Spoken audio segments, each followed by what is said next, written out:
Good morning. Welcome to the March 14th, 2026 County Board meeting. I'm Board Chair Matt DeFranti with my colleagues Vice Chair Maureen Coffey, members Susan Cunningham, J.D. Spain Sr., and Takis Karantonis.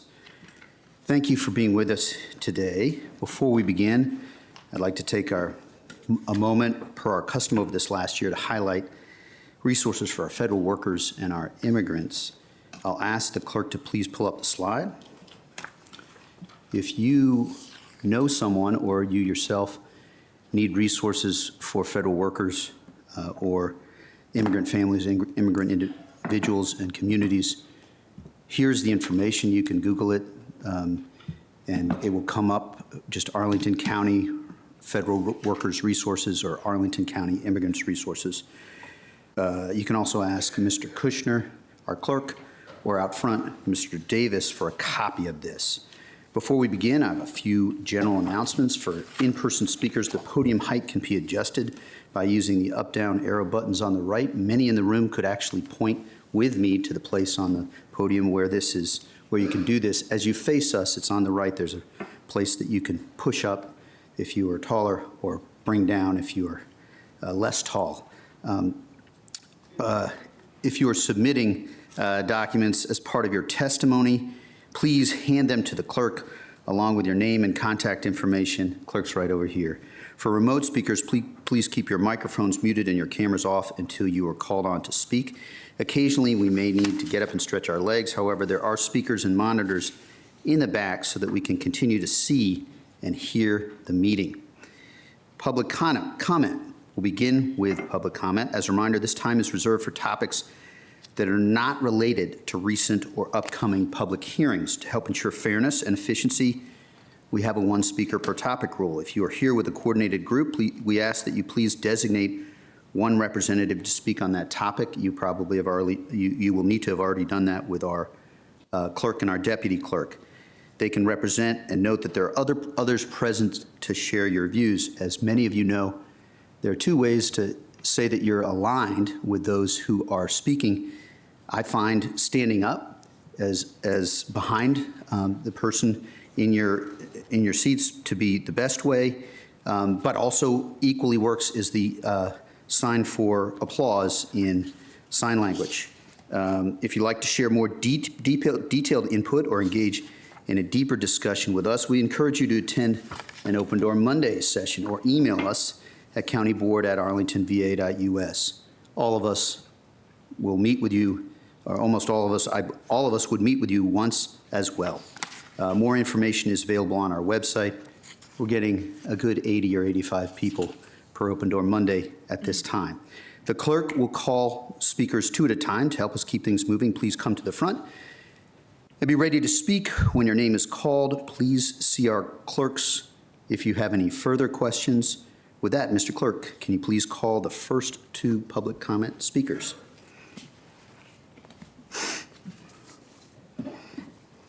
Of course, our first public comment speaker is Audrey Clement, followed by Mr. Ryan Neri.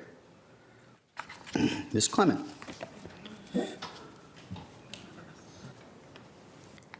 Welcome, members of the board and the county manager. I'm Audrey Clement from Westover. At the February 21st county board meeting, a spokesperson for Open Borders advocacy group La Colectiva denounced Arlington County for collaborating with corporations like Amazon to enable ICE. Citing a January 14th ICE operation to detain an illegal immigrant outside Megamart on the Pike, the spokesperson said, quote, "This is a worker getting there in the morning, and ICE greets him with weapons drawn, and we know that this is only possible because of collaboration and collusion between the state and big tech. The collusion that you have all enabled in Arlington County by giving deals to corporations like Amazon and also maintaining contracts with corporations like Flock, this is what fuels ICE, and we will not stop till we get ICE out of Arlington," end of quote.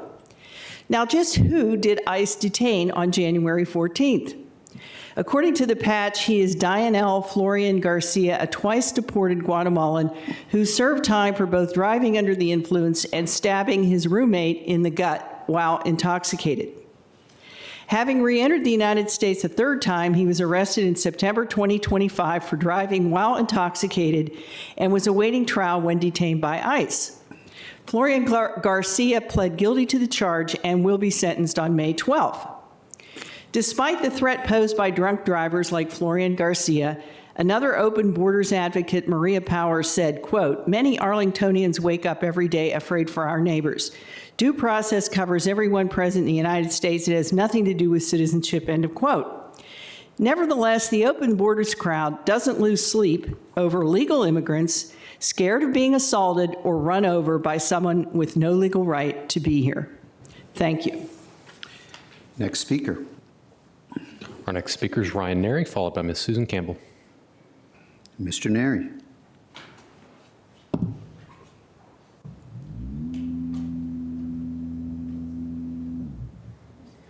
Good morning.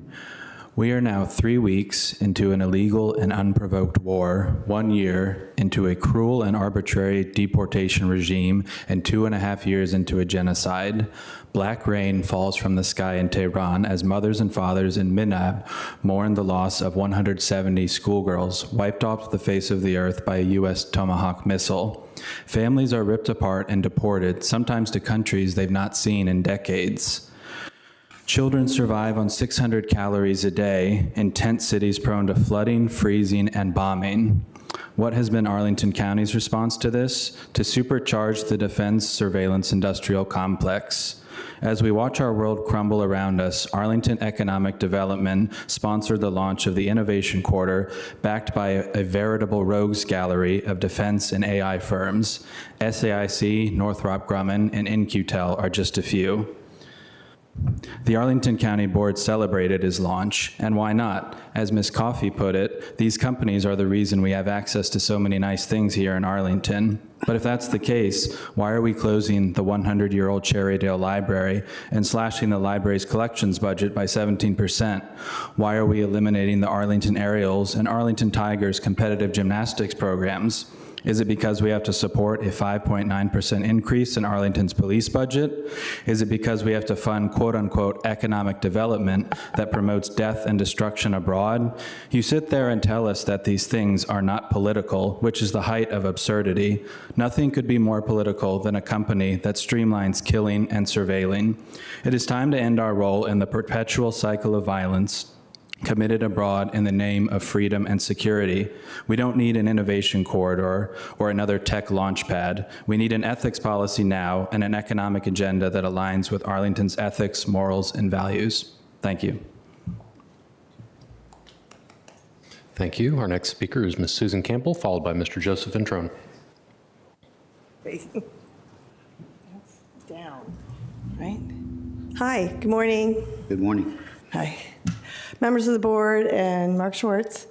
I'm Susan Campbell, and I've been a member of the Glen Carlin Working Group for the Virginia Hospital Center Behavioral Health Center for 3 years, or give or take. During that time, we've kept in touch with VHC as much as permitting processes would allow and learned quite a bit. In the past several months, we've tried to have pedestrian safety be what we're looking at, and we've had no luck getting the county staff to engage with us at all. Now, the multimodal traffic study that goes along with this project does not address pedestrian safety, and no one will return our calls. We have 3 schools on that corridor. We have hundreds of middle schoolers walking down that street. We have 40,000 cars going on it every day, give or take. Could it be that the county is just taking a wait-and-see approach like the parks folks told us that they were planning to do for the 2 turf-lit fields that are going in at Kenmore? I hope that's not the plan. We've been patient and we've hoped for common sense that would prevail between the site plan review we saw in November and now. And we've hoped that the second entrance with the 20-foot tall retaining walls on either side of it would be eliminated. That is still in the plan. Nothing has changed since November, and we ask that our other concerns about excessive lighting and encroachment on the RPA and the unnecessary pedestrian cut-through into a quiet cul-de-sac be addressed. We've been assured by the VHC representative from the start that they learned their lessons from the pavilion expansion. And what I want to know is, what are those lessons that they learned? Because clearly we have 3 giant towers of lit staircases that are going to beam light on the neighborhood and our coyotes and our everything else that's in that beautiful park. Thank you. Thank you, Ms. Campbell. Next speaker. Thank you. Our next speaker is Joseph Ventrone, followed by John Lawrence. Yeah. Good morning, Mr. Chair and members of the board. I'm here representing the North Roslyn Civic Association to express our strong support for the Crestmont Apartments redevelopment at 1817 North Quinn Street. We also sent a written support letter that I believe you guys have at the desk. Our civic association has been engaged with the applicant and the Affordable Housing Partners for nearly 5 years, and throughout that time, the North Roslyn community has remained strongly supportive of this proposal. North Roslyn already hosts nearly 1,500 committed affordable units within a half-mile radius, yet our neighborhood continues to welcome this project because the thoughtful balance it strikes between new housing, environmental preservation, and community benefits. While the redevelopment will replace 60 existing somewhat affordable units, the proposal ultimately results in equivalent doubling of the number of committed affordable units from 60 to 120 through the transfer development right partnership with the Arlington Housing, Homes, and Communities. That is a meaningful gain for Arlington's affordable housing goals. The entire new development will be 256 units. One design element which I want to highlight in this project that also solves our common urban problems, it moves pickups and drop-offs off the street and into a port-to-door drop-off area built so cars can pull off the street, keeping pickups and drop-offs off busy roads such as Key Boulevard. And I wrote to the county on that issue, and we're meeting with Takis and Maureen on Monday on that issue. It's a real big issue. So in essence, we're hopeful that the Crescent redevelopment will move forward and that the SPRC process gets initiated very quickly. Thank you very much for your consideration. And thank you for all the support you're giving Roslyn. Roslyn is a visionary area which you and your predecessors helped design. Thank you, Mr. Ventrone. Next speaker. Yes, thank you. Our next speaker is John Lawrence, followed by Ms. Natalie Roy. Morning, members of the board. My name is John Lawrence. I'm the current chair of the Juvenile Detention Commission. I'm here to give you good news and to say thank you. First, if there's any questions on the budget, obviously you can, come to us anytime. But I want to talk about especially the concrete slabs at the center, which you've all seen, you all hate. We have one unit where they have been completely torn out. We have the new furniture in. So rather than a concrete table and a concrete slab that was so high, some kids slept on the floor because they were worried about falling off. They have a low bed with a cubby. Underneath, they have a desk, they have a stool, they have another cubby next to their sink. So it doesn't look like a cell for prisoners anymore. It looks like a room for kids. And it's incredible the support we've gotten from you and from all the jurisdictions to do this. And I just wanted to say thank you. We have a second unit where all the slabs have been demolished. The biggest problem is taking them out wheelbarrow by wheelbarrow through multiple locked doors, as you could imagine. Part of the new unit, and the girls moved into the new unit with the new furniture, is we also have a new mural in there. We think color, we're working on getting the color so that it doesn't look as stark, and we have lots of color. You've all seen that, in addition to the chickens. We work a lot with Arlington faith-based groups, particularly Callaway and Rock Spring, and they banded together and found a DC artist, and they paid for the artist to come in, work with the kids. The kids helped put in the new mural, and it just brings color to the common room, which obviously can be a little dull at other times. So I just wanted to tell you the good news. The rest of the units should be done well before the beginning of the new fiscal year, hopefully before June. And then we have certainly other things going on, but I just wanted to thank you because obviously without the funding, we couldn't do it, and this has a direct effect on the kids. Thank you. Thank you, Mr. Lawrence. Next speaker. Our next speaker is Ms. Natalie Roy, followed by Belinda Fulb. Ms. Roy. Good morning, County Board members and Mark Schwartz. I'm Natalie Roy. I'm president of the Lion Park Citizens Association. I'm here today to lend my community's voice and join the diverse and growing number of now 27 Arlington civic associations, as well as numerous local environmental groups, to ask you to keep the County Board's 2023 commitment to a full comprehensive study of our county's lot coverage rules. This is a public commitment the board made unanimously 2 years ago with specific funding after extensive public engagement. It was not a lot coverage light study, which is what is currently on the table. We asked you to act on our association group's recommendation to establish an LRPC subgroup and appoint neighborhood leaders and other stakeholders to get going now on recommendations for real reform. True lot coverage reform means you, on behalf of the residents who elected you, are making a good faith effort to address the extremely serious challenges we all face from development with no effective safeguards, shrinking tree canopy, heat island and related climate effects, increased stormwater runoff problems, and a dwindling supply of truly affordable small homes. Several of you gave lip service to supporting lot coverage reform when you ran for office. It is time to make good on your campaign promises. The current study framework that's on the table is the opposite of what was promised. It will have no real impact, and it's going to wind up on the shelf. A full study means not cherry-picking study criteria to only look at low-hanging fruit and less controversial issues, such as impervious surfaces. It means exploring everything from building footprints to tree canopy protection to building heights and oversized lot issues, such as the one in my neighborhood where we have 10,000 square foot lots with R6 rules. It also means learning from our neighborhood jurisdictions. It's also not an inexact tool, has been stated by some on the dais. Someone on this board said we need to be patient. None of us have the luxury of waiting. This issue has been a serious one for decades. At the current pace, my grandkids will be in college before you figure out what to do. They are all under 7 years old. That will be too late. Thank you. Thank you, Ms. Roy. Next speaker. Thank you. Our next speaker is Belinda Fulb, followed by Wilson Bender. Ms. Fulb. Hi, thank you. My name is Belinda Fulb, and I am speaking as a citizen of Arlington County. I often tell my son and my students that trust is built on being dependable and honest. Arlington Public Schools and Arlington County have had a standing funding agreement where a predetermined share of Arlington County's revenue is given to the schools for the benefit of the students of Arlington. This formula has stood through good and bad revenue years. If the county would like to make changes to the revenue sharing agreement, the starting place should be a substantive conversation with the school board and not an announcement of a change in the context of a tax increase during budget season.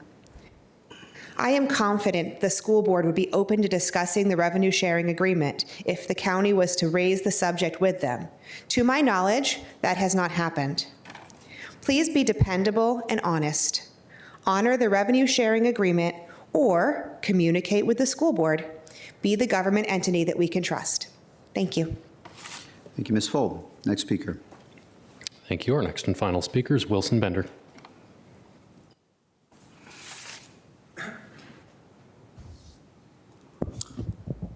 Hi, what's up? Hi, so I came to speak on the advance of the surveillance state. Last year, you all voted to install flock cameras all throughout Arlington, which seems ridiculous because there's already 200 of the traffic cameras, which Arlington actually has access to. Who knows where the flock camera information, data goes to. I will be showing up to the Open Door Mondays to point out the fallacies and doublespeak that's in the press releases and from the county board, ACPD, and flock itself. It's not good.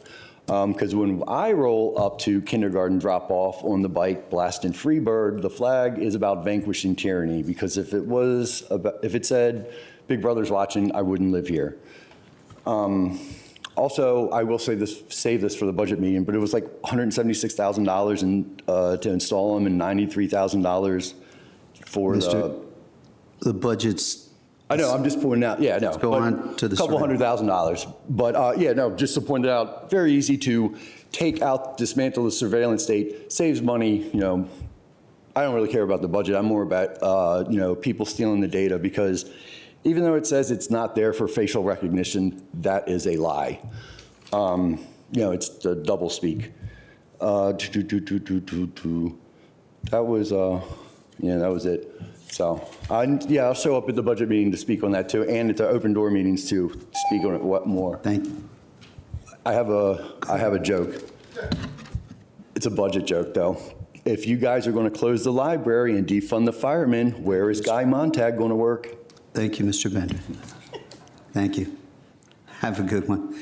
Mr. Bender, in addition to you, will try to respond to each person that's come to speak briefly. We'll start with Ms. Clement. Thank you for coming to express your concerns. Arlington continues to work to be both a welcoming community for all, including our immigrant families, individuals, and community as a whole, and we are doing everything to keep everyone safe. It's also the case that we follow federal law, and we must and we will continue to.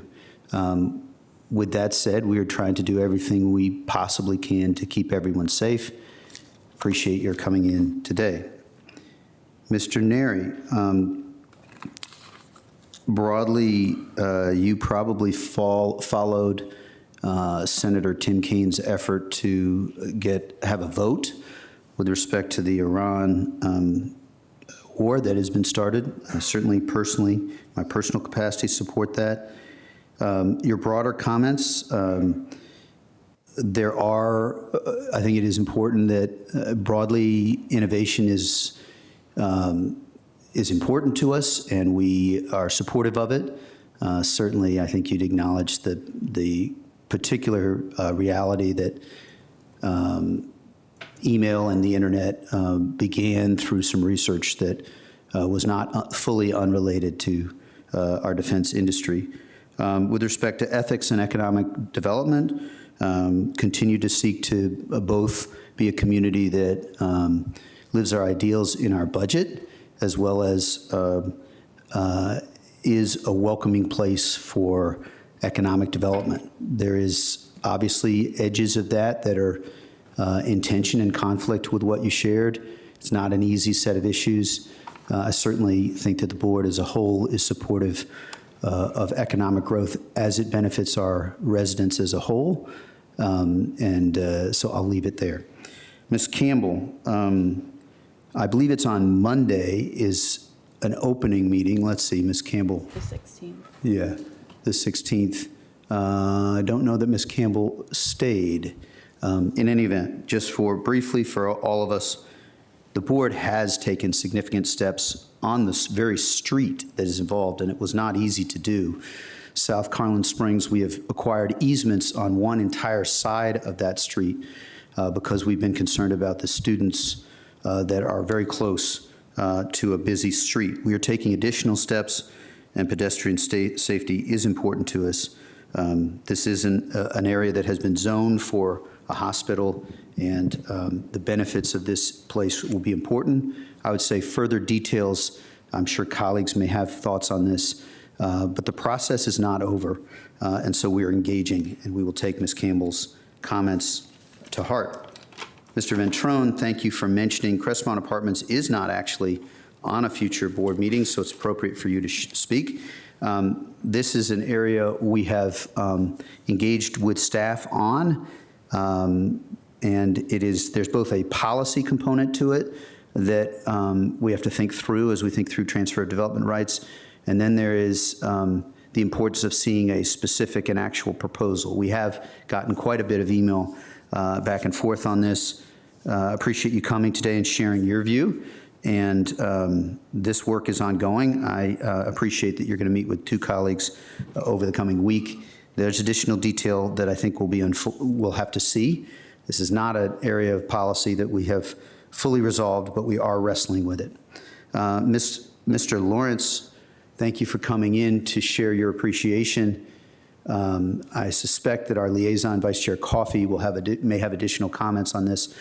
I'll just say that it's wonderful that the concrete slabs are coming out. The history of juvenile detention in this country is not remotely acceptable, and the changes that are being made are critical to that end and important. And so I suspect that there will be multiple board members who will be interested in seeing what's possible on the faith-based / DC artist new mural. We just aren't in a place where we ever want to turn down art that enhances the space of kids who need to be in a place that is less and less every moment like a jail. So thank you for coming in. Ms. Roy, thank you for coming in and sharing your concerns and those of other citizens associations regarding the lot coverage study. Hear clearly your deeply felt concerns regarding what we have undertaken and what the letter that the civic associations are asking. For my part, I'm comfortable particularly on the height as well as on the building footprint about where we are at this moment. I do also fully support, you mentioned stormwater and heat island effects, and the heat island effects in particular seem to move closest to some of the concerns. I believe that as far as housing affordability, that's a challenge that I personally think it's a difficult set of tools to use in the same bucket as the current study. So I think colleagues will have additional pieces to say about it. I hear that patience after a long period is hard because of the concerns. And I guess I would say more to come with the particular piece that I think that affordability is not quite the tool that I think would be best served through the lot coverage. And I do think impervious is a significant concern. Share your fair concerns on tree canopy. Ms. Fulb, thank you for perhaps dancing on the line of the current, dancing on the right side of the current budget vis-a-vis future budgets. I thought you were within future agreements. This is a broad policy issue of the the revenue sharing agreement. I think that I'd ask that we wait till the end, the coming months, to see how we move forward on that. I think I have, transparently, I was late in engaging with school board members with respect to some pieces of the revenue sharing agreement over the past month or month and a half, and I have acknowledged that to school board chair as well as other school board members. I do think that that the revenue sharing agreement, I couldn't tell, it's somewhere in the 40s, 43%, I believe, but I think the key is meeting the needs of the school system, and that is a big challenge wherein we, over the last 7 years, we have once focused our revenue on schools. This is a year where I think there's some challenge, but it's a fair concern, and I think there's both work at our work session coming up that we're going to touch on this, but also there's ongoing work over the summer that we'll have to do. We are in an odd space of having the most, to my knowledge, the most per pupil spending on our schools in the Commonwealth of Virginia, to my knowledge. That is not close to what the District of Columbia provides per pupil. But we also, that doesn't mean that we have a school system that yet it's the school board's lead, but certainly we want to provide the resources so that all kids have real opportunity for an excellent education. And so that means that number, that WABI number, is not sufficient. And so I acknowledge, I think the board as a whole knows that we have additional work to do to be good partners. So that's on that piece of it, I think. And oh my goodness, the last speaker, Mr. Bender, sorry. Thank you for coming and sharing your concerns. I think that they're ones that we on the board share and have differing perspectives, but still broadly share your concerns regarding FLOC. And I also think that there are, we have to have clear and critically fail-safe protections on some of the data you mentioned, but there's ongoing questions and concerns on it. I think you've raised a fair set of questions that I'll leave to other colleagues to elaborate more on. Colleagues, I do not have my handy-dandy small, Ms. Cunningham has our small timer. I'm going to try something new and see if it can work for you. Maybe we'll let this timer share, that each of you share your truths. If we can make it under 3 or 5 minutes, this chair will be just as happy as ever. So I'll leave it now to colleagues, and I'll look for lights. And I think it was is Vice Chair Coffey, go ahead. And then we'll go to I'll go. Mr. Spain, and then we'll follow right along the row if that works. Well, first, for you. thank you, Mr. Chair, and I see that you just flipped it, so I'll be quick with this. First, a few things. I want to start off by, just taking an opportunity, and I know we all understand that there was an attack in Detroit this week at a synagogue, and this kind of ties into a little bit of what we're talking about, and that is heartbreaking. Houses of worship, my friends, should always be places that we feel are safe in our community, and targets of violence that go on, not only across our land, but here in Arlington, are not going to be tolerated. The conversation that we heard from Arlington, for some representatives from Arlington for Palestine, and thank you for coming out. I'll let you know where I stand. When we're talking about our public funding and how it's being spent, and that is being responsible from an economic space, our ethics, and all those things align, I remain committed to us looking at having an ethics policy that not only promotes some level of accountability, but also responsible business practices, and that the individuals and companies that are doing business in Arlington are not indirectly or directly participating in violation of human rights, neither here or abroad. Also, I just want to state that as the only veteran on this dais, I think the last veteran served in 1997, James Hunter, I have some strong views on war. And war is a last resort. And I think where we're at today is horrendous. And I know this is perhaps, we don't set international policy, but having served in combat, any loss of life and what is going on right now is terrible. And I think the reason that we got there was misguided, and that we need to stand up as a community and understand that, there's no place for war and anywhere right now. And the reason it's occurring is multifaceted and built upon perhaps other thoughts. But it saddens me that that's where we're at. To the juvenile detention facility.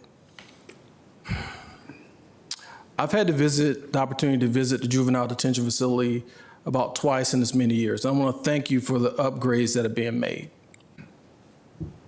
I remember the first time I visited a juvenile detention facility, had barbed wire around it, and I went, and you probably remember I was hot as a rattlesnake. How could that be that we have young folks in a place like that? And I applaud you for your efforts. But let me be clear. We need to invest in restorative justice. We need to invest in diversion programs. We need to invest in opportunities for our youth early on so they don't find themselves in these type of facilities. I applaud your work in making sure the accommodations are okay. but we need to find alternatives besides structures to house folks like that away from their families and friends. And the number of folks that are in those facilities, the large majority of them, quite honestly, look like me. And I have young kids, and I think about that. So look, again, thank you for your work. I think the chair did a great job covering some of the other areas as we think about, lot coverage and what's going on with Crestmont, which is, thank you, Mr. Ventrone, for coming in. That has not been on the agenda, but we have a lot to discuss here in Arlington, and I just appreciate everyone being out here this morning. Mr. Chair, I think I did it all within 3 minutes, right? Thank you. There's a little, I'm sorry, I'm not trying to be but like good my enough. good. Onward. As long as I beat my board member It was Takis efficient. Karantonis, I'll be fine. It was efficient, Ms. Vice Chair Coffey. And it is public comment, so it was efficient, but I also want to give folks space to share their truths in response to the truths brought in by our public. Go ahead, Vice Chair Coffey. Thanks.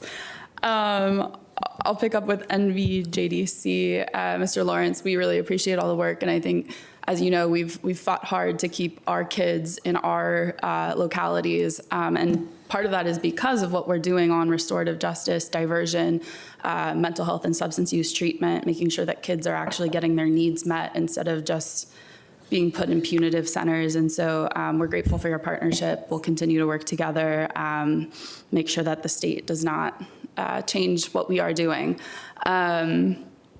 On lot coverage, I think it is important to note that the General Assembly should be taking action today as a bill comes out of conference committee that will actually allow us to require far more trees on development lots than we previously have. And that's something that I've worked very closely with our legislative team and the General Assembly to work through. Ms. Cunningham has also been very involved in this. And I think the combination of that and the focus on impervious area, which has a true definition, lot coverage is a constructed measure that is based off of a legal definition and not something that is inherently meaningful.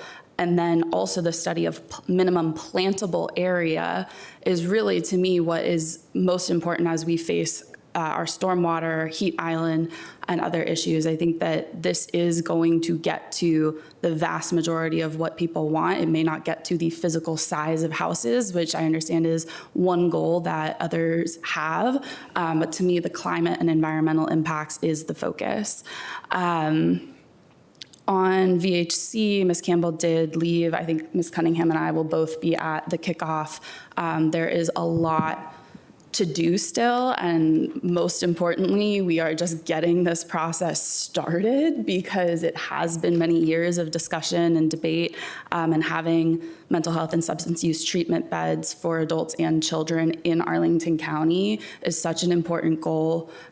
There simply are not enough in the Commonwealth, but particularly in Northern Virginia and particularly for juveniles, there's basically no options for kids in crisis. And so I think there are the pedestrian safety issues, and I think there are the transportation issues that we will get into as part of the normal site plan review process. But getting the facility to this point has been quite the effort, and I look forward to seeing it through a little bit further. Mr. Ventrone on Crestmont. I think all of us at this point have met with the proposed applicant. Staff have met with them a number of times. We're continuing to discuss. This is a novel financing approach, and for me at least, I think we need to make sure we understand it and make sure that we have a coherent policy that addresses it before we just start moving projects forward. And so I think we're having those conversations. It may not be as fast as the applicant and the developer would like, but we're hopeful to move something along. Let's see, on the revenue share agreement, I think there is a conversation that needs to happen. It is thorny and difficult when we are in a moment or a period of moments where it's unclear whether this is a temporary state of being or if it is the new normal. Economically, not that we're talking about this year's budget, but all in right now, the APS budget is growing by 1.3%. If adopted as proposed, and the Arlington County budget is shrinking by 0.4% if adopted as proposed. And so there are driving reasons behind why we're proposing what we propose. They may not have been communicated adequately, and I think that is a reasonable criticism. But I do think that we have to have that conversation. It has to be principled and it has to be intentional, because what we're doing now, and frankly what the Commonwealth is doing with funding schools in general, is not sustainable, and NOVA localities are taking the brunt of that. Even as the General Assembly celebrates wins of providing bonuses to teachers, we pay 85% of that via local money, and only 15% of that money actually comes from the Commonwealth. And so it really puts us in a box where we want to be helpful, but the Commonwealth isn't helping us. No one is helping us, and we need to have that conversation because what we don't want is to hit some sort of fiscal cliff where both APS and the county end up in a much worse position. And Mr. DiFranti is pointing to the timer. I will just say on all of the foreign policy issues, I think that this is one of the most reprehensible things that has ever happened. What the United States is doing right now is wrong. It is horrible, and I am very proud to be represented by Don Beyer, who at least is willing to take a war powers vote. And I think those conversations need to continue, as Mr. Spain said. So thank you. Thank you, Vice Chair Coffey. Since I've been grumpy about the timing, I'll acknowledge when two colleagues have spoken to the Iranian war better than I have. So thank you both for your comments. Ms. Cunningham. I will pick up on the VHC behavioral health piece. We are so excited to be kicking that off on Monday, and there will be an extensive process. I think staff have identified some of the same issues Ms. Campbell brought forward about pedestrian safety, curb cuts, overall stuff. So we will work it as we do in Arlington, but I am just thrilled that we're moving forward. And I would say I personally have sent the message to VHC that lessons learned must be applied. So we will make sure that we stay on track there. Related is a question of our youth, right? So the behavioral health hospital half of it is intended to serve our youth, which we know is a continuing to grow issue. We just had our DHS and courts conversation on Thursday. I'd encourage you to watch that. We've made enormous investments and have opportunities to make additional investments. And so what I've been encouraging us to think about is a youth budget so that we are not just thinking about schools, but about the prenatal to young adulthood, because anything we put in earlier helps a better return on investment later. And so we need to look at all of it, particularly in times of constrained budgets. We've been throwing lots of pilots together, but we need to evaluate how after school is going, how mental health investments are going, how all the early childhood work is going. So more on that, and we will talk more with schools in the budget process. And then finally on the lot coverage study, totally appreciate that lot coverage light is not what the 27 civic associations wanted. And I would say that one really challenging part of governing is that we have to get to 2.6 votes, 3 votes, in order to get anything started. And so I would say I have worked hard on that, and the manager spent much time with me in my first 2 months to get something started. And what we got started, I think, is going to be foundational. The tree work in Richmond is fantabulous and will be helpful. And we probably do have more work to do on the height. I think Fairfax is experiencing a couple challenging projects on height that will help them perhaps lead us in that direction. So I will leave it there. And I think I hold the record for the You do.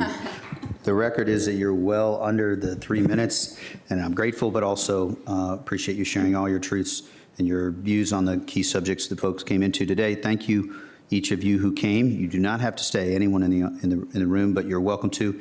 Over to Mr. Carantonis. So thank you, Mr. Chair. I will try to be brief. Dr. Clement, last time you testified here, I chose not to comment on that, but it begins to be a problem that you may choose and pick any tree without seeing the forest.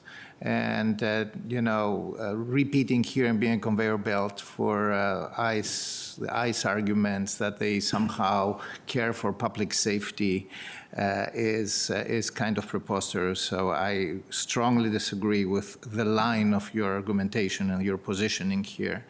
To Mr. Nari, our nation is at war. I'm actually also the second veteran, also here, but I didn't serve in the U.S. Army. Mm-hmm. So as a former infanterist and somebody who, served actually at a peacekeeping mission, all this was happening right now is, shredding completely every book of rules of engagement and respect for the Geneva Convention and respect for the Charter of the United Nations, et cetera. It's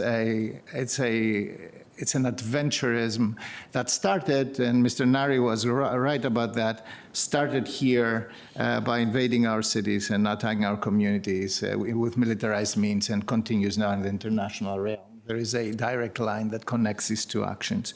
Mr. Veltron, Ms. Campbell, you heard everything about VHC. This is a very interesting process that's starting right now. We will be all paying a lot of attention to that. Mr. Veltron, the transfer development rights discussion is a very valid discussion. It makes a very big difference, though, if you take transfer development rights from somebody that is from a place that is kind of market rate or commercial, and you forego the development rights in one place to further development rights somewhere else. And it's a different thing when you take these development rights from something that was for a place that could see affordable housing developed later on. So we need to be very careful about what the gains and what the costs are there. So this is still under consideration. Ms. Roy, I think I slightly disagree with my colleague, Ms. Cunningham. This is not a reduced pace reform here. It is actually a very substantial reform that is under discussion right now. And I'm very happy to come to Lion Park and discuss that in detail because I believe that it's worth to do that. I think that this is going into the right direction. It will provide a better base to actually regulate building form and footprint at the end. It starts with regulating the plantable surface, which is a lot already. Ms. Folb, this is not the first time that we have this discussion. The revenue sharing agreement has been under discussion for quite a while between us. And, in the last 5 years, there were also years that APS got more than we appropriated specifically for APS, more than the revenue sharing agreement would have provided to. We're in a place where we have to think, and I had these conversations both with the previous chair of the school board and the current chair with the school board in extension, what parts of tax increase reasons we should scrutinize as whether we share them or not. For me, for example, it's an issue to share tax increases that go to housing. For me, it's an issue to share tax increases that go to transportation. Not all of them, but some significant for them. It is an issue to discuss what part of tax increases we would consider for public safety. So I think that this is a conversation we really have to have. This needs to come up. We have some very unwieldy challenges in front of us and a fiscal frame that's not anymore elastic, but rather contracting, like Ms. Coffey mentioned. And finally, Mr. Bender, flock is a problem, a very big problem.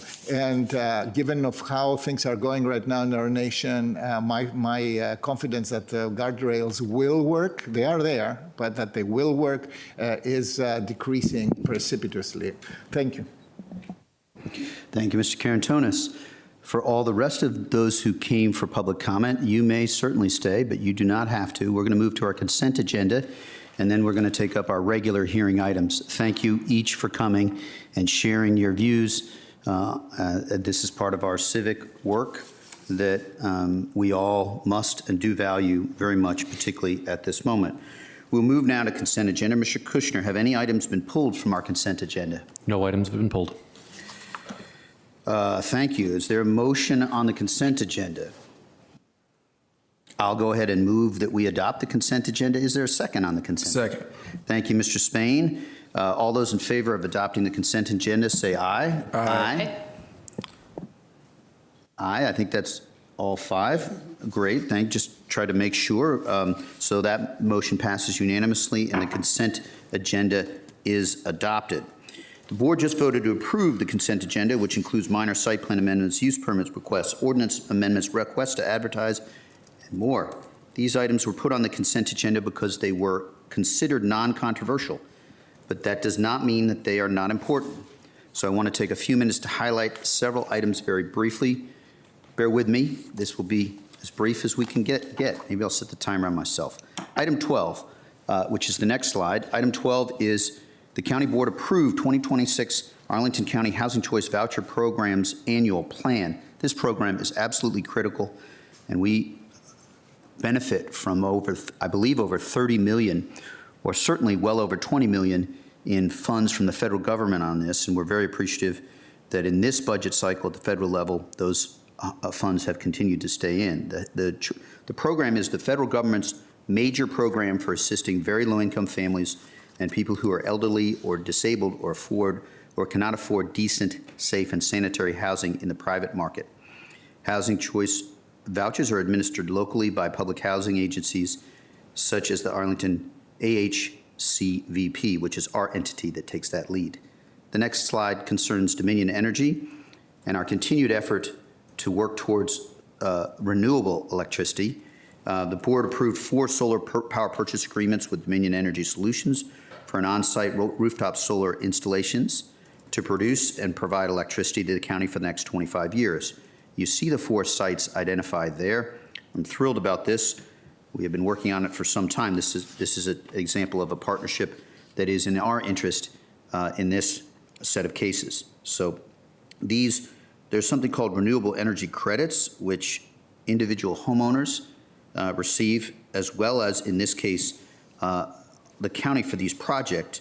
These RECs, as they're called, will contribute to the county's renewable energy commitments under the Community Energy Plan. This is our climate action plan efforts in action. Next slide is item 20. We heard from the chair of the Regional Juvenile Detention Center about the need for humane and inclusive work at the juvenile detention facility. This is at the jail. The board accepted and appropriated $492,000 in Virginia, state of Virginia funding through the agency VDBHD.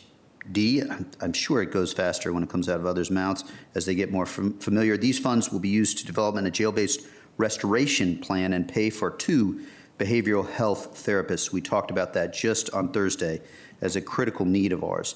It's a partnership between Department of Human Services and the Sheriff's Office, restoring defendants' competency to remain in jail rather than being admitted to a state hospital, reducing the burden on the state hospital system, and assisting in developing reentry plans in clients in our home jurisdiction. The next slide is an RTA regarding, it's a request to advertise. So the final action on this will not take place for a month, I believe. The board approved a request to advertise a public hearing to allow temporary relocation from the Madison Community Center to St. Peter's Episcopal Church, located on North Glebe Road. This is about 6/10 of a mile from Madison. It's necessary because of some work that we will be doing at Madison Community Center. There's a temporary relocation of the satellite absentee voting in-person location to the Langston Brown Community Center as well. That is 3 miles from the Madison Community Center. So that is our consent agenda. Thank you, everyone, again for coming on that. Now we move on to our regular agenda. Mr. Clerk, will you please call the first item?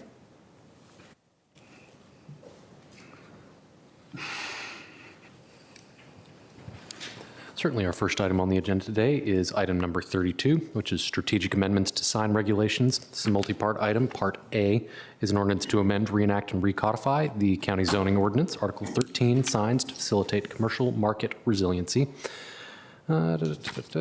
Part B is an ordinance to amend, reenact and recodify the Arlington County zoning ordinance to remove the allowance for signs placed by private parties in the public right-of-way. And Part C is an ordinance to amend, reenact, and recodify Chapter 17 of the Arlington County Code to clarify and expand the determination of service for the placement of a sign or other form of advertisement on property under the control of the county board. Thank you, Mr. Clerk. Mr. Schwartz, it occurs to me that we neither recognize Ms. Bello for coming this morning, nor did we particularly call on you. You weren't chomping at the bit with respect to public comment, but if Ms. Bello has not already left the building, thank you for coming and being available on a Saturday. And I do not see you interested, Mr. Schwartz, in reprising the public comment, but if you have anything burning, feel free to share. No, I do not. I actually like to move on to the next agenda item, which I'm very excited to introduce Jill Hunger. Love it. Our Assistant Director at Community Planning, Housing and Development, assisted ably by Debbie Albert, who is going to begin a lengthy discussion on signs. So over to you, Jill. Ms. Hunger.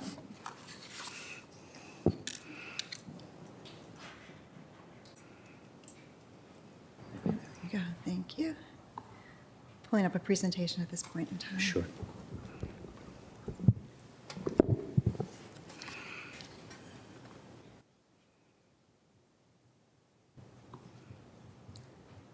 Thank you very much. Good morning. Again, as introduced by the county manager, I am Jill Hunger, Assistant Director of the Department of Community Planning, Housing and Development, and I'm joined by Debbie Albert, our Deputy Zoning Administrator. We're presenting proposed amendments that represent, for the most part, the second phase of Ms. strategic... Hunger? Yes. Could you just pull the microphone a little Even closer? Yes, thank you. All right, how's that? Perfect, thank you. Excellent. I feel very loud to myself right now. All right. So this is the second phase, for the most part, of strategic updates to sign regulations under the Commercial Market Resiliency Initiative. I mentioned for the most part, and this slide indicates the two categories of amendments before you today, the CMRI-related and private signs in the public right-of-way. For the CMRI-related amendments, the second phase was intended to address signs within the public realm and urban placemaking tools and elements consistent with the Arlington Economic Development Strategic Plan for 2024 through 2028 to facilitate economic development and resiliency. Further, amendments are intended to modernize Arlington's regulations, practices, and processes to ensure a more nimble response to economic shifts, including Arlington's office vacancy.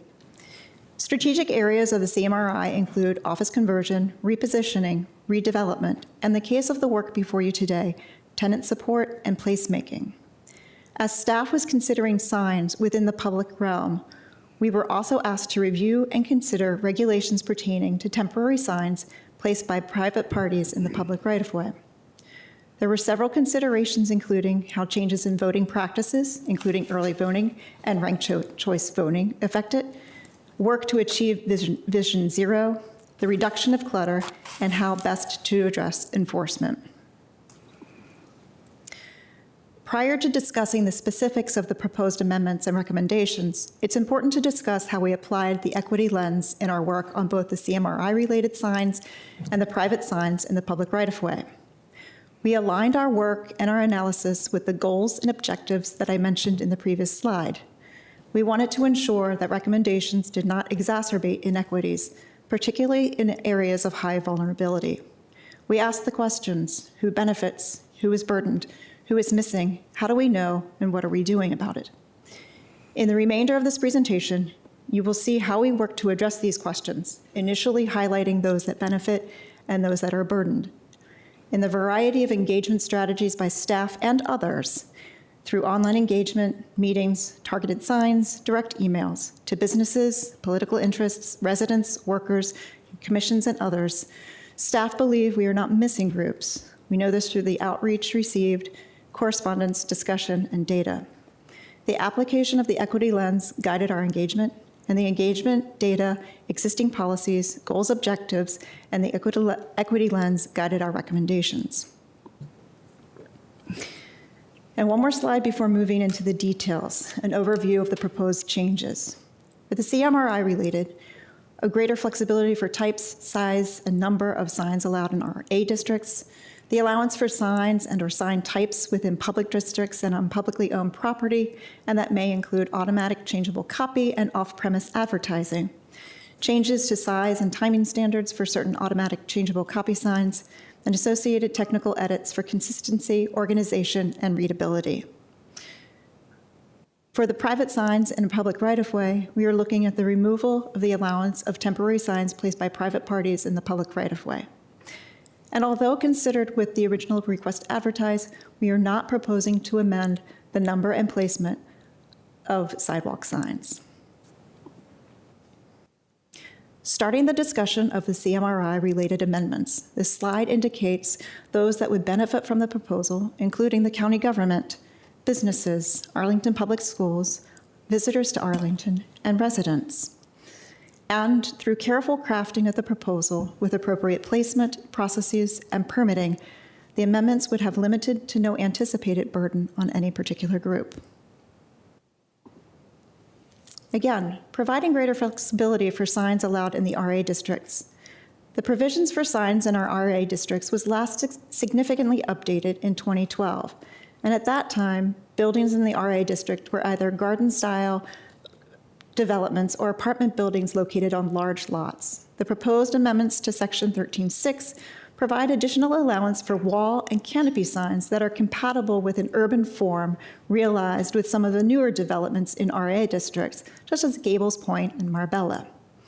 Regulations already allowed within the RA districts, which include freestanding signs, are not proposed to change and maintain the allowance for the types of signs that are compatible with the garden style and other existing developments in RA districts. The method of calculating the number of freestanding signs was updated to aid in identifying units within larger complexes with multiple entrances on multiple streets. Additionally, the regulations in this section are proposed to be updated to allow commercial messages. This change recognizes that building names are commercial messages. And functionally, this doesn't change what is allowed in our RA districts, as signs in this district remain limited to signs for entities that are located on the property. As mentioned previously, this is the second phase of amendments to the sign regulations, and it's primarily focused on signs within our public realm and how such signs can facilitate commercial market and broader economic resiliency. More explicitly, these amendments introduce off-premise advertising. Because Arlington's current sign regulations prohibit off-premise advertising, adopting such an amendment would represent a significant policy shift. The concept was highlighted during the November 2025 fiscal year 2027 budget planning presentation. Updating Arlington's sign regulations to permit certain sign types with off-premise advertising in specified locations could support the exploration of new revenue opportunities. It could also enable real-time public information displays, such as public safety alerts, emergency notifications, transportation resources, and wayfinding to local businesses, destinations, and community services, while contributing to broader placemaking efforts. The proposal also includes provisions for enhanced digital displays in Arlington's parks and public schools. With these changes, digital signs, such as scoreboards, could display team sponsors, enhance the game day experience, and align local facilities with those in nearby high schools. Section 1310-6D is proposed to be amended to provide additional allowances for signs in athletic fields, in schools and parks, and allow up to 2 signs that accommodate commercial messaging, including off-premise advertising and changeable copy elements. We're also proposing to amend Section 1310-2 to allow the placement of temporary banners for the duration of event rather than limiting the time to a total of 16 days, which was 14 days prior and 2 days after the event. And this would allow for a greater visibility and awareness of longer events or exhibitions that may occur in schools, parks, museums, or other public properties. The zoning ordinance currently provides for sign systems in the public right-of-way that are authorized by the county board and placed or caused to be placed by the county manager within areas where sector, area, or revitalization plans have been adopted, or on Arlington School Board, Joint Arlington School Board, Arlington County Board properties. This provision has been used to date to allow the county's business improvement districts to place banners within areas supported by bids. The proposed amendment would expand the sign types that could be authorized and would introduce changeable copy and illumination to these signs. In addition to accommodating interactive kiosks, such as these freestanding signs, in areas frequented by pedestrians, it could accommodate sponsorship opportunities through advertising at Arlington's Capital Bike Share docking stations located within these same areas. In suggesting the significant policy shift of making allowances for commercial messaging, including off-premise advertising, the proposed amendment retains the construct requiring county board authorization to the county manager for the placement of sign systems within the public right-of-way.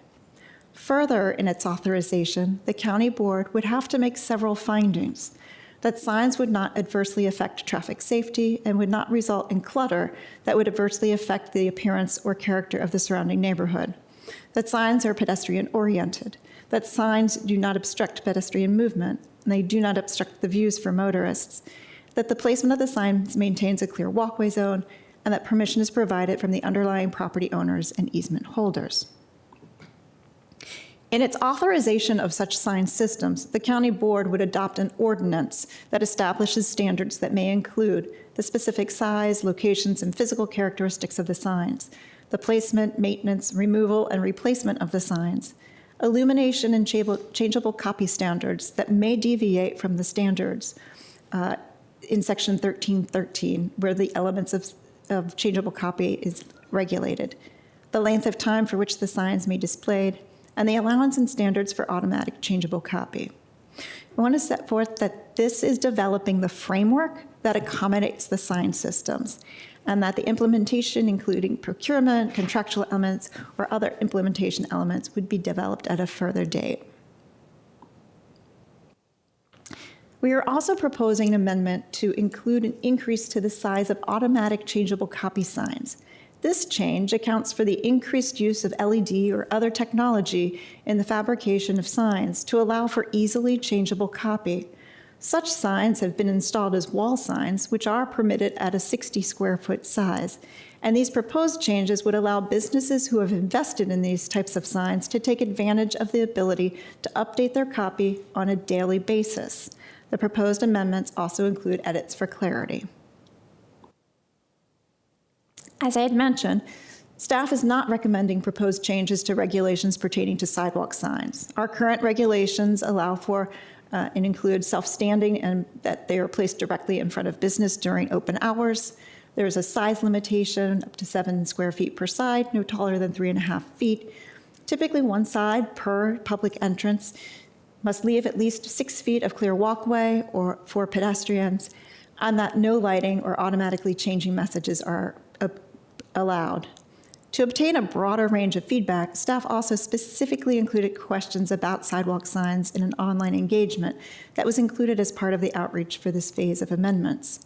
With 780 responses, 68% responded they are comfortable to very comfortable with Arlington sidewalk signs. But with over 450 comments provided as part of the engagement, a more nuanced opinion about sidewalk signs emerged: that they should be placed to maintain adequate clear zones to ensure accessibility, that they should have appropriate removal of sidewalk signs during non-business hours, and that there needs to be continued enforcement and accountability around the existing regulations. Finally, staff also reviewed county policy related to design and use of public sidewalks and other public areas, including the pedestrian element of the Master Transportation Plan, the Vision Zero toolbox for sidewalks, and various sector plans with streetscape standards. Therefore, staff proposes, after this review and analysis, that providing additional sidewalk signs is not compatible with the competing interests within the confines of a sidewalk. Finally, in the discussion about CMRI-related changes, the proposed amendment includes technical edits and corrections for consistency, organization, and readability. And one specific edit corrected a revision included in the CMRI Phase 1 amendments adopted in July 2025 to align the clearance for arcade signs with standard vertical clearance policy. In all, the CMRI-related amendments remained strategic as it was focused and didn't touch 10 of the 19 sections of Chapter 13 of the zoning ordinance. Shifting to the second part of the proposed amendments, are those not related to the CMRI, specifically temporary signs placed by private parties in the public right-of-way. Based on findings and analysis, staff recommends removing the allowance for temporary signs placed by private parties in the public right-of-way. And the following slides will walk you through staff analysis. There are currently 3 types of signs regulated by the zoning ordinance for these private signs in the public right-of-way. 31-day signs, up to 2 signs per candidate or issue per median, 31 days prior to an election or caucus, and it includes any non-commercial content. These particular signs can only be placed in medians. We also have 7-day signs, including one sign per issue per median, allowed to be placed for 7 days, and it allows for any non-commercial content. And finally, commercial signs, which allows 1 per median, permitted to be placed on weekends and holidays. The commercial content is for commercial activity that occurs lawfully in residential districts, such as a house for sale or yard sales. Because it's commercial signs, it also would permit any non-commercial content. Additionally, in this table are more examples of the sign types, the sign sizes, and the constituencies typically aligned with each of these signs. We would offer to note that any person placing a non-commercial sign can use any of these 3 options, but the ordinance requires them to make a choice of the options. Based on the goals for these private signs in the public right-of-way, we look at who would benefit and suggest that all would benefit from reduced clutter, reduced distractions, and further, the county would benefit with easier enforcement. There will be groups that are burdened with the proposed changes, including political candidates, people with limited digital literacy, and realtors. To better understand the impact of such signs, staff looked to the data. Of the allowances for signs placed by private parties in the public right-of-way, the provision that results in the most signs is the 31-day sign type. While zoning regulations are primarily enforced on a complaint basis, zoning may also conduct proactive enforcement as issues are observed. Throughout the year, as enforcement staff are out conducting inspections, they may remove signs in the public right-of-way that are not compliant with any of the 3 sign provisions in the previous table. The figure and table on this slide show data for signs removed from the public right-of-way by zoning enforcement from calendar year 2021 through 2025.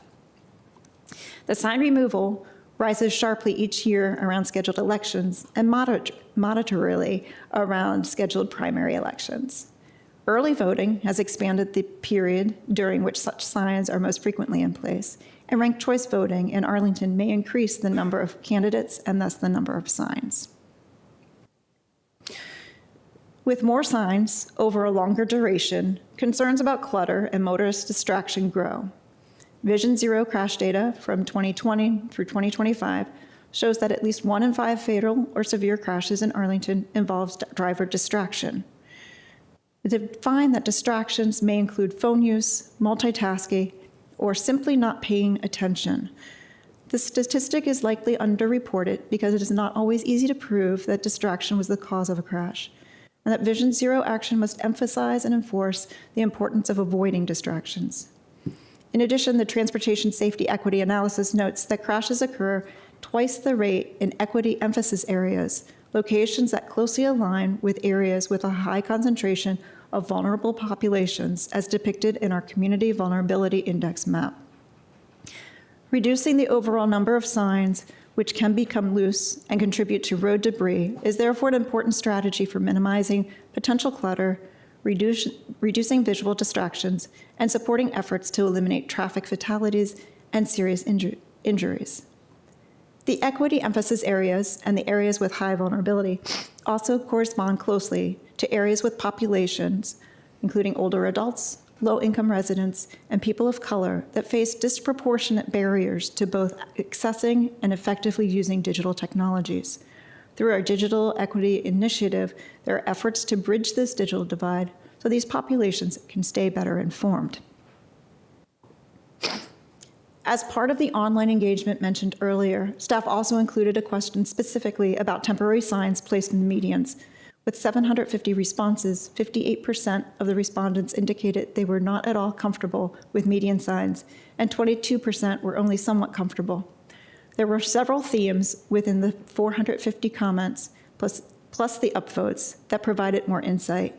That there was a preference to ban signs in the medians, that there was a concern about safety, visibility, and driver distraction, that there was a categorization of these signs as trash, blight, and visual clutter, that there was a need for appropriate time limits and removal of signs, that there was a need for increased enforcement and accountability around the existing regulations. Using the engagement input, additional data, policies, and initiatives mentioned previously, staff reviewed a range of alternatives for amending regulations for private signs in the public right-of-way and listed pros and cons. These pros and cons apply the goals and objectives through an equity lens. The first on the table is the staff recommendation to remove the allowance for private signs in the public right-of-way. The other alternatives include the elimination of 31-day signs and 7-day signs and retain the weekend and holiday placement of signs. To the elimination of 31-day signs, but the retention of 7-day and weekend and holiday placement of signs. Alternative C, the reduction of 31-day signs to 1 sign per median strip and clarifying the 31 days. And alternate D, the limit of all temporary signs in the public right-of-way to certain locations, for example, certain road types, road speeds, etc. In addition to exploring a range of alternatives, staff benchmarked against other nearby jurisdictions. Alexandria, Falls Church, and Fairfax County all prohibit temporary signs placed by private parties in the right-of-way. Based on the findings and analysis, staff recommends removing the allowance of temporary signs in the public right-of-way, and that this recommendation seeks to balance the need for reducing visual clutter, roadway distractions, and improving safety with the need to maintain equitable, non-digital access to election and candidate information across Arlington with a priority of not exacerbating any existing inequities. In addition to the RTA and outreach to stakeholder groups, including the Registrar of Elections, the Chamber of Commerce, NAIOP bids and partnerships, several commissions, and recent political candidates, staff also deployed the online engagement feedback form about signs within outdoor public spaces. The feedback from these various touchpoints helped inform and shape the proposed amendments, and additional comments that have received have been incorporated into the comment response matrix. And this just sort of shows you the journey that we've taken, the process, and the engagement. The Planning Commission heard the subject at its meeting on March 2nd in 2026 and voted to recommend the County Board adopt the resolution to amend, reenact, and recodify Article 13 for elements related to CMRI elements, and voted to recommend that the County Board adopt an alternative amendment to Sections 1311.2 and 1311.3 of the Arlington County Zoning Ordinance to remove allowances for 31-day signs and 7-day signs and to retain the allowance for commercial signs placed by private parties in the public right-of-way. So in conclusion, we're putting forward the following recommendations from staff. Related to the CMRI is to adopt the attached ordinance, which is attachment 2, to amend, reenact, and recodify the Arlington County Zoning Ordinance, Article 13 signs as set forth in attachment 5 to facilitate commercial market resiliency.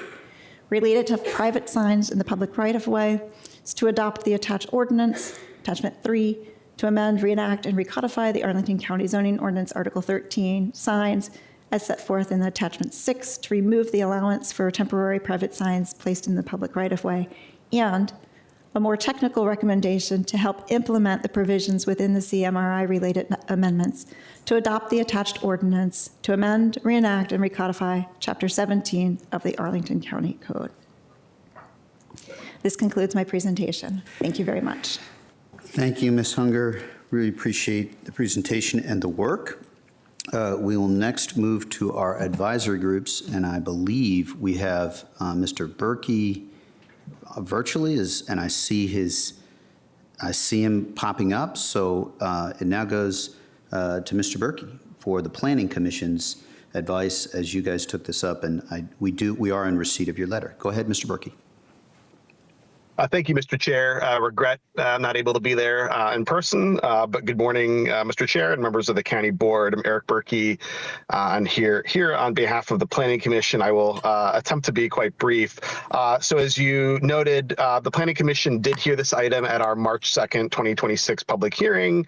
And I'll just say briefly, there was widespread consensus of support for the commercial market resiliency aspects of this proposal. So frankly, there was not a great deal of discussion on that.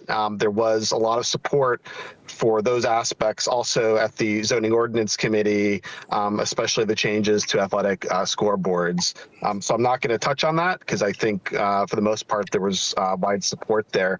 I think you have the Planning Commission's report. I think it's fair to characterize there was some very good dialogue back and forth, not about whether action should be done. I think there's a unanimous opinion among planning commissioners to certain degrees that there are issues with the signs, and I think those aligned with the public comment that you've heard. I think the area of disagreement really lied within what to do about it, and I think you had some commissioners, including myself, concerned about enforcement. If you take a more targeted approach, or maybe consider one of the alternatives, I think you had other commissioners, probably a majority of the commissioners, who are concerned about the ability for certain stakeholders, not necessarily just political candidates, but other commercial stakeholders to potentially get their message out, even if on weekends. And so I think there was a lot of back and forth there, a lot of concern about maybe not having a one-size-fits-all approach, versus several commissioners really concerned about the fact that if we make a policy change, will folks understand it? Will it effectively address the issues we're trying to fix here? And then what burden does that place, on our compliance staff? So ultimately, the Planning Commission had several motions. Commissioner Lentelme motioned to amend the main motion to essentially preference alternative A, which was in the staff report. So that added the words 7-day and 31-day periods to Part A. That motion passed 6-3. Commissioner Peterson also had a motion to move an amendment to alternative D to limit 31-day temporary signs to designated county-owned locations such as libraries, community centers, and parks. Commissioner Commissioner Peterson's not here, but I want to fairly characterize her sentiment, which is her concern about, if we're going to limit the signs in the meetings to at least allow information about elections and candidates to be maybe otherwise available to members of the public. That motion did not pass. It failed 4-5.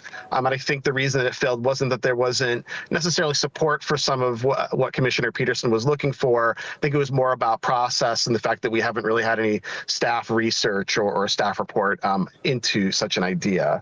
And ultimately, the Planning Commission did move this recommendation with Commissioner Lentelme's amendment 8-1, and I will remain on the line if you have any questions. Thank you. Thanks, Mr. Berkey, for describing the debate succinctly and also reflecting some of the key pieces of discussion and working to do so accurately. We will now hear from our public speakers. Mr. Kushner, Mr. Clerk, will you call the first two public speakers, please? Certainly. Our first public speaker is Antoinette Nayland, followed by Mr. Dave Schutz. Miss Nayland. We will go on to Mr. Oh, are you online? Antoine Nayland, my pardon. Online? Online. Go ahead. That's so synonymous with my past that the first pronunciation of the name that the gentleman gave just now made me laugh. Anyways, greetings to the board and everybody that's at the meeting. How are you? We're good. Go ahead. And my apologies for mispronouncing your name, but go ahead. You have 2 minutes. Oh, thank you, and no worries. As you can probably hear, I am currently on the art bus, and that's for a reason.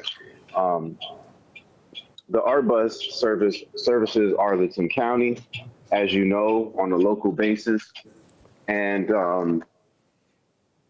as you guys mentioned earlier, thank you, sir. As you guys mentioned earlier, we're at war, and because we're at war, things are going to get more expensive, and people can barely afford the Arlington local transportation as it is. Every day that I get on Arlington, the art bus, I'm seeing all walks of life. Literally, people cannot pay to get on this bus. And my suggestion to the board with plan of action, my suggestion to the board is that the board negotiate or figure out a way to make the art bus free. Now, Alexandria County and Fairfax County have free local buses as well. I believe that if we studied their plan of action, that we'd be able to accommodate a plan of action here in Arlington County to at least make the art bus free. I think that the only bus that citizens of Virginia, DC, and Maryland have to pay for is the Metro bus. Sir? Right? That one, yes, sir. I think you may be looping this back to signs.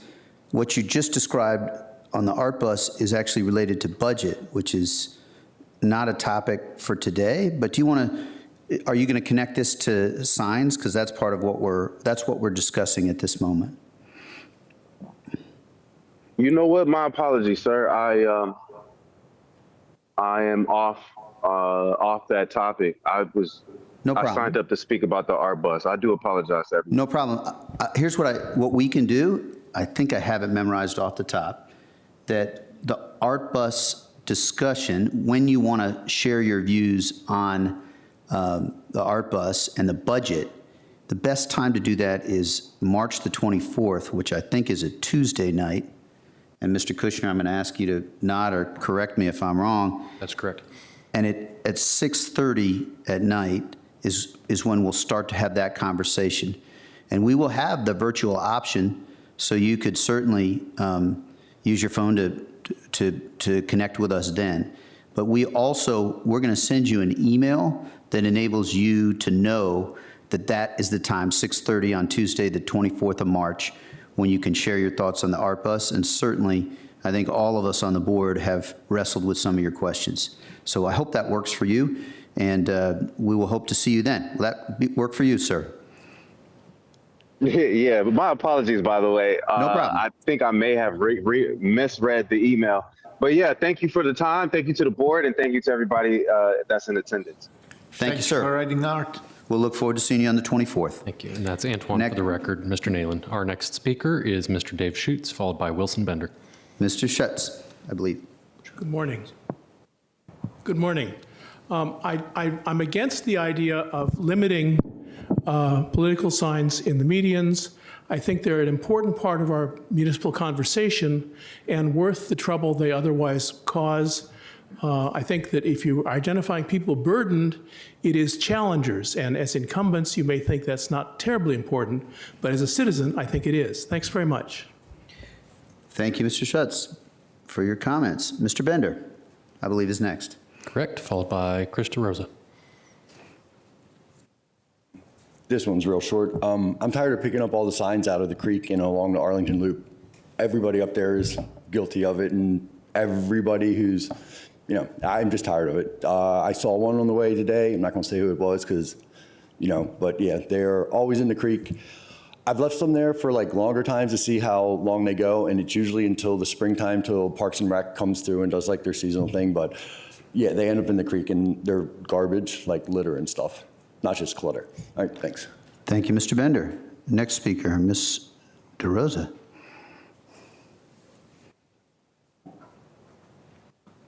Good morning, I'm Chris DeRosa. I just became aware of this ordinance proposal. I do agree there are too many signs and they're out there for too long, and they can be an eyesore. But they do provide information. And I think you'll be squashing First Amendment rights if you pass this ordinance and get rid of all the signs. It does bring awareness that there's an election. I'll bet there's a lot of people out there who don't know that we have an election on April 21st, that early voting's going on. But the signs help make them aware that that's there. And also, as a retired teacher, a lot of kids will read those signs. So it's a good practice for them for reading. I think if you can limit the number of signs, perhaps, limit the time limit that they're allowed to be posted would be reasonable. And the enforcement is important as well.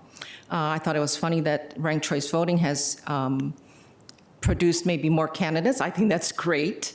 But again, if you're not an incumbent, you got to get your name out there. Not everybody's on social media, et cetera. This is one way that they can get their name out there and let them know there's an election and I'm running for office. So please consider that. Thank you. Thank you, Ms. DeRosa. Next speaker, Mr. Speaking Kushner. for 3 minutes is Audrey Clement, followed by Mr. James DeVita. Ms. Clement. Welcome, members of the board and the county manager. I'm Audrey Clement from Westover. As a regular county board candidate, my concerns about abuse of Arlington's sign ordinance are longstanding. I've made a ritual of providing county board with an annual political yard sign report detailing those abuses. My reports deplore the routine confiscation of non-Democrat signs, both from the medians and the polls by ACDC operatives, as well as their routine violation of the 2 sign per candidate per median rule. This past year's gubernatorial candidate, Abigail Spanberger, raised Democrat intransigence to a new level by featuring her name on both her signs and those of her running mate. This provided Spanberger with an unfair electoral advantage over her GOP opponent, Winsome Sears, who is also a female person of color. Another abuse approved by County Board itself in 2021 was pegging the start of the 31-day period for posting signs at 31 days before the start of early voting instead of Election Day. I commented then that I was, quote, concerned about this unilateral decision insofar as the zoning ordinance expressly limits sign placement to up to 31 consecutive days before an election or party nominating caucus, end of quote. There is no dispensation for early voting. There is no authorization to extend the public spectacle of signs covering every inch of the medians on most of the major roads in the county to 2 months or more. Legislating by fiat is not the preferred way to change the sign ordinance. ZOCO has proposed banning political signs in the medians outright. In advocating for this draconian solution, staff points to a survey in which a solid majority, quote, indicated they are not at all comfortable with the median signs, end of quote. Yet because the survey was not randomized, it is not representative and may have been skewed by special interests. Staff also points to the fact that, quote, crashes occur twice the rate in equity emphasis areas, locations that closely align with areas with a high concentration of vulnerable populations, end of quote, to insist upon an outright sign ban. Implicit in this recommendation is the notion that vulnerable populations are more easily distracted than others, which is as patronizing as overt racism. Absent objective data to prove the need for an outright sign ban, I recommend the following policy to end the current abuse. Peg the 31-day rule to the actual date of an election, stop selective enforcement of the sign ordinance, and limit signage to Arlington's primary roads. Thank you. Thank you, Ms. Clement. Next speaker. Yes, our next speaker is Mr. James DeVita, followed by John Musso. Mr. DeVita. I am here to fight for freedom of speech and to urge the county board not to ban political signs in road meetings. As many of you know, last year I put out campaign signs which were different. Rather than simply stick my name on a piece of cardboard, I used my campaign signs to communicate my positions on the issues, and voters loved it. The signs gave me instant name recognition. I knocked on thousands and thousands of doors last year, and every time I told the person who answered the door who I was, they'd say, "Oh yeah, I've seen your signs." People overwhelmingly told me they liked my signs because it helped them to quickly and easily understand where I stood on the issues. A lot of people told me they voted for me simply because of my signs. It's clear to me that my campaign signs were highly effective. Another reason I know the signs were effective were the results of the campaign.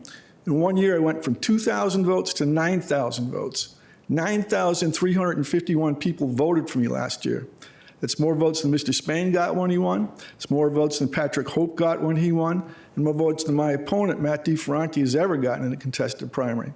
In fact, if the primary we held tomorrow, Mr. DeFerranti and I got the same vote totals we each got in our last contested primaries, I'd win. The signs I'm using are infinitely superior to email, which can be eliminated with the click of a button, and to flyers, which are probably glanced at and thrown in the trash. The signs have staying power and they produce results. So rather than ban these signs, it would seem to me what you might want to do is imitate what I'm doing. You'd be hard-pressed to argue with the results. Another thing I'd ask you to consider is the motivation behind the push to ban the signs. We've had political signs in the roadway medians for, I believe, 40 years. And if they were really causing accidents, as the county board would like you to believe, we'd certainly have a report of at least one. And I'm not aware of any accidents that have been caused by roadway signs. And the claim of visual clutter just makes me laugh. We have signs everywhere on our roads. There are signs all over the place. The only difference between political signs and those signs is they're communicating political thoughts. It seems to me, and this is just my opinion, that the only reason that there's a push to ban political signs is politics. Mr. DeFerranti's running for re-election. I'm running against him. And if the county board bans the road signs, the political road signs, it would cut off the most effective means I have for communicating with the public and make it easier for Mr. DeFerranti to win. I'd like to finish if I could. Sure. You have All right. 30 seconds. So the long and the short of it is, politics is about ideas. If you ban the roadway signs, you ban the public from considering my ideas, I think that's a violation of the First Amendment. It's anti-democratic, and it's yet one more example of the rule of law vanishing in America. And I can't stand by and let that happen. I guarantee you that if you pass a law banning the median signs, I will file a lawsuit seeking to declare the law unconstitutional, and I'll get an injunction to prevent it from going into effect. Thank you, Mr. Take the high road. Thank you. Take the high road. Fight fair. Thank you. Don't ban me from communicating with the Thank public. you, Mr. DeVito. Our next speaker is Mr. John Musso, followed by Ms. Julie Farnham. Mr. Musso. Good morning, members of the County Board. John Musso, Government Affairs Manager at the Arlington Chamber of Commerce. On behalf of the Chamber, I wish to express our support for all of the CMRI components of the ordinance before you. We believe that these are pragmatic improvements to the Arlington County zoning ordinance, and they help improve the current batch of sign regulations to enhance both the visibility and viability of businesses throughout Arlington. Just to highlight a few of them, the allowances for automatic changeable copy and off-premise advertising, as noted by staff, would represent tremendous improvements for businesses, especially in dense neighborhoods, our business districts, and so forth, to enhance their visibility for foot traffic, visitors, tourists, and so forth. Business signage adds to our built environment tremendously, and they are very critical to businesses throughout Arlington to have practical, visible signage, especially at a time of uncertain economic headwinds. It's more important than ever that they have the resources and capability to attract a wide variety of consumers and pedestrians. So we believe that staff has made very pragmatic steps to proactively approach reinventing the sign ordinance, just as they've done with other aspects of the county code, with things like adaptive reuse and so forth. So we're very thankful for staff for making these suggestions. We also really appreciate staff efforts in terms of improving the signage process, which we believe will only continue to get better as time goes on. So we greatly appreciate all of the dedication over a couple of years with staff for CMRI and specifically this, and we urge you to please adopt these. Thank you. Thank you, Mr. Musso. The next speaker is Ms. Farnham. Good morning. My name is Julie Farnham. As I think everyone up there knows, that I previously ran for county board, and I wanted to come today to share my perspective on both the political signs, but also ranked choice voting, which I think is your next agenda item. And I appreciate you raising these two important issues today. First, I want to say I do support ranked choice voting, but I think if we're going to make it If you want to talk on ranked choice voting, that's a next. I know. I'm just going to talk about it for a couple Be seconds. succinct, please. I will. So if we're going to make it permanent, we do need to invest in voter education. When I was a candidate, we had formal training by the election board. And after a 1-hour training, some of those candidates still didn't fully comprehend how it works. To be consistent, I'm going to give you 10 seconds on this topic. Yes. I appreciate having the floor and having my opportunity to speak about these important issues. And so we do need to invest in voter education because you don't want people to feel disenfranchised. Regarding the public Please signs, turn. yes. Thank you. Regarding the political You signs. could speak also later. I'm mindful you may want to leave, but you could speak later on ranked choice if you like. Can I but- reclaim my time because I've been interrupted a few times and I think I need an additional few seconds. Sure, Ms. Farnham. On this, you can have an additional 15 seconds. Thank you. So I do support doing away with these signs. I think they are awful for the environment. There are ones that are better for the environment, but they're more expensive, so most candidates don't invest in them. It's also very dangerous, I can tell you, as a candidate for placing these signs. It often requires jaywalking and dodging traffic on busy roads. The signs are often placed in intersections, potentially blocking the view of cars, and that makes things less safe. They present challenges for the county employees who are mowing the lawns, and then the candidate has to go back and put those signs back up after. And they're ugly. They're an eyesore. And I'd also suggest they are largely ineffective.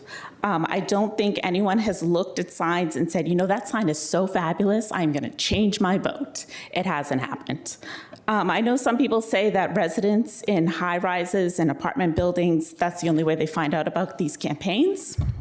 But I'd argue that is a sign of a symptom of a bigger issue, and it's not the solution to the issue. High rises and apartment building management should allow for more civic engagement in buildings, but that's another issue for another day. And I don't think it is a First Amendment issue. There is extensive case law on this topic when it comes to First Amendment. The Supreme Court has even taken it up.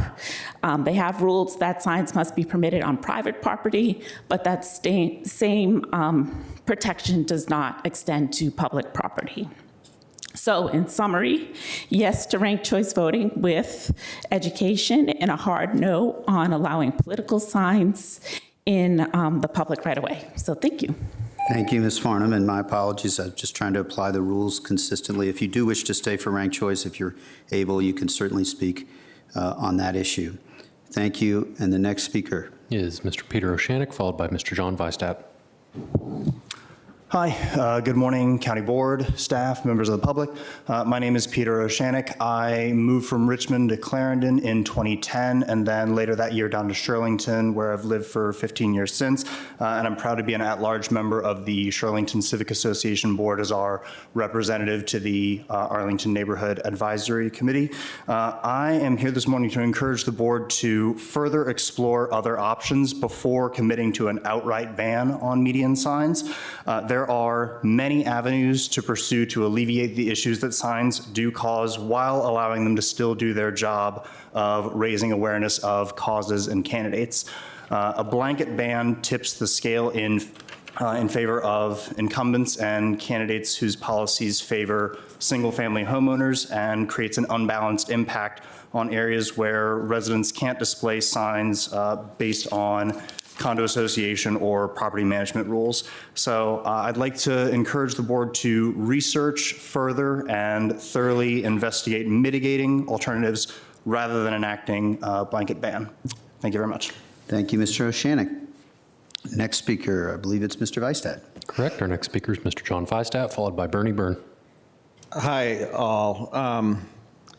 Chair DeFerrante, Vice Chair Coffey, and board members. I'm John Weistat, former county board member, and I'm here to urge you to not ban political or advocacy signs in the public right-of-way. Three big reasons from my perspective. First, such a ban would stifle free speech, shield incumbents, limit electoral competition, and diminish alternative voices and viewpoints. Any incumbent has superior name ID, and most incumbents have a towering financial and organizational advantage over challengers in marketing themselves.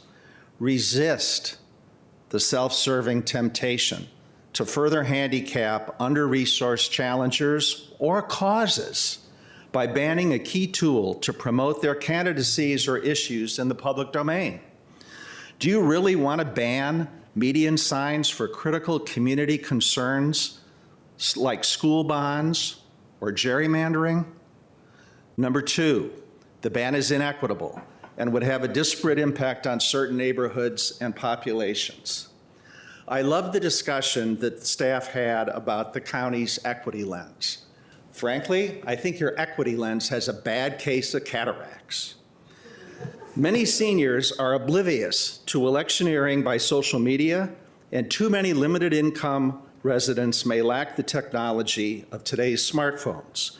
As others have noted, leafleting on front porches and knocking on people's doors is nothing but a quaint and foreign concept to the majority of Arlington's population who live in condominiums, apartment buildings, homeowners associations, and other developments with strict rules and sign bans of their own. Quite simply, median signs on nearby streets are an essential way for candidates and advocates to reach voters and for voters to become familiar with the current electoral landscape from year to year. Third, the rationales put forward by the sign banners are unproven and based on false assumptions. If Arlington cares about litter, let's work more effectively with our business improvement districts and partnerships on Columbia Pike and Langston Boulevard. If Arlington cares about pedestrian and driver safety, let's ramp up the Vision Zero campaign, strengthen traffic enforcement, and consider ticketing jaywalkers. And if Arlington cares about the rule of law, enforce it, and work with the political parties and advocacy groups to hold beneficiaries of the signs accountable. We don't ban books in Arlington. Let's not ban political and advocacy signs either. Thank you for your attention. Thank you, Mr. Weistat. Next speaker is Mr. Bernie Byrne, who I believe would be online, as I do not see Mr. Byrne in this room. Mr. Clerk, is Mr. Byrne available online? Are you there, Mr. Byrne? Yes, hello. Can you hear me? We can. Go ahead. Yes. Please amend the sign ordinance to remove the clutter caused by private signs in the public right-of-way. I disagree with most of these speakers for very good reasons. Those signs do not beautify their neighborhoods, as is obvious. They distract pedestrians, cyclists, and motor vehicle operators, therefore impairing the safety of all concerned. Because there are so many, people ignore their messages. This is particularly true of political signs. Median signs are the worst offenders. Political signs cover medians before every election. Minority party candidates do not benefit from these because the much larger numbers of the better funding majority party overwhelm them. And I wish the people who are in favor of the signs realize that. It's the biggest issue. There are now many restrictions on the placement of commercial and temporary signs in medians, including the zoning district where the advertised property is located. Many illegal signs appear in medians throughout the county every weekend. It is unrealistic to permit the placement of commercial and temporary signs in medians on weekends, as it is difficult to determine which are legal and which are not. There are very complex rules involving this. Many business owners do not restrict their sidewalk signs to permissible locations, such as one sign for public entrance and adjacent to building entrances during business hours. Instead, the owners and their employees block the center of sidewalks, where the signs are most visible. That's where they want them, creating hazards for pedestrians, cyclists, and people with visual impairments. As a result, many sidewalks are now obstacle courses, especially in commercial areas. Even worse, temporary signs do not contain their installation and removal dates. They can stay on indefinitely. Further, many signs are locations that are far from their businesses, which are illegal. The county employs only a few code enforcement personnel. I heard at the planning commission meeting it was only 4 code enforcement people. None work us on weekends. As a result, nobody removes illegal signs. Many remain throughout the week and long past their expiration date, although most people don't even know when that is. It's not on the sign. If alerted, code enforcement personnel usually issue warnings rarely remove the signs, and never issue citations that can lead to fines. Please therefore prohibit all signs by private parties in both medians and elsewhere in the public right-of-way, including sidewalks, and do not ever put them in a park, which is some people want. There is no other way to solve this problem. Thank you. Thank you, Mr. Byrne. Next speaker. Our next and final speaker on this item is Ms. Edie Wilson, speaking for the Shirlington Civic Association. Good morning. I'm Edie Wilson, the president of the Shirlington Civic Association. I'm here, to my own surprise, to speak about the value of the lowly median signs of Arlington elections. But then I was born on Election Day. First, let me thank the county staff for their work on updating the regulations for commercial signage. It's a lot of work, I know. Our businesses in the village are eager to know what they can and can't do. We support the package on commercial signage. And we'd like to make sure that PSAs are allowed on those electronic signs, please, not just commercial. I am grateful to all of you for talking with me this week about the issue of public use of public spaces for advocacy and democratic elections. We have submitted several letters detailing our thoughts, objections, whatever. I won't repeat those. But we do not support the staff recommendation to ban all signs in the public rights of way. Even the proposal as it was made, however unintended, makes us feel unseen, ignored, and disrespected. This proposal says that signs will now be on private property, or they'll just go away forever. But on private property, that's okay. It's not. Every person I've talked to, staff or board, did not know in making these proposals that signs were prohibited in all multifamily housing. So is door knocking and leafletting. 68% of us live in multifamily housing. We are the majority of voters. Condos, HOAs, apartments, housing developments, that's us. So we are attempting, with great respect, to slow you down because this ban would have immediate consequences, has not really been thought through. And slide, please. Used an invalid and biased survey. Mason. Let's pause the time and we'll. Thank you very much.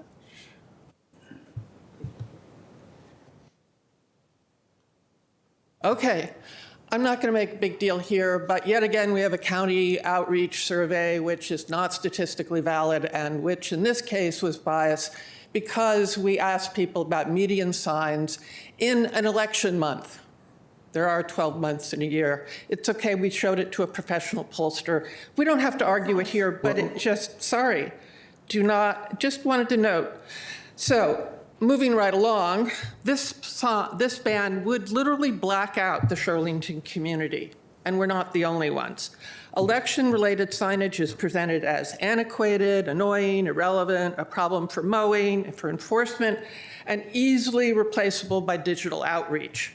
That's wrong. Slide, please. The impact of digital outreach, next slide. Not that one. The next one. Where'd you go? There we go, that one. Thank you. The impact of digital outreach and direct mail is actually enhanced by name recognition building through signage. For example, here is another point of view about the value of median signs from 2022. It quotes experts we could all talk to. There are, slide, and slide. There are others to talk to about this, but we won't do it here because we don't have time. Local elections are difficult.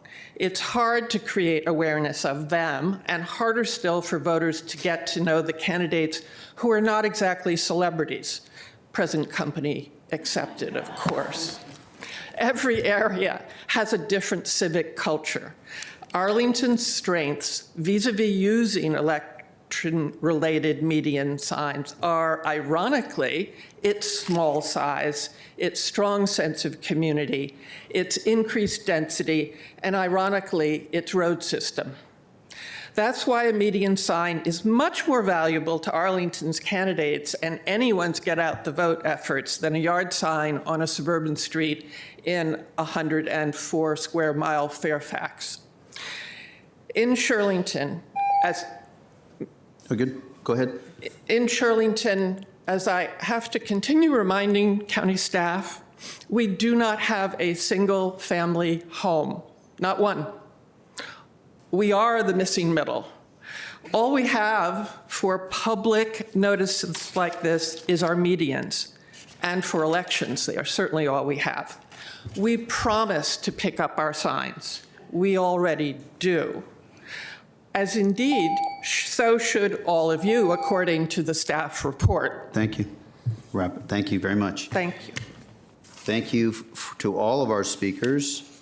The conversation is now with the board. So we heard from a number of speakers. By my count, we did not hear, except for Mr. Musso, regarding the Commercial Market Resiliency Initiative signs. And my apologies, Ms. Wilson as well mentioned it. Colleagues, I'm ready. I'm open to discussion on the commercial market resiliency. Grateful to staff for their work on this. I'm open to discussion. I guess my default approach would be to see if we can get a motion on those signs on the table and then have discussion. And unless there's objection, that's where I'd propose to go. And I think, Ms. Cunningham, you may be ready with a motion. Or maybe moving towards. Yes.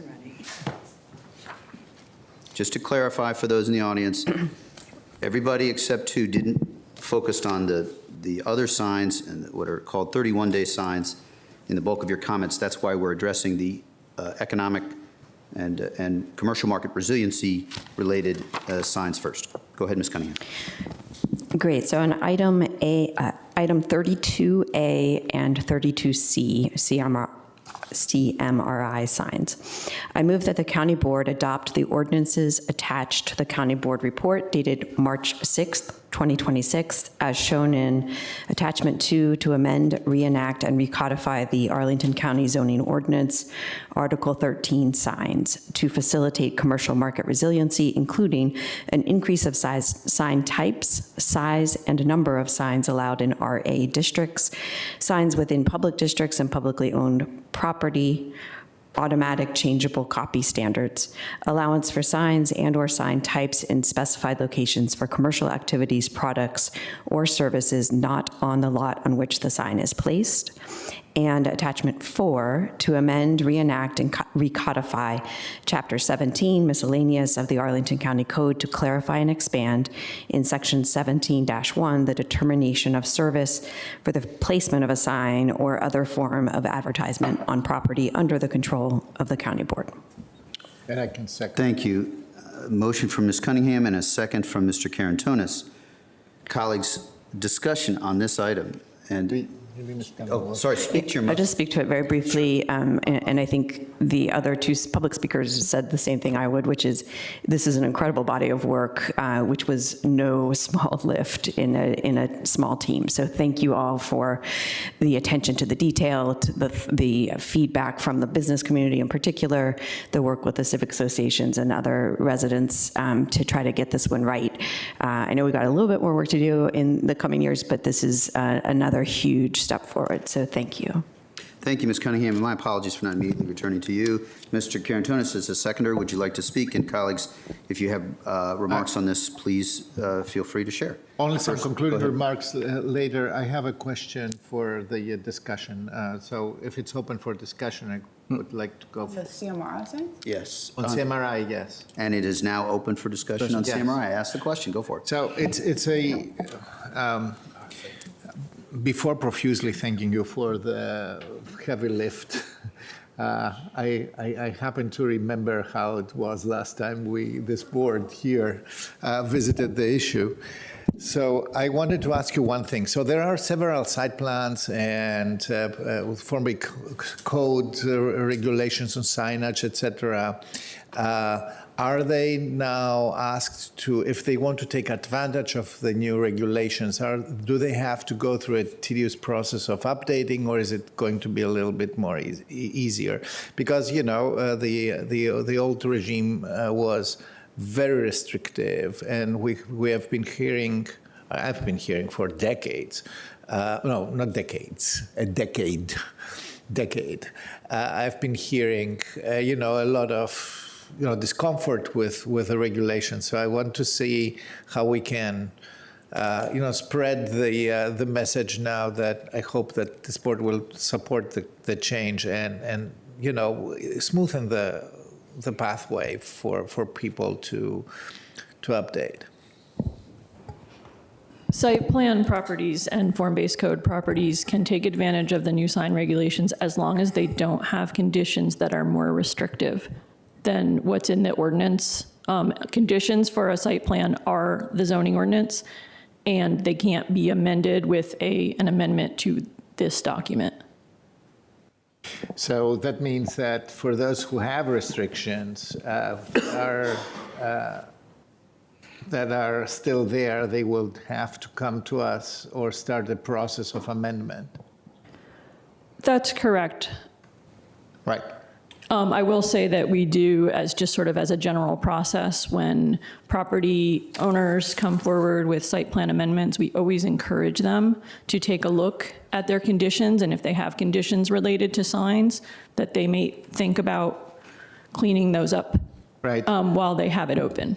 Correct, and this is the reason, because we have Mr. Musso here. I think this is an excellent field for activity for the chamber to actually inform their members and everybody surrounding them that this is a better, you know, environment, more reasonable in my opinion, and because they will be one way or the other engaging with the permitting process to include that, and remember that they can do that. Thank you. Thank you, Mr. Garantonis. Vice Chair Coffey. I'm really grateful to you all for doing this work. I know CMRI has been kind of the continuing evolution of what comes next for us to fix. And I think you all have done such a great job engaging with our business community, with our broader residential community. And I think where we landed on this is a very good balance of some expansion without letting everything be completely a free-for-all. I definitely respect on the sidewalk signs, especially the feedback on how it could impact those with disabilities and how that was factored into our decision-making to leave the regulations as is. And I note that one of the issues with current sidewalk sign ordinance is around enforcement.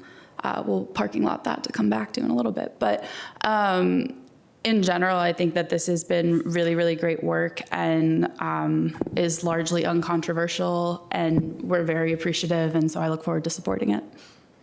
Thank you, Vice Chair Coffey. Mr. Spain. Yes, not to go down a rabbit hole and repeat everything that our Vice Chair has so eloquently put, but I recall last year when we started having these conversations around the ordinance, and I just want to really give a shout out to our Vice Chair and Susan Cunningham as well, a board member who, from a board perspective, have been somewhat of the leaders having these conversations, even though we've all been involved. And to you both, Deborah and Jill, for your work. I think what you'll find as we get into the next part of this conversation that there's always work and perhaps more work to be done. But when we think about what the chamber has done and some of the concerns you brought up last year and how this is really going to help with our business visibility, our placemaking, and it ties right into our commercial, our resiliency initiatives that we have going on, I think is a win-win. And as Vice Chair Coffey stated, non-controversial.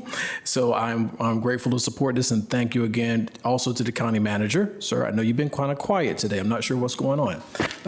But thank you all for your hard work on this, and that's all I have, Mr. Chair.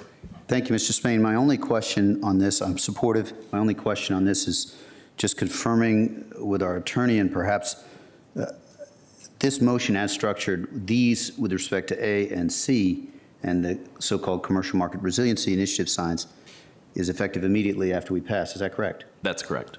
Got it. Okay. Thank you. Colleagues have said it better. I'm ready to vote. All those in favor of Ms. Cunningham's? Just a final one. Hundreds of small businesses will be so thankful for all this.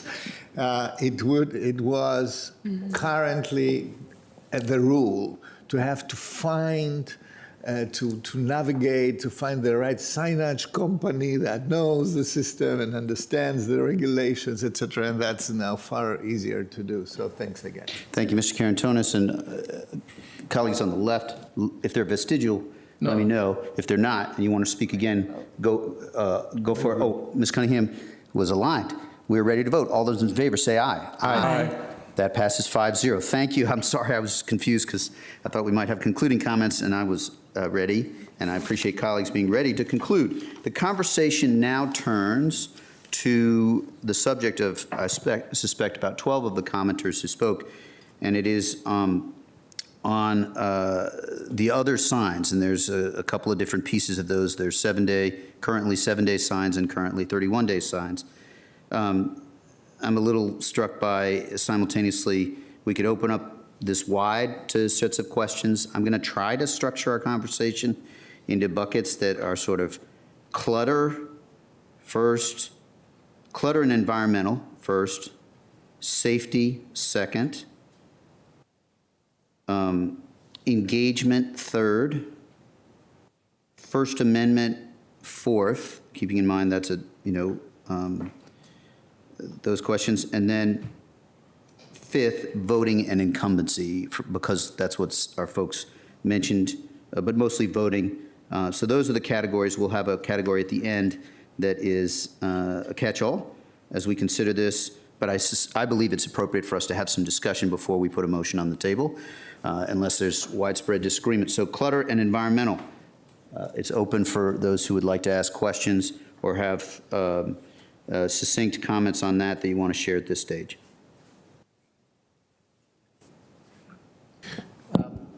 I can ask. Go ahead, Mr. Karantonis. Go ahead. So, what's the reasonable definition of clutter? I mean, I know when I see it, but is there any? I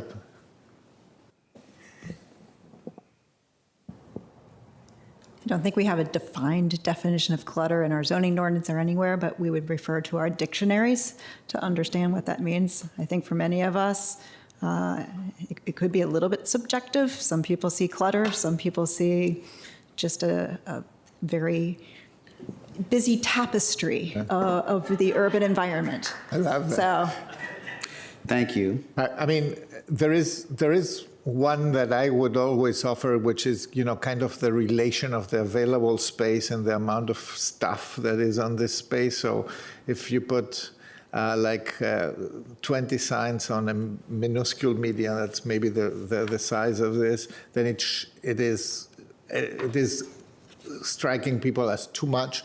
And if it's a very long median, then it's probably more tolerable, despite the fact that there's the same number of signs, right? So that's probably where I wanted to go. Thank you. Thank you, Mr. Karantonis. So sort of see the dictionary definition, and then it is a touch in the eye of the beholder, at least is what I took from that piece of it. Other questions on clutter?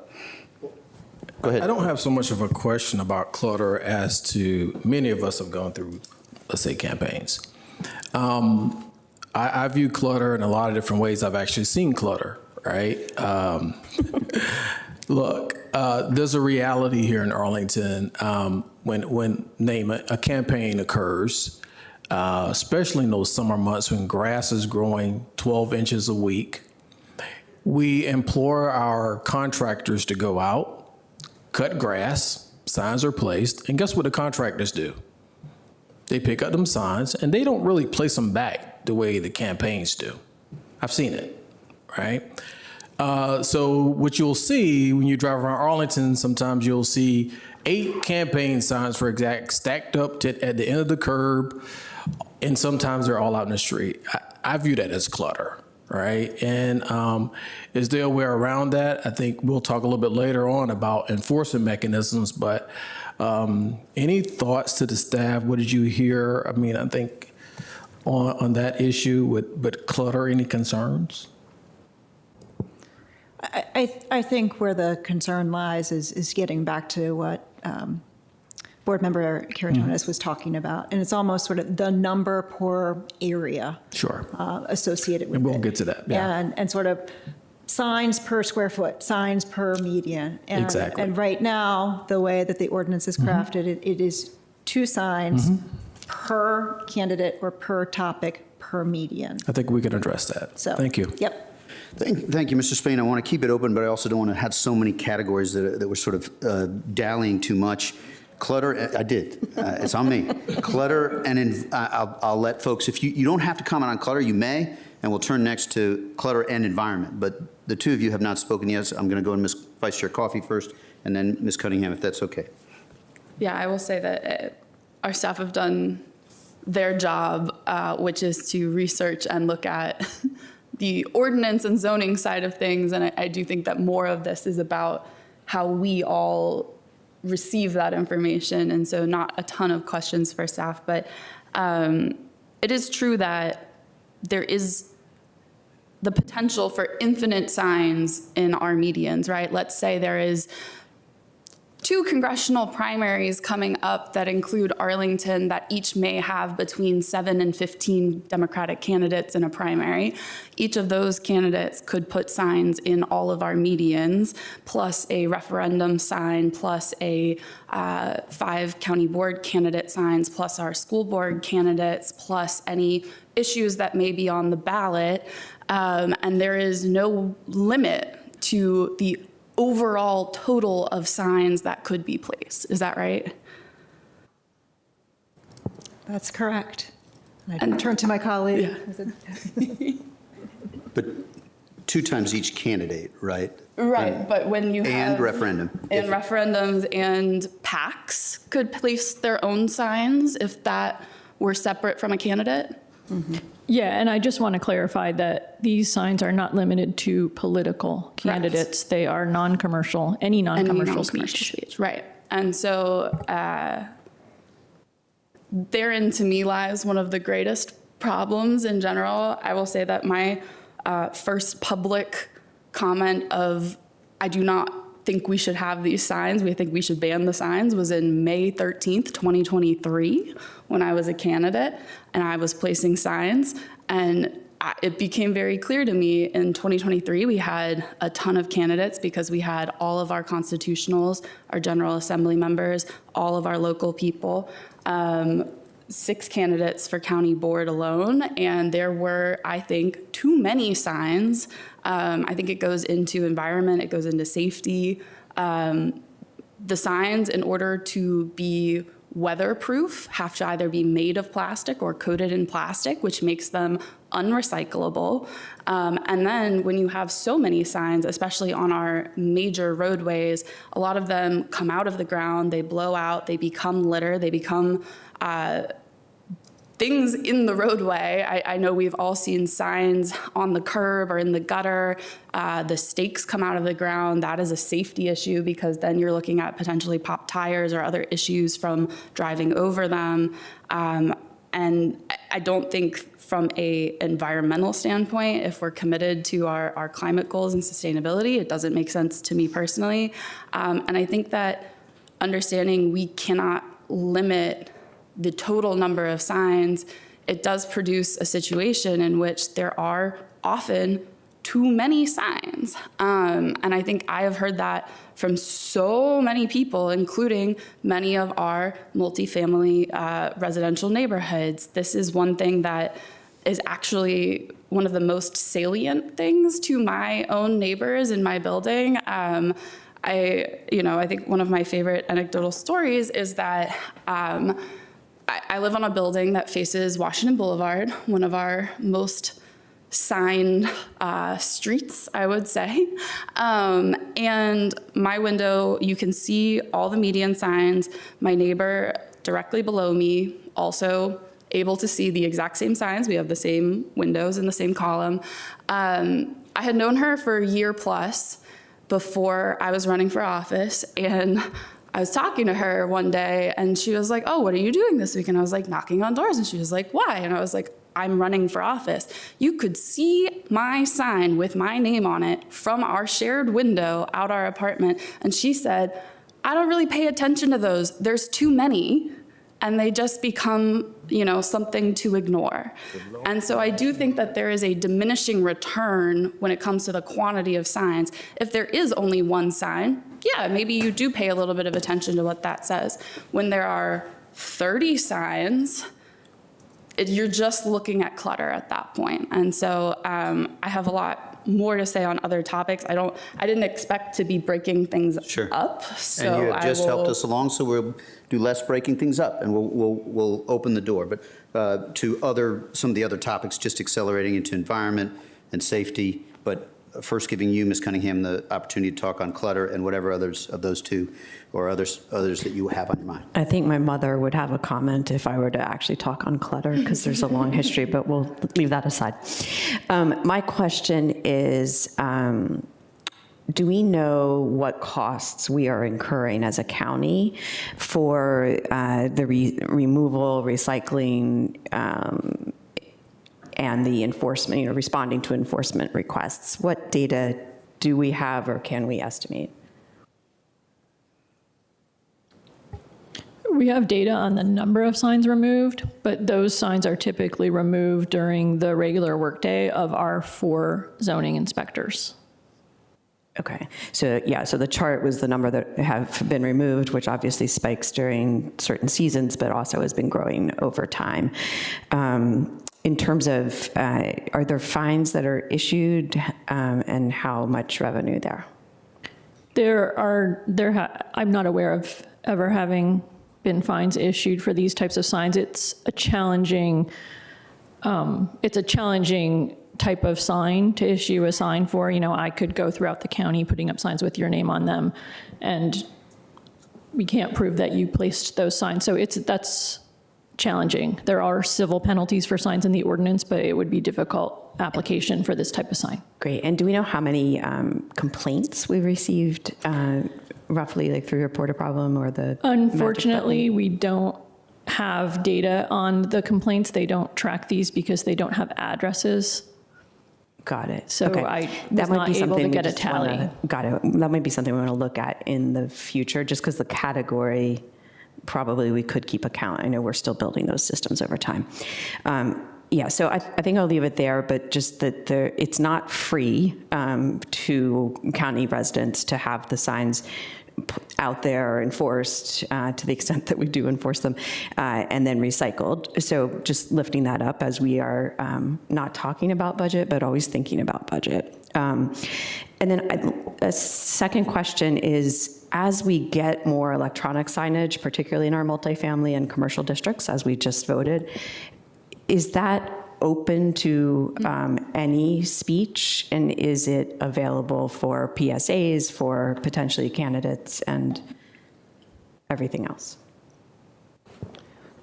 So again, what you passed today would allow for the placement, sort of allows the framework, but detailing the specifics around it would be more of a contractual discussion. But anywhere that we are allowing commercial speech, we do allow for non-commercial speech. Okay. So the answer would be yes, it could. The question is the mechanism of how. Great. And what we did is create the opportunity. It's not necessarily that when you walk out of here, those signs will be in place. And I think that just zooming out a little, I think we are on a journey together as a community where we're obviously becoming more urban in parts of our environment. We are all extremely aware of the need for strong democracy, strong civic engagement, and we're trying to feel our way through it. And my hypothesis is we're not going to get to the perfect answer ever, but even to a more perfect answer in one step. So I'll leave it there for the moment, but appreciate the staff's work. And actually, I do want to zoom back out. we asked you guys specifically to look at this, so I just also want to make that clear that this was not staff-driven on the right-of-way signs. It is something we hear a lot about as concerns, and obviously, as you heard this morning, there's lots of different opinions. So thank you for taking it on. I know it was extra work on top, but I think it's appropriate that we did it. Thank you. Thank you, Ms. Cunningham. I do have one follow-up question just to see if I understand with clarity. There's provisions, I believe, on the CMRI side with respect to lights not allowed on the signs. Do those apply to the 31 and 7-day signs? Do you know if that provision applies? I think that lights were not allowed. I could be misreading on some of the signs. I'll look for the code section, but if it doesn't ring a bell, I just wanted to ask that. Sure. There are some provisions in the CMRI-related signs that do allow for changeable copy and illumination. But very specifically, Yeah. it is not, lighting and changeable copy is not permitted for these temporary signs in the right-of-way. Got it. So that's the piece, because you mentioned electronic, but I wanted to see if it applied. So lighting is not permitted at this stage for the temporary signs in right-of-way. Moving on, we'll open it wide open. Mr. Spain, go ahead. Yep, this is still on safety, right? You can do clutter, environmental, or safety.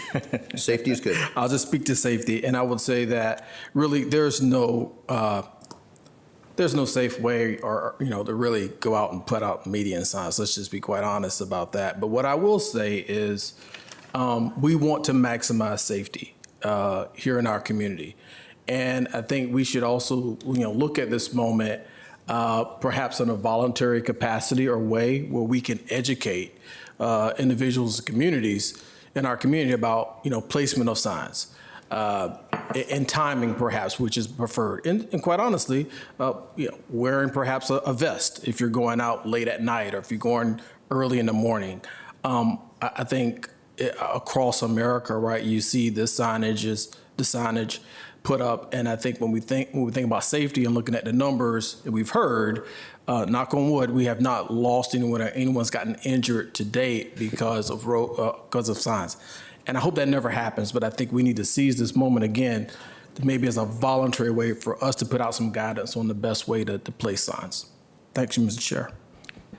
Thank you, Mr. Spain. So safety, or just opening it up?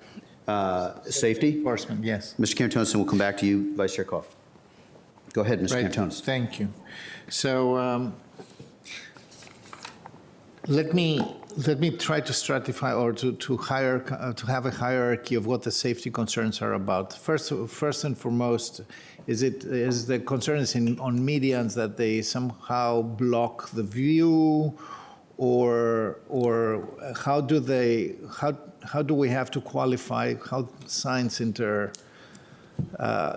make it less safe for whom? So I guess for drivers, because for pedestrians hardly, right? So for drivers, they make. And it may be the case that you need to throw it back to us. There's a second tier that says, oh, this is a lot of wires and things, that somebody can trip on. I have, sure. Several times actually, etc. So I am just trying to understand when we talk about safety, what we are talking about. Number one is obstruction of use. Number two is unattended physical elements in the right of way. Sure, and I think one of the first and foremost is just it's a distracting element. And distraction. It is causing somebody to look away for a moment.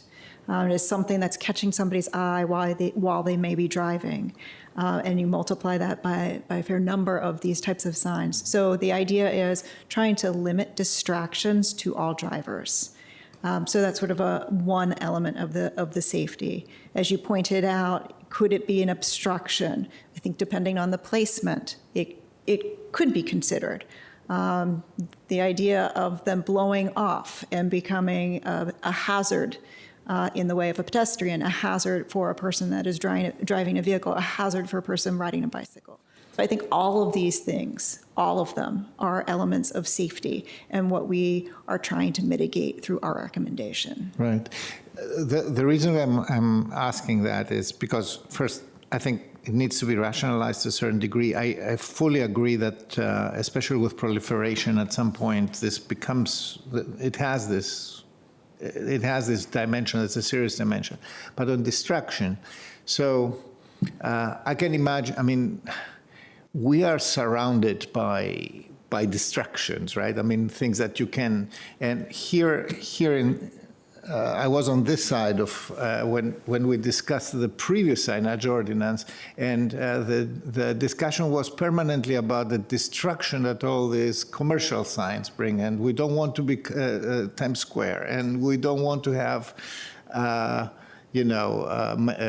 changing copy, and we don't want to have mega screens, et cetera, et cetera.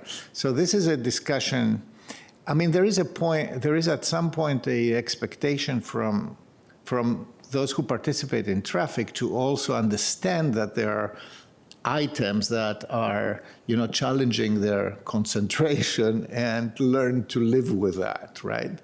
The same way that we expect from people not to pay attention to the billboards and to read them, in detail when they are driving at 60 miles per hour on a highway.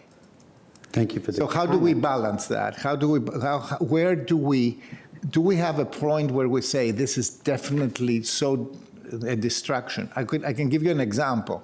I remember in a different country where political signs were not permitted to be reflective.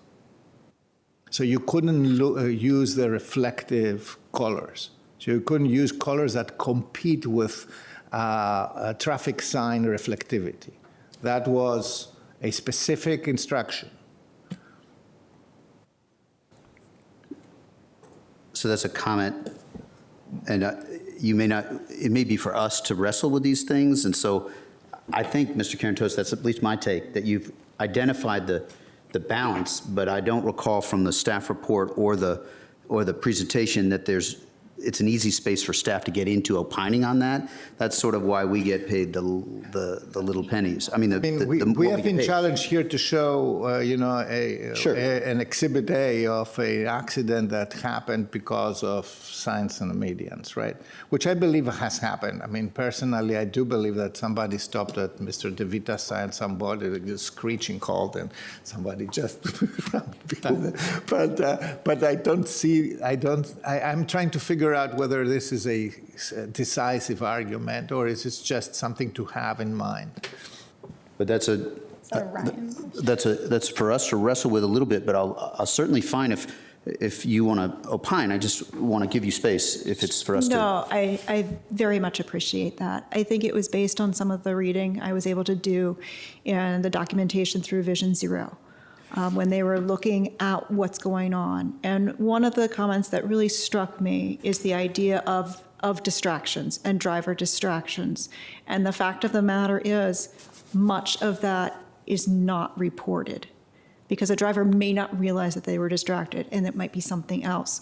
So again, that sort of resonated with me and a rationale behind that.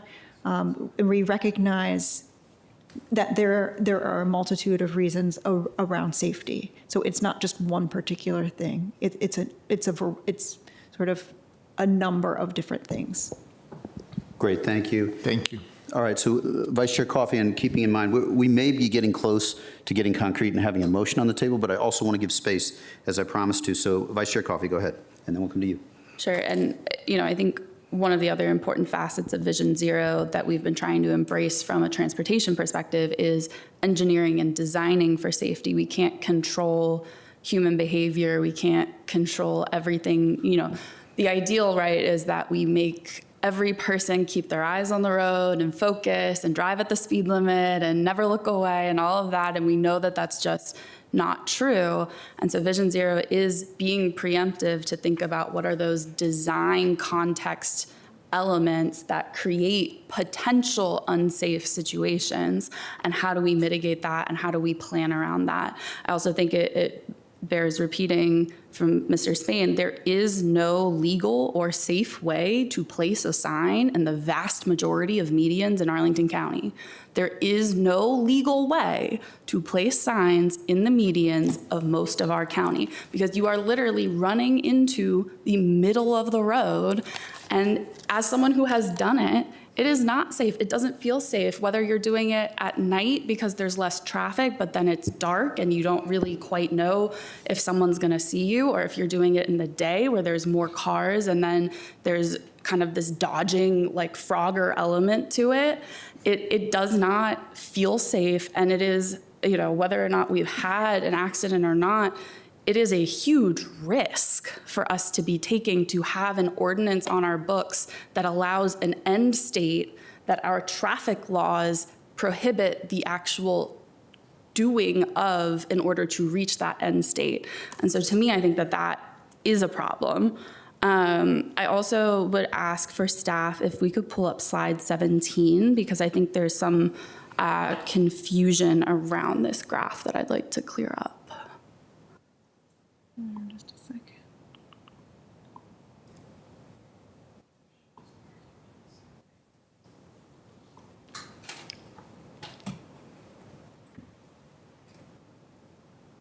Oops, apologies.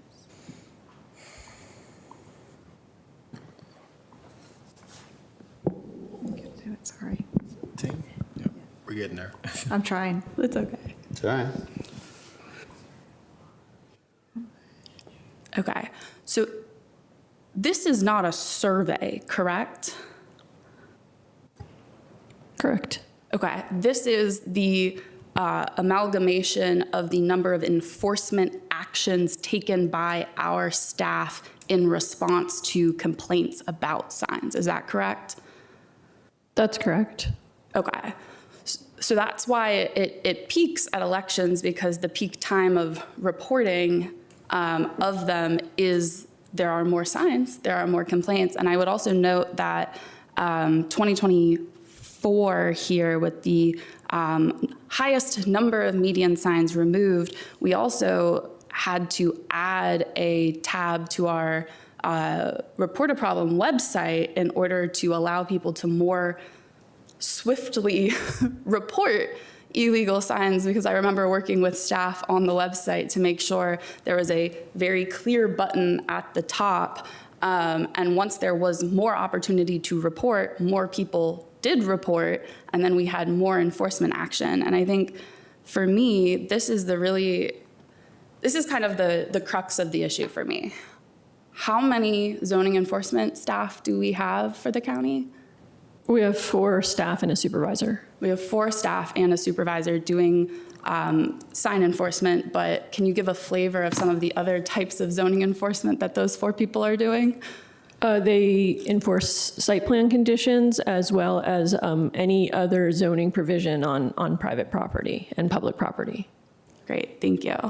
And to me, that is, at the end of the day, the inherent problem. We have 4 people whose responsibilities include enforcing our sign ordinance, but really the vast majority of what they should be doing and how they should be spending their time is on much bigger things. We have all sat up here as the board and lamented how we do response-based enforcement, and these use permits come to us with years and years of observed violations that never actually turn into citations or actions, and we all say, well, we don't have the staff to do it, but we're also asking our staff to spend their time on things like pulling signs out of the ground every year that, you know, is not necessarily the best use of public time or dollars.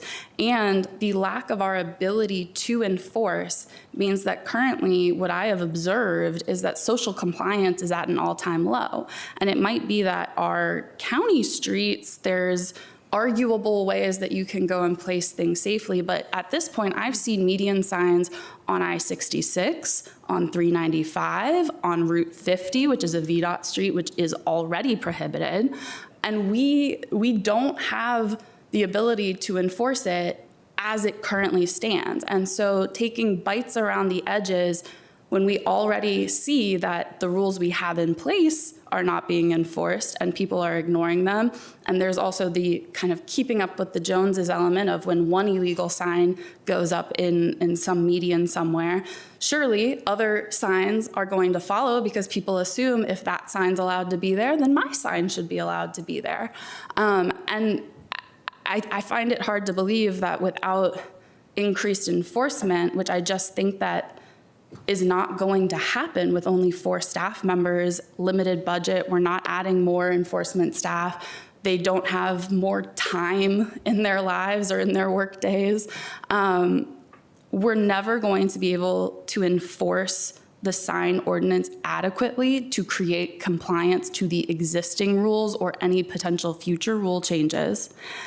The signs may not have no value, but they have limited value, particularly in a world in which other options are increasing and are reaching, frankly, more people in more targeted and efficient ways. And I think I really disagree with the idea that small campaigns need these signs in order to get name recognition. As the person on this dais that has spent the least amount of money to be successful, I spent 8% of my campaign budget on signs. I spent a quarter of that on digital advertising, and I would have liked to, frankly, use those resources to reach voters in a way that actually conveyed what I'm running for, when election day is, what I believe in and what I stand for. But there is an element of the current culture, which I understand some people in this community still like and enjoy about the median signs, that if you don't have signs, you're not a legitimate candidate because you're not keeping up, you're not getting your name out there. And then the academic research is mixed at best on the effectiveness of those signs. And Ms. Wilson, you provided a study. I looked at that study last night more in depth, and it even acknowledges that there is not actually a statistical difference in the recognition of the name between the treatment and control group. It has a p-value of 0.13 and an n of only 86, which is really a small sample size, while other research has shown that there's no difference in turnout. There is maybe a modest shift in vote share if one candidate has signs and another candidate doesn't have signs. But in a world where we're creating an equal playing field, everyone has access to alternative methods of getting their name out there. More than 90% of all Americans have smartphones at this point. The vast majority of people are using Facebook. 50% of those 65 and older are using Meta on a daily basis at this point, and that's research from the Pew Foundation.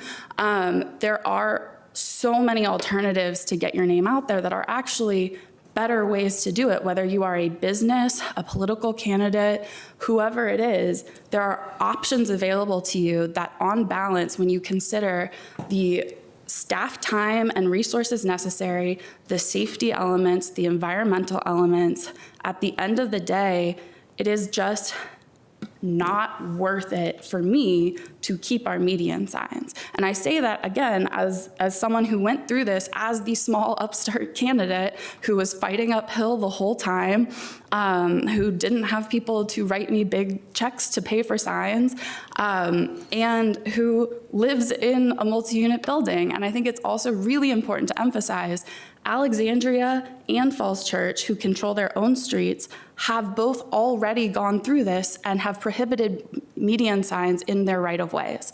So the idea that this is harmful to like our political fabric or civic engagement or whatever, unless we're saying that Falls Church and Alexandria have demonstrably less informed or less engaged elections, which I don't think there's any evidence of, I personally find that argument very hard to swallow. And so I understand that some people like them, a lot of people don't. The public engagement that we did online showed a very strong, I read through every single comment in that engagement form. So many people do not like the signs. They do not want them. They feel it is a safety issue. They feel it is a clutter issue. They feel it is infringing upon their daily life, which, as someone who, again, sees the signs from my window 60% of the days out of the year, it is pretty frustrating. It is not something that I feel enhances the quality of our conversations, because signs don't convey anything other than I'm a candidate. For what? For where? For when? Great. Hard to tell. And so ultimately, I think it's time for the signs to go. Mayor Justin Wilson of Alexandria talked to me about his process of getting rid of the signs. He said it was one of the hardest things he had to do on city council, and he also said it was the best thing he ever did. Thank you, Ms. Coffey. Ms. Cunningham. And I think open wide as to topics, and then we'll go to Mr. Spain perhaps for a motion. Okay. Okay, I have a question for staff back on safety. So I think one of the principles of Vision Zero is making sure, as we said, everyone can see eye to eye and remembers to look eye to eye. In your experience in pulling signs and receiving complaints about the signs, is intersection and crosswalk safety a common concern? I think I've anecdotally, but I don't have all the analysis of it, especially left turn movements, being able to see bikes and pedestrians who may be small. I would say generally when we get complaints about signs, it's much more general than you're anticipating. It's just, there's a lot of signs here, should they really be here, type of thing. And is that true also for the ones we pull? The 800 we pulled in 2024, was it just there's too many signs somewhere, or was it a particular location feels unsafe? Staff may at times when they're out doing regular inspections, which they are often doing. One of the things I didn't mention earlier in answer to Ms. Coffey's questions is staff routinely do inspections for certificates of occupancy, of which we get over 1,000 every year. So when they're out doing their typical inspections, they may pull signs. They may also, for example, after elections, after that 5-day period in which signs are supposed to be taken down, a couple of them may go out together with a truck and just pull signs. And sorry, I've almost lost sight of your original question. Are they also pulling ones they perceive as potentially challenging the right-of-way view lines? Yeah, so generally they're going to pull signs that don't comply with the zoning ordinance. They're not going to make a judgment call as to whether or not it's they're just looking at the ordinance. Got it. And Mr. Manager, because we haven't called on you very often this day, and it's already afternoon.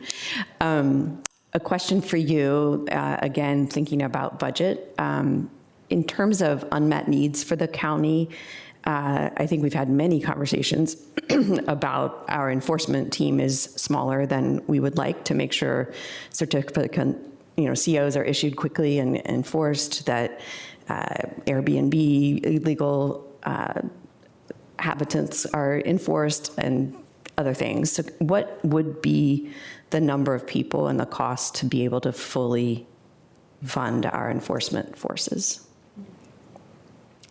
I have no idea, but I will tell you that, the zoning staff are funded through a combination of our development fund and our general fund. And I think that right now, the status in the development fund, there's not going to be any additional hiring anytime soon. For the general fund, we're really hard pressed, but I am struggling to figure out how we would come up with an estimate to have an effective number of staff to do anything. So I don't know. I welcome. Maybe just order of magnitude. Is it 10 times more? Or is it 100 times more? But you're asking for compliance. We do compliance, not enforcement on many issues, right? Yeah, we don't do any proactive. Yeah. It's a tough question because we have all those other, right? Okay. Well, I think just the point stands that our enforcement resources are precious and they are not likely to grow, although we will keep asking that question whether they should grow, because sometimes if you get too far to where voluntary compliance has fallen off, you do need to do a push of enforcement. And so again, I'll say it's not free. And we're in a time of transition. And so I honor the experience that you had, Ms. Coffey, as well as the recommendation that it's time to get over it. And I think we should probably have a regular cadence of looking at this. And the community should know that we have a regular cadence of looking at it every 2 years or so that we keep changing as we need to over time. And I think there may be a day in the future where digital's enough, or digital plus, clustered town hall type signage is enough. And so I will leave it there because we have a long day. Thank you. Mr. Spain, do you want to get a motion on the table? Yeah, Mr. Chair, I'm going to have some comments because we're still, I think, talking about safety. Then I'll put forward a motion here. But there's a few things I want. As I'm talking, can we bring up slide 17 again? And there's a question for the county manager that I have. First, do we have a policy, Mr. County Manager, or anything in place that directs safety as it relates to contractors or personnel from the county when they go out and do work in the medians? We spend a lot of time working with our staff and training them about the best way to go about do their work in the workplace. And the workplace for them is very often outdoors. So there's regular training that takes place. I cannot cite to you the specific rules or regulations, the VOSH and OSHA regulations that we recite to them, but there are, and I just don't have them handy, but there are rules that we lay out for our staff. Great. On slide 17, as we looked at 2024 and we had a high number of median signs removed, and this is for staff, do we know, we've captured some data, those complaints as it relates to Arlington, what location they came from? Do we have that? What part of Arlington, whether it was all around Arlington? Do we have any data on that? Again, zoning staff have not tracked location of complaints. Okay. So let me say this, complaints, whether it's for median signs, whether it's for snowing, whether it's for parking, whether we just don't have the staff to enforce it, I think in a way that would be, beneficial perhaps, or responsive in a way that many folks want to see this. I also believe that, when the enforcement challenges that we have are a reason, quite honestly, to refine the rules, which I think we're going to do, but not to what we've heard here before, eliminate expression. Okay? And so with that, I do have, Mr. Chair, a proposed motion here for us to consider, and if you don't mind, I'm going to read it. You can take down the slide, we don't need it anymore. So I'm going to move that the county board adopt the ordinance titled Substitute Ordinance B with an effective date of January 1st, 2027, namely to change 31-day signs to 45-day signs, clarify when and where 45-day signs may be placed by private parties in the public right-of-way, and reduce the number of 45-day signs from 2 to 1 that private parties may place in the public right-of-way. Motion's been made. I'll second the motion. I can talk to it? Sure.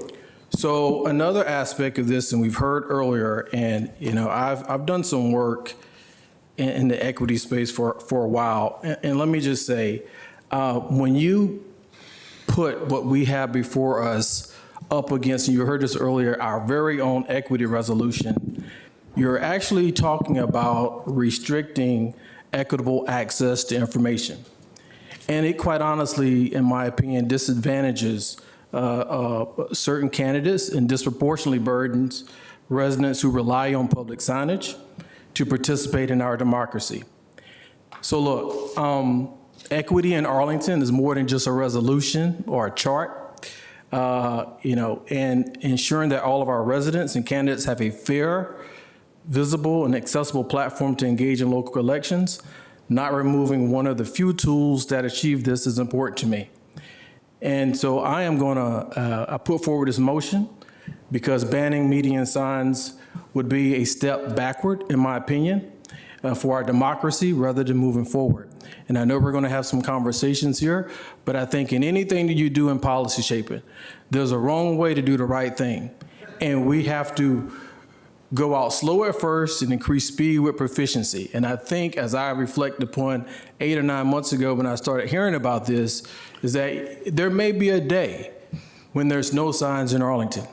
There may be a day, but we're not Alexandria and we're not Falls Church. We're Arlington. And I think to what we've heard about the tapestry and what makes Arlington unique One aspect of that during election season and other times is our median signs. I said earlier, I've seen some people that have done things that are just, there's a lot of signs out there and they're all over the place. As a community, we have to come together and do a better job, right, helping each other out with these signs. But it is something that I think plays a critical part in our democracy right now. And removing that type of aspect of our democracy, again, takes a step backward, given the national scene. And I don't want folks to be able to exercise their right of freedom of expression. And I'm totally understanding the environmental impact. I'm also understanding, you know, the equity impact. But I think my motion says it all. And Mr. Chair, that is all I have to say on it right now. Sure, I'll open it up in just a second. I haven't said much. I would ask the clerk if he could put back up the amendment in full. One piece that I would like to, I guess what I'd suggest is on location, if you look at A and B, this is to be transparent in the hours and day leading up to this. I believe Ms. Cunningham, you may have worked on this to share with us A and B here, which is places that are enumerated in our code where signs cannot be for safety reasons. 15 feet of a fire hydrant driveway or other vehicular entrance. And I looked at 30.2.6.A.4 of the zoning code, and that I think is clear. And in that provision, just as in all of this, our rhetoric has perhaps focused on one of the common types of what has been 31-day signs and is proposed to be 45-day signs. But just to be clear, this is not specific to a particular type of speech and a particular type, and with respect to the First Amendment, this is temporary signs. Is there anything, Mr. Attorney, that you would like to further add to help clarify what I know we've all talked about and thought through, which is there's certain types of signs that often occur, but our proposed, under the First Amendment, our proposed regulations have to be content neutral, I believe. Is that correct? That is correct. They have to be content neutral. Got it. Okay. And so thus, D has commercial or non-commercial. There's small pieces. Mr. Clerk, if you could go, I just want to make sure we understand. Yeah. You could go to the next page. For me, 45-day signs, this again, as we worked on this, other colleagues have sort of pointed out, there's been much discussion that 31 days used to be before we had a 45-day early voting period. And it seems there's the coterminousness of 45 days for the early voting period and the time within which signs are permitted is there's an alignment there that I think feels to me as though it has a basic fairness, mindful that there are critiques. And last, the 7-day signs that are mentioned there are not touched by this amendment. So the only other thing before yielding is I do want to particularly highlight that the impact of Mr. Spain's motion is that this would not take effect until January 1st, yes. 2027. And thus, this year's redistricting campaign, congressional campaign, county board campaign would continue under the current system, and therefore there would be 2 signs allowed per median, and for this type of sign with respect to those types of signs, and you know, that does not say that it's only political types of signs to which this applies. I'll yield, colleagues. I think maybe Mr. Karantonis, you had a question that preceded the motion, and I'm happy to go to you, and then Ms. Cunningham, we will have it on. I have only concluding remarks, so. Ms. Cunningham, and then I know we're going to go eventually to Ms. Coffey, but. Sure, I had a clarifying question about the implementation timeline, and I appreciate that this year we have elections underway more of the time than we don't in Arlington because we've got a couple specials. We've got the redistricting, and then we have the regular primary, and the parties may also choose to do caucuses. So under our current rules, I think my calculation is we have maybe a week and a half in August that we will not have signs, literally because of the overlapping. And then we would have signs all the way through till the end of the first week of November.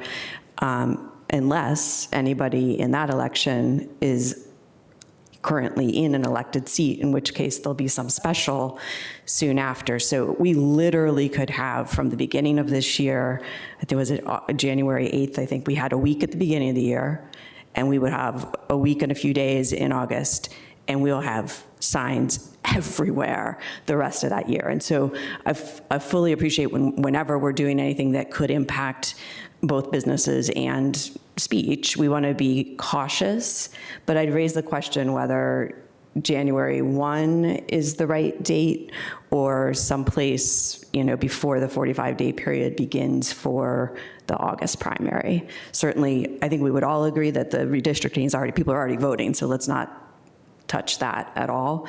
But I think particularly since we're not doing a full ban, I would invite us to consider, it'd probably be June, I'd have to look at the dates, May 1st, okay. Sure. I'm mindful that Ms. Coffey is about to make a substitute motion. For my part, I think that the process of that election is already ongoing, and I think January 1st is where I feel comfortable. It is true also that, thankfully, there are different stakeholders, but folks have figured out that for a November election, putting signs out in August is not, it particularly seems to be controversial. That's one thought. A second thought is I think that the election is already ongoing. I'm not in a category, I'm just not, of seeing that signs are pain. Signs remind me that my wife doesn't like bumper stickers or yard signs.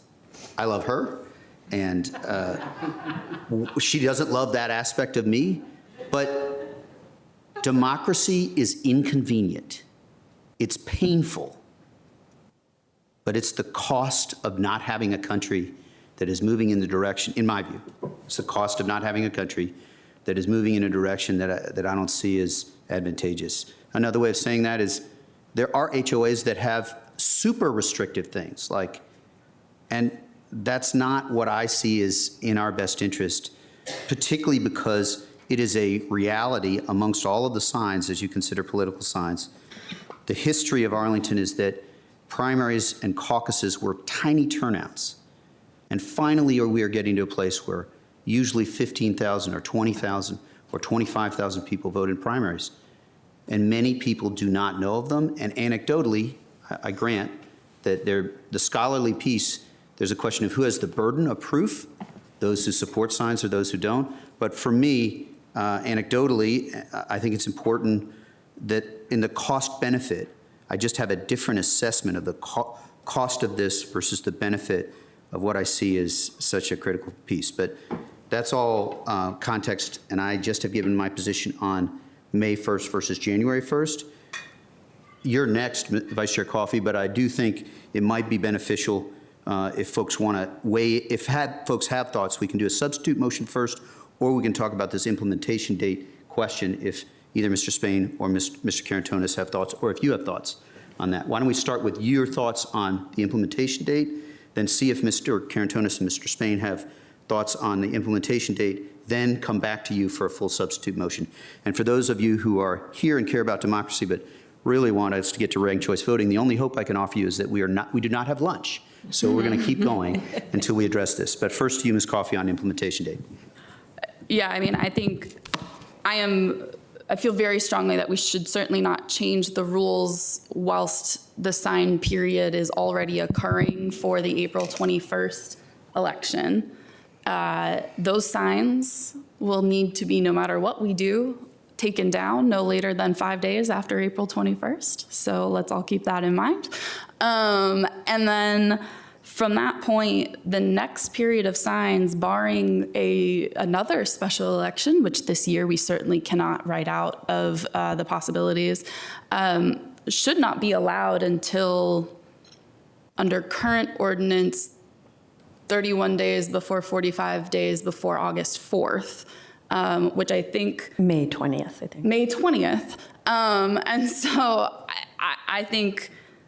I will at some point be making a substitute motion, but I would be far more inclined to a May 1 effective date, which is after the April 26th sign date for the April 21st special election, but prior to the longer sign date of the April or August 4th primary election date.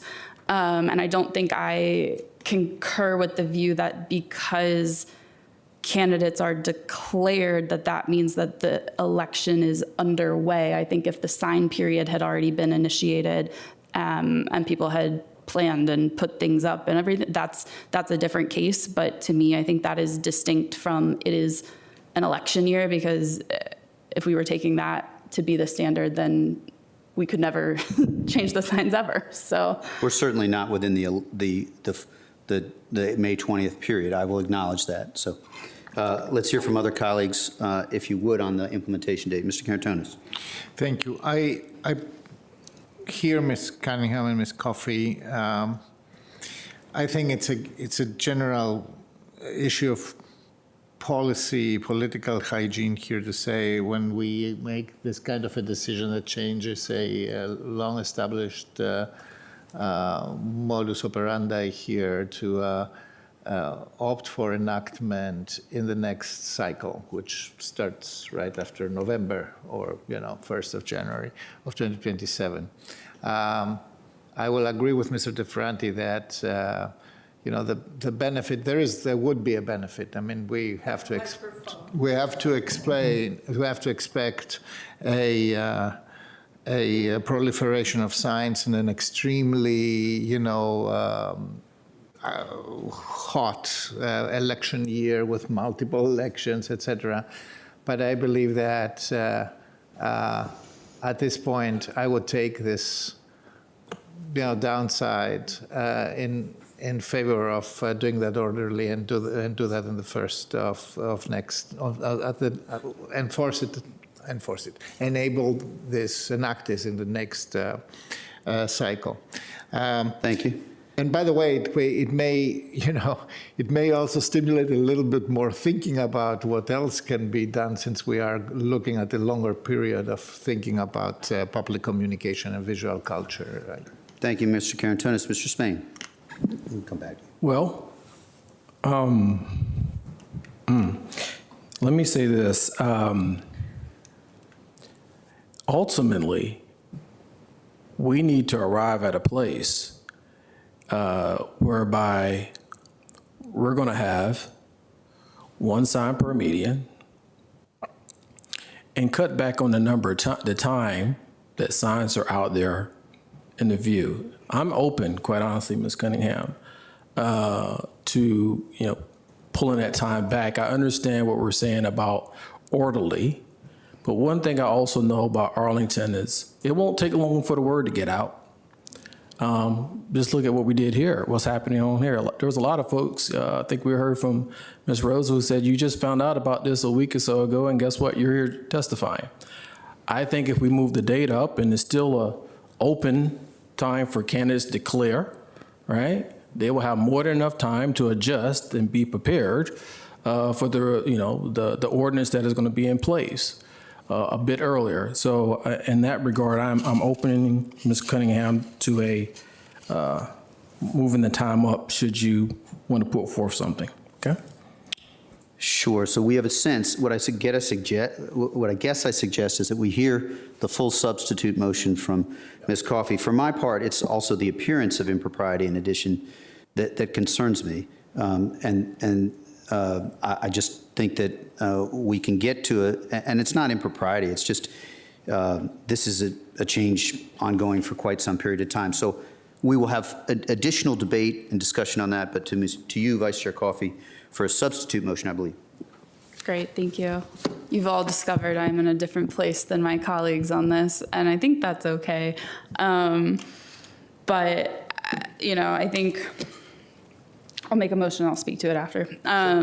I'd like to make a substitute motion. I move that the county board adopt the ordinance as shown in attachment 3 to the board report dated March 6, 2026, with an effective date of May 1, 2027, namely to amend, reenact, and recodify the Arlington County zoning ordinance, Article 13, signs signs, section 13.11.2 to remove the allowance for signs placed by private parties in the public right-of-way and other reasons required by public necessity, convenience, general welfare, and good zoning practice.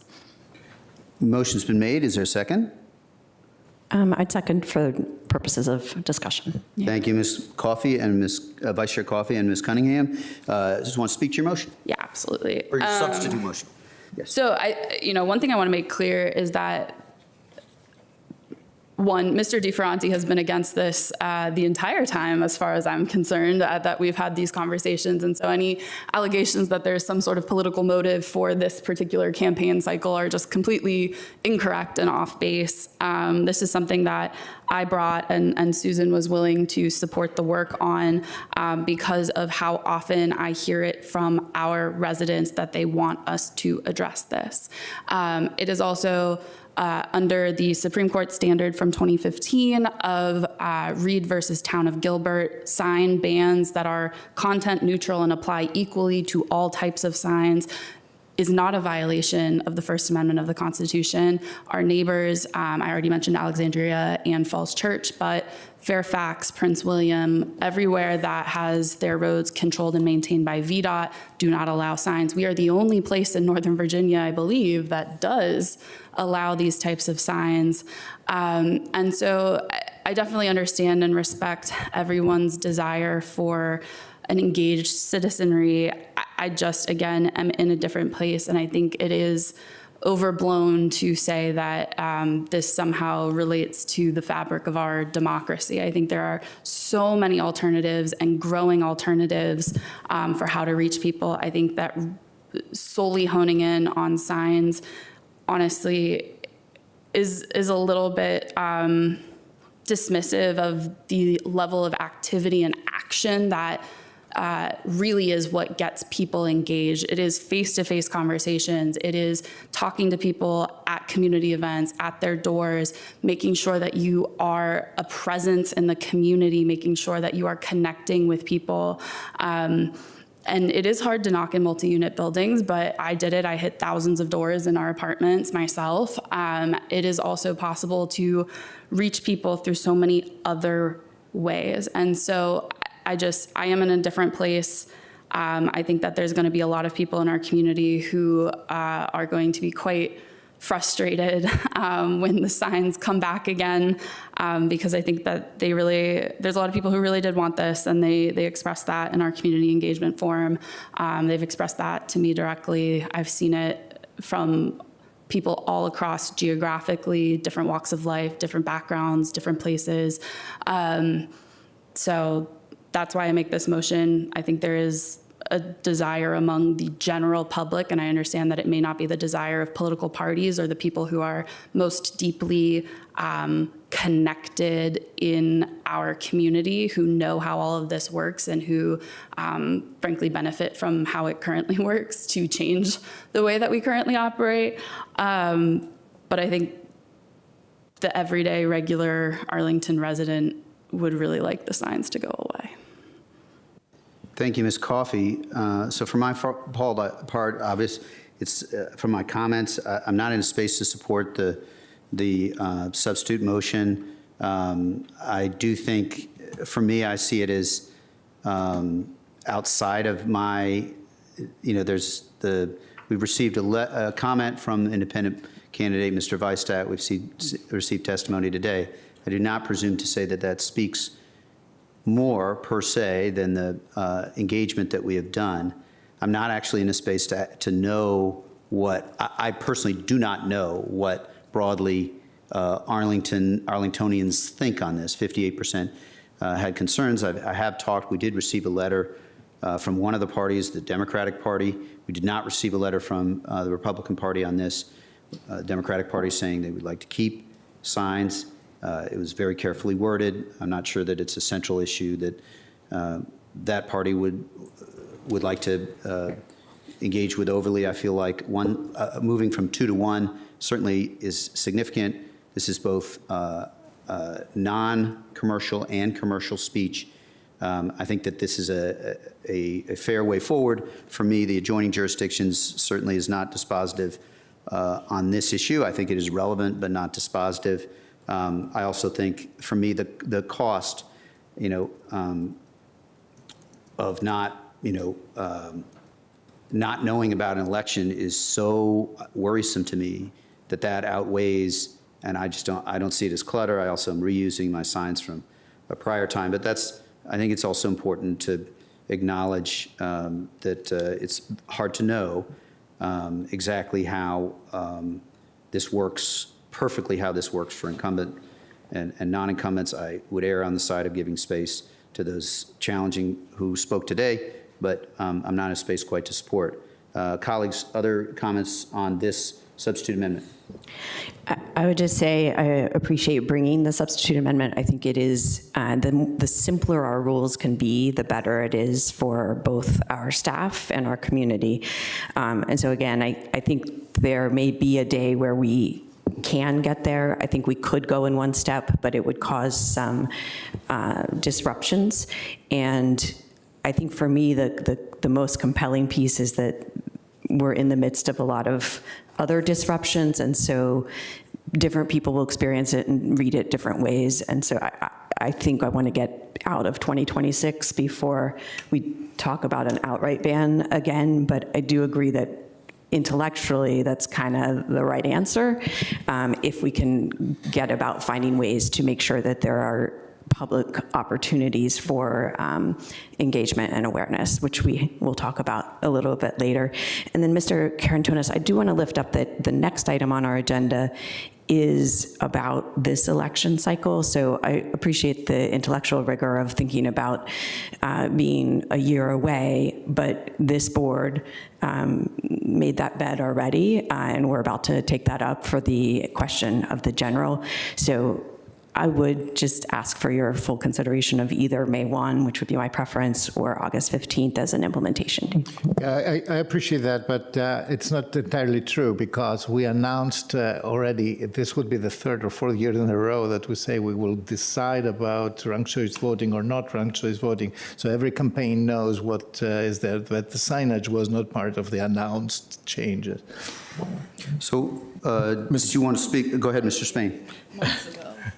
Go ahead, Mr. Spain. Just real quick, I want to thank the vice chair for her substitute, and it goes back to what I said earlier about, not that this is entirely wrong the thought. It's just we have to be, before we take on such a significant measure, in my opinion, we have to look at innovative approaches and how we are going to tackle this signage down the road. And to me, I've heard from a lot of people as well, right? And I'm a person who wants to, I'm an environmentalist. I want to make sure that, when we're putting things out on our highway, that they're environmentally friendly. I'm all about public safety and making sure no one gets injured. But at the same time, when we think about equity and what we're hearing from some folks for and against in our multi-unit buildings and the restrictions in some of these HOAs, I know for certain that there's certain areas of Arlington where signage is unallowed. It's not allowed. And it's hard for when you talk about political campaigns, to even access those buildings. And if those folks aren't tied in digitally, right, how are they finding out how they're knowing about elections? Well, they need to ride by the community center and see the signs put up there? No. I think we got to get this right, and I'm not discounting that in due time we will have to revisit this, but right now I just don't feel like it's the moment to just outright have a prohibition. Thank you. Thank you. I believe, unless there's additional comments on this, yes, Mr. Karantonis. So a couple of notes. So Ms. Coffey, I actually started at these conversations with a very serious consideration and friendliness to a total ban. I'm not going to describe it in a different way. Very, very serious. And the reason is because I always thought that this is first of all, there is such thing like clutter, and there is such thing like distraction, and there is such thing as diminishing return on ineffectiveness, essentially. So I was seeing that from the mechanics of trying to analyze what are the consequences there, etc. I found during the deliberation and later also talking with people two things. Number one, what I was hearing from my own community, I mean, I have a neighbor who every morning during election season, she lives across from a median on South Walter Reed. She will go out, take every single sign and cluster them together so that the median stays clear. And once a week, I will go back and put them in the place. And she knows we know that, so we exchange this. So she wants to make a point. The point is that she's overwhelmed with politics right now. It's not the signs. It's that she's reminded every day in what deep, dark pit our nation is, where, civic dialogue, fair campaigning is not anymore possible. So I was immediately trying to find out, I'm coming from a culture where signage, especially for political reasons, is completely unchecked. It is almost permanently there. It is an enormous visual cacophony that faces you every day. So I definitely begin to see that there is a problem. The more candidates you have, the more campaigns you have, the more money is thrown into that, et cetera, you have more. So I was reluctant at the end, and I'm reluctant at the end to say, let's dispose completely in one fell swoop with our political culture of today, the visual political culture. But there is a reason to say we need to find a better way to substitute this suburban, old-fashioned, cluttered, ineffective visual communication with something different. So we need to look at alternatives. Other countries, for example, France. Ms. Wilson is here, as Parisian. Tomorrow, she's here, and she's not voting tomorrow at a polling place in the city of Paris.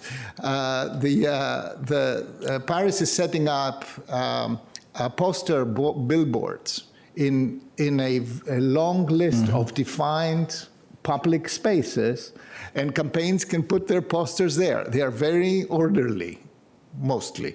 And they're also very clean, mostly.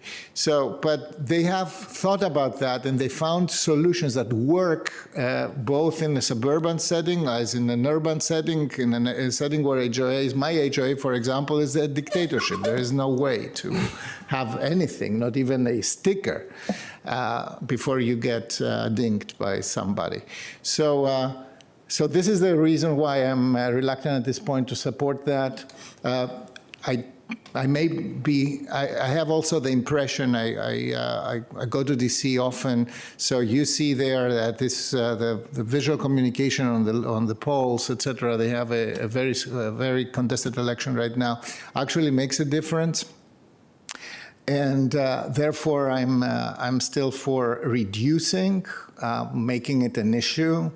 But continue to discuss that. I would even go further and figure out a way to continue this conversation in the next 2 or 3 years to find alternatives to what we have today.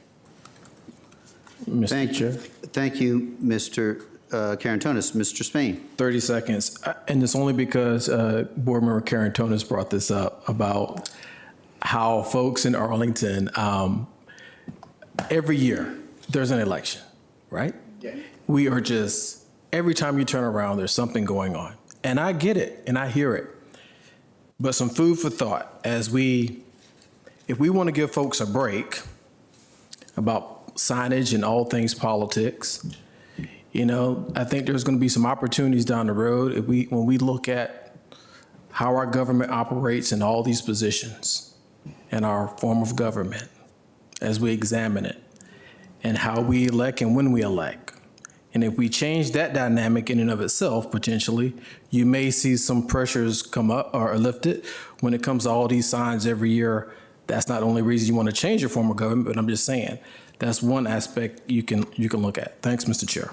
Thank you. The question, go ahead, Vice Chair Coffey. Yeah, I mean, I would just note that the signs are not only for local government positions, and Virginia will continue to have elections every year, whether or not the county board does or does not. So, and I think, you know, I lift up another thing that Ms. Cunningham said around the kind of social compliance element, which to me, you know, I didn't start off by going to 100% ban. I talked through with staff, you know, can we implement fines? Can we allow citizens to pull up, or residents to pull up the signs themselves when we know that they are illegally placed? Can we limit more? Can we, you know, went through a lot of different iterations of this process. And I think the key, though, is that when regulations are confusing and when the rules are not immediately clear to the average person in the community, the social compliance element is really, really hard, and then we only can rely on our zoning enforcement staff to actually enforce. If you, as a regular person, don't know which median is the right median and which side of Washington Boulevard it is or is not allowed on, you look at any given sign and you think, maybe that's legal, I don't know. And so you're not going to have the same reaction as you would if the rules are no signs. You look at any sign, it's very clear that that is not allowed. And so that is a big driver for me of why the middle ground is not so appealing to me, because I just don't think without clear-cut ability to have social pressure compliance that we are going to reach any better of an outcome. I think that we don't have the code enforcement staff to achieve it. We don't have social compliance with confusing rules. And the only way that we are going to reduce this, the real option is, do we want to have signs or do we want to not have signs? And on balance, I land on, let's not have signs. Thank you. The question is on Ms. Coffey's substitute amendment. All those in favor say aye. Aye. All those opposed, nay. Nay. Any abstentions? Did you vote nay or abstain? Nay. Okay. The strong and grateful, one measure of how good of a board and as a community is when we disagree strongly, how we can handle that. And so grateful for the amendment and the discussion. And now the question is on the underlying amendment. And I believe that we're at the space of two items, which is concluding comments, but first, this question of implementation date, May 1 versus January 1st. And for me, you mentioned in your comments, this is actually quite important to me, but I leave it, it's the will of the board. You mentioned that getting out of 2026 was part of your reasoning for not wanting to make changes now. And if we think of all of our speakers today, we have one speaker who expressly said would not want any changes in 2026. I think that is salient, that's relevant. If we think of our gymnastics discussion, some process is not all the process you would wish for. And legally, we are, of course, I believe, let me just ask the question of our attorney, legally, we would be within our rights to have May 1st as the implementation date for the 2-to-1 sign. That's correct. For me, that's clear. But for a fairness, a sense, I just am not in the space of thinking that we should do this now after we've had a long stretch. I think it preserves the possibilities for implementation over time to wait for January 1st for this little bit. I'm not saying that's going to satisfy folks if they're clearly very frustrated by signs, but it just seems like a process step that makes sense to me and that feels fairer to me. So other colleagues on this question. Just if I could clarify, because you asserted my position on something. My comment was not that we could make no changes in 2026, but that I was moved off of the outright ban in 2026 for the reason of just chaos in general. So just to make sure that my point was clear. Totally fair, and I wasn't trying to, you could argue, that you're totally right, you could argue that the type of process argument you made could be extended to this. Similar, you could argue that if adjoining jurisdiction do something, then we should consider doing it too. If you applied that to other bodies of work that we're doing, it wouldn't be dispositive, but it would be relevant. And so you're totally accurate. I just wanted to share the thought. And so I think we've got positions clear, but we do have, unless anyone else would like to speak to this implementation date question further. I think, Mr. Karantonis, your light is on. Oh, no, I said that I said what I had to say on this. I'm still on 1st of January 27. So, yes, Ms. Cunningham. I have a friendly amendment. Sure. Would you entertain a friendly amendment, Mr. Spain? Yes. We're getting hangry up here. So, Yes. I move that the county board amend Mr. Spain's motion to change the effective date of substitute ordinance B to May 1st, 2026. Second. Got it. So I do not agree to that, and so I'm the seconder. So we would then need to have a vote, which I believe I can count. I will lose. But the question is on the amendment to the original motion. All those in favor of Ms. Cunningham's amendment with Mr. Spain's second, say aye. Aye. All those opposed, nay. Nay. Mr. Karantonis and I are nay, but there, I believe, and so you confirmed. But the ayes have it. Therefore, the implementation date is changed to May 1st for that component. Is there anything we need to do, Mr. Attorney or Mr. Clerk, to show or make clear, or have we already done all the hygiene that we need? Therefore, Mr. Chair, I believe you have to confirm your second in the entire motion, right? Because now the entire motion has No, the entire motion has been changed. So Mr. Spain has offered the motion. I have lost in the effort, and I will just state for the record that given that I've lost, I still hold the position, but I am happy now to still second the underlying motion. Okay, that's the whole. Thank you, Mr. Karantonis and colleagues. So now the question is for concluding comments on the overall motion, and I believe I see your light, Ms. Cunningham. All right, you're good. I see no lights. I'm mindful that we have some ranked choice folks going. You are going to be on 3 minutes, my brother. Go ahead. If you need to speak, nope. Seeing no lights. The question is on the underlying motion. All those in favor say aye. Aye. All those opposed, nay. No. The ayes have it 4-1. We are now done with item 32. Ranked choice enthusiasts in the back. We have had a request that we, all of us, stay hydrated and appropriately able to be present on this dais. I'll leave it at that. Little food. I think there's a desire for at least one board member to take a 10 or 12-minute break for a little bit of food. I'm sorry, that's the request. This will give an opportunity for that board member to go to a nearby shop with one of you and chat with you on the way there. We will start.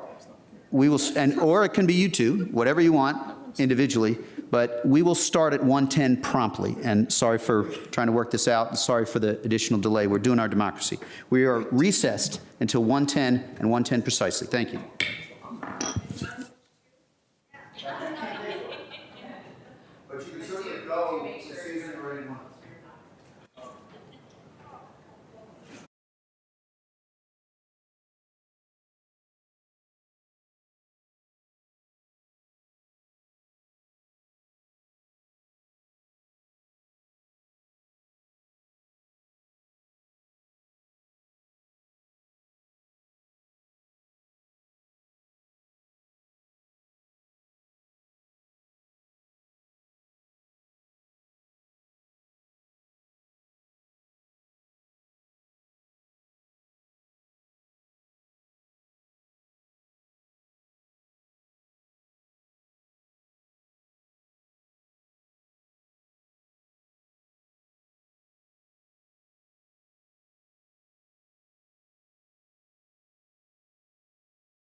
Thank you, colleagues. We're back, and we will ask, while we're getting settled, we'll ask the clerk to call the next item, please.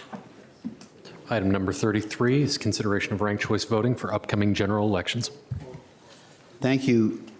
The presentation is to, first, I think we have a two-part presentation with the manager will be back, but in a moment, you're okay. But I think it's to Mr. Barrera first, and then to Ms. Reinmeyer, if I'm correct. Go ahead, Mr. Barrera. Okay, let me just set this up. Apologies for all having technical issues. Okay. All right, good morning. My name is David Barrera. I am the Communications Manager for the Arlington County Board. I will be introducing this item with a brief presentation, and I will be joined by Gretchen Redemeyer, General Registrar and Director of Elections for the county. She will not be presenting today, but she will be available after my presentation, after comment, to answer any questions related to RCV that the board may have. Okay, so the bottom line up front, the Arlington County Board must decide whether to continue the use of RCV in its general elections. Otherwise, the voting method used will revert back to the previous winner-take-all method. I do want to note that changes to elections must occur at least 90 days before said election. Before I present options to the board to consider, just a brief background. RCV is a voting method in which voters rank candidates in order of preference. All first choice votes are counted. If no candidates receive the required number of votes to win, the voter's candidate with the fewest votes is eliminated, and ballots for that candidate are transferred to the voter's next choice. The process continues until candidates have enough votes to win. In one-seat elections, the threshold to win is 50% and 1 vote. In two-seat elections, candidates must secure 33% and 1 vote to win. The board has incrementally expanded its use of ranked choice voting in its elections since 2022. In 2023, RCV was first piloted and later adopted for all board primaries. Since 2024, RCV has been piloted in the board's general elections. On public engagement, in the months leading up to the first pilot of RCV in board primaries, the Office of Voter Registration and Elections held 20 RCV outreach events and 16 election office trainings. This has become a standard part of their office training engagement work since. Also, since 2022, the board has offered 3 feedback form engagement opportunities to gauge public sentiment as we've expanded our use. The last point here highlighted on the screen, in 2025, the board dedicated $60,000 in funding to award grants to 2 organizations to handle education and outreach and surveying and data evaluation surrounding the November 2025 board general election. The grantees were Challenging Racism for Education and Outreach and Ranked Choice Virginia through its fiscal agent Fair Vote for surveying and data evaluation. Both organizations presented on their efforts at the February 2026 recessed meeting, and respective written reports are available online as well as their video presentations. In the next few slides, I'm going to heavily recap those presentations, selecting a few salient highlights each. So between September and October of 2025, Challenging Racism engaged 7 trusted community partners representing diverse constituencies, geographic areas, and modes of civic engagement.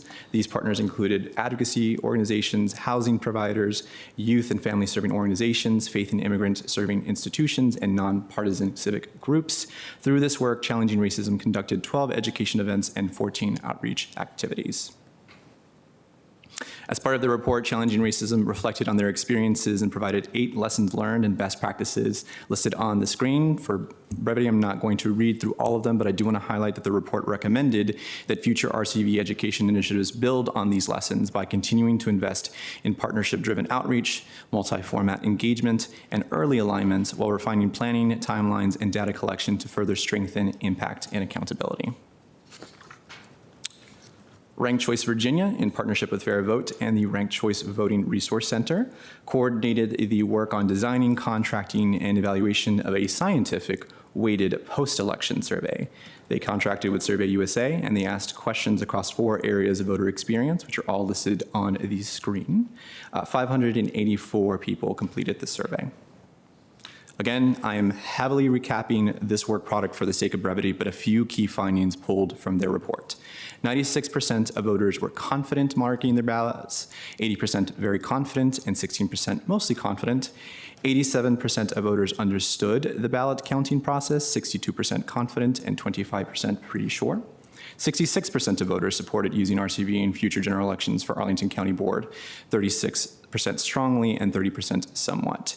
There were also 4 key recommendations for areas to improve, and for the benefit of the audience and the discussion, I'm going to read excerpts of these key recommendations verbatim from the report.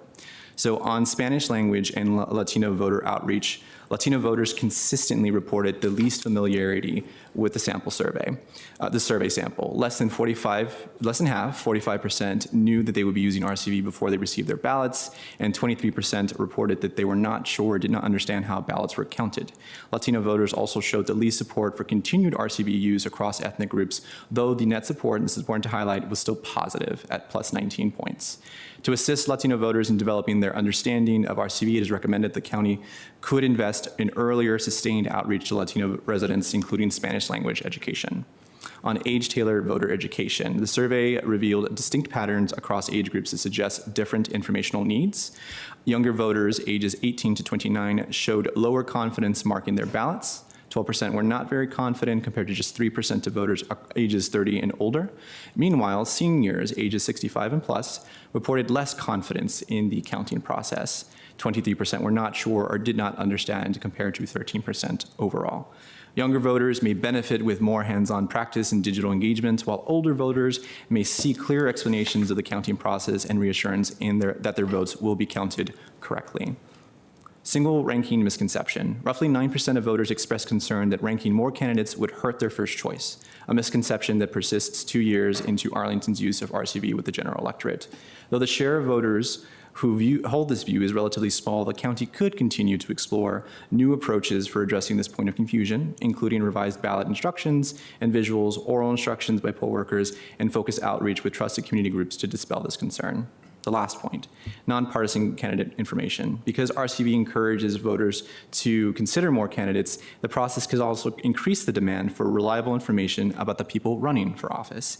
In the interest of keeping the survey short, we did not ask, and again, this is verbatim from the report, we did not ask voters about the information sources they use to learn about the election, but our work offers some signs that voters are eager for more opportunities to compare the candidates. 2 points. Roughly 10% of all voters ranked only one candidate because they didn't know about the others. And 2, more than 3,700 unique devices visited our Arlington webpage during the election period, which is substantial traffic for a local county board race. The recommendation, securing legal and financial support for a state voter guide program in Virginia would no doubt be a multi-year endeavor. Still, the county could explore more modest initiatives with local organizations to support voters in accessing neutral, credible candidate information ahead of elections. The last slide, I promise. The options before the board today, there are 3. Option A, extend the pilot for an additional year. Option B, extend the pilot for an additional 2 years. That's for the 1-seat election this year and the 2-seat election next year. And option C, establish the use of RCV permanently for all future board general elections. And with that, that concludes my presentation. Thank you, Mr. Barrera. And my Spanish is not quite as good as your pronunciation of your last name, but I try. And Italian ain't easy either. But I will say, appreciate your presentation. The conversation now turns, I believe, Mr. Clerk, to our public comment. Thank you. Indeed it does. A moment.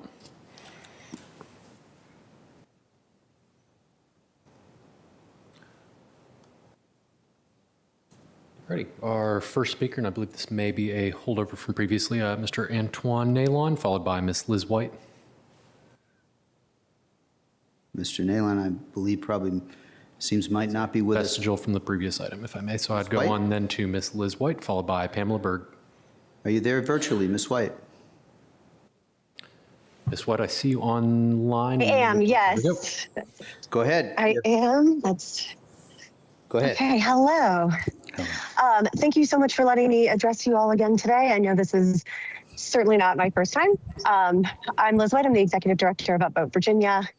Arlington has been a pioneer for ranked choice voting in Virginia. And when the General Assembly first authorized localities to pilot this new system, you all are the ones who stepped forward with a thoughtful and deliberate approach. You've carefully tested the system, you've engaged voters, you've worked closely with your incredible team of election officials, and you've made consistent progress to ensure that the process works for all communities. And that leadership is important because of Arlington. Communities around Virginia have now had several real examples of how ranked choice voting can be successfully implemented.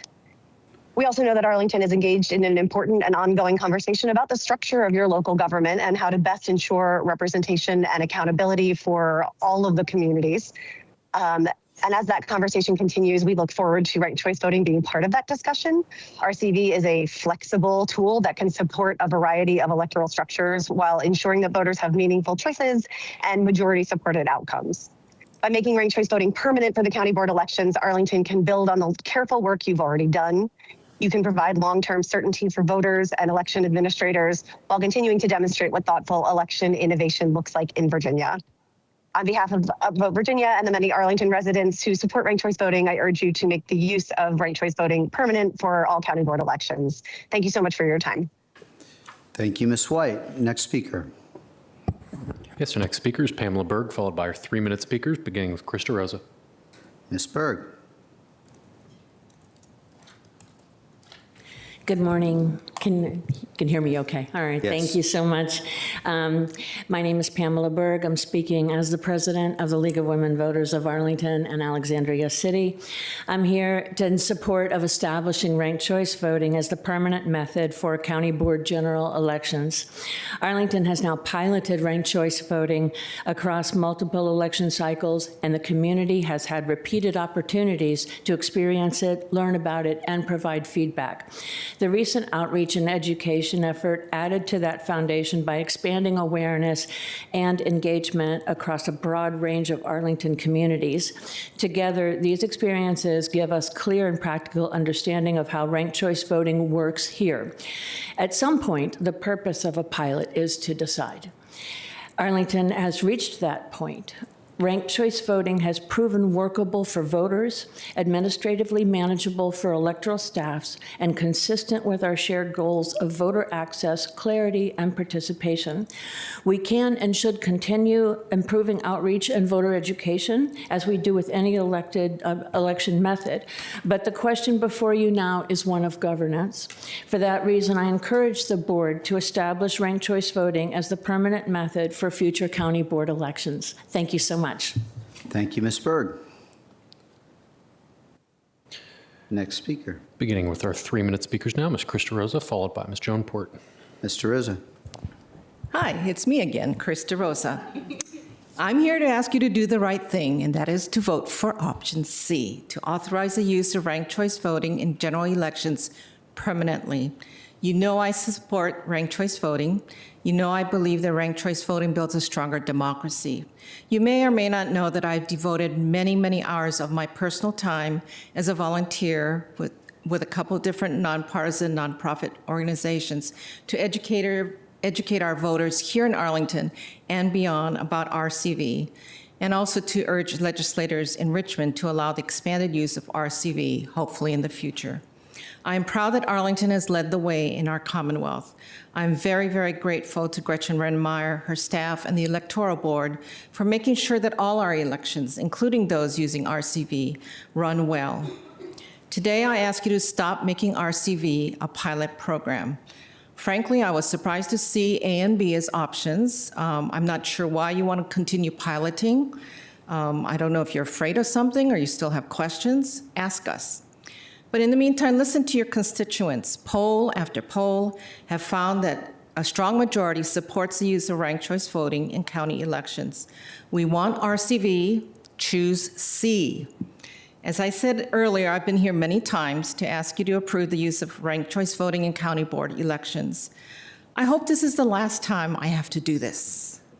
As much as I enjoy interacting with all of you, and as much as I enjoy participating in our democracy, I don't want to have to come back again and beg you to approve the use of ranked choice voting. I don't want to have to contact and organize our supporters with less than 1 week's notice about an upcoming board discussion or vote on ranked choice voting. I don't want my neighbors to ask me, why aren't we using ranked choice voting this year? Aren't we supposed to be doing this? Why does my ballot look different? We are ready. We've been piloting this program for several years. It's time to land the plane.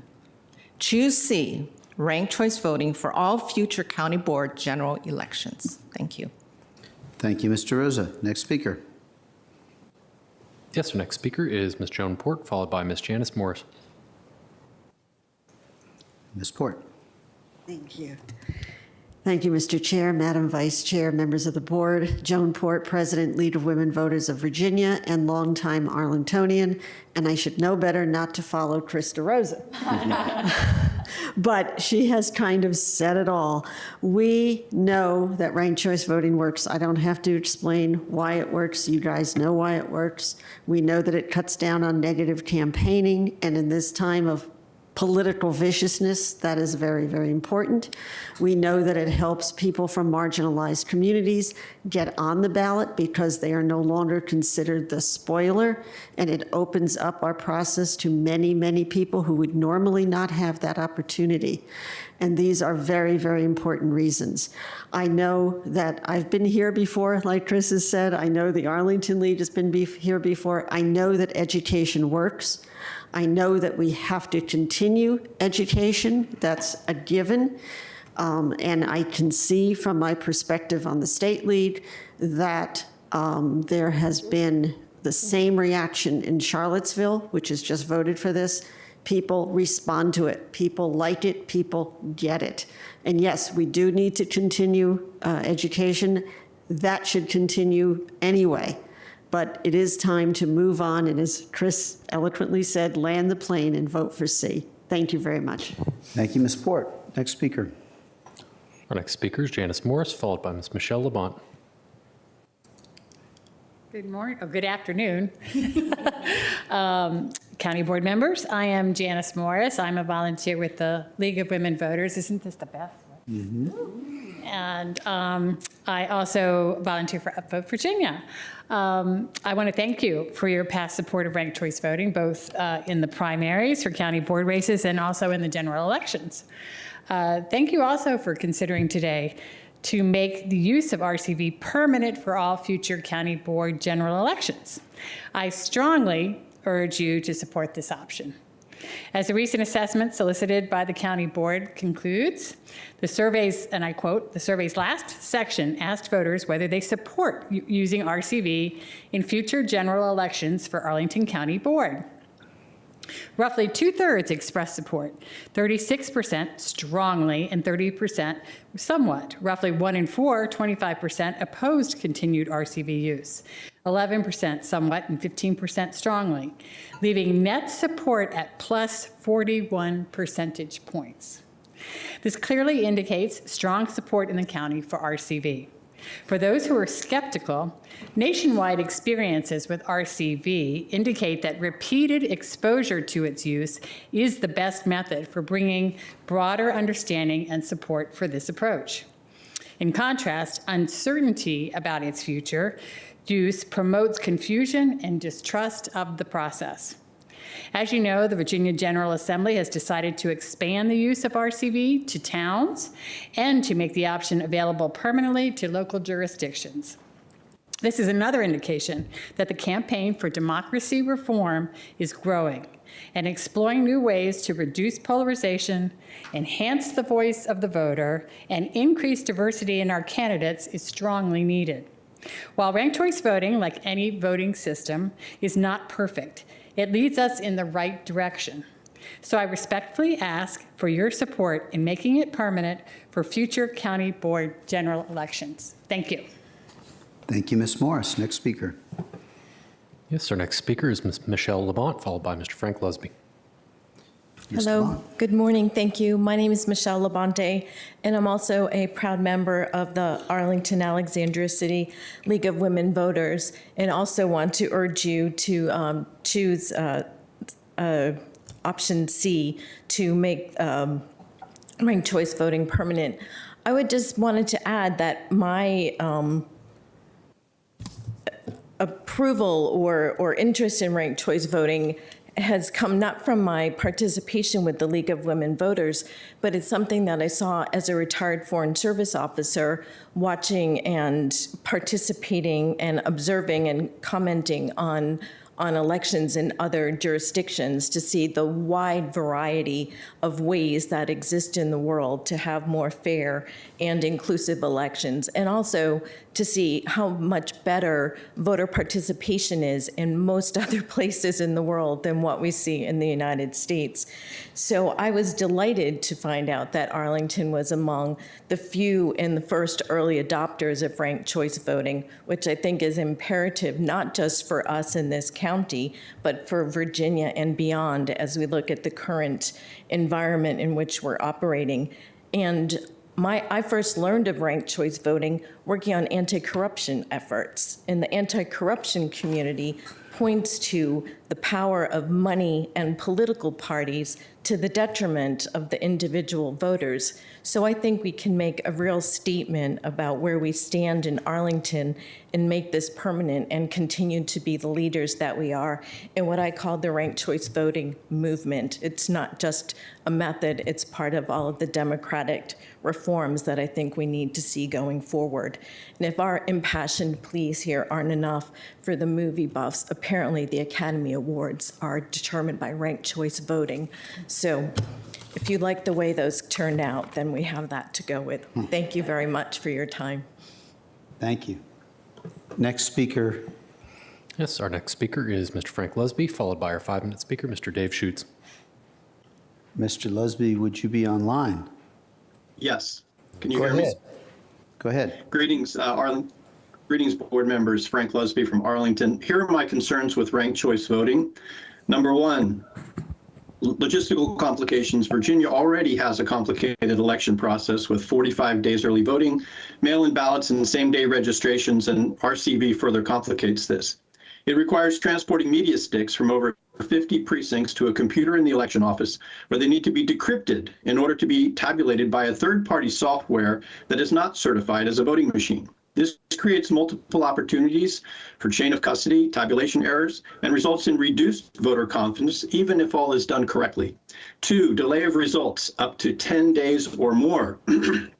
After an election and before RCV tabulation can take place, one needs to wait for arrival of all mail-in ballots, 3 days, review of same-day registrations by elect, 4 days, review of all provisional ballots, 2 days. This delay detracts from voter confidence, especially if a candidate is in a leading position in the first round and doesn't win, as was the case in the past in Arlington. Number 3, disenfranchisement of vulnerable voters. Voters who don't fully understand the RCV system risk being disenfranchised by having their ballot become exhausted or eliminated. A nonpartisan study by Princeton University showed this has happened disproportionately with African American voters in New York City and Alaska Natives in Alaska, thereby diminishing minorities' electoral influence. In Arlington, it is estimated that 16% of ballots in past RCV primary were exhausted. This raises concerns about one person, one vote. Number 4, ballot and mathematical complications.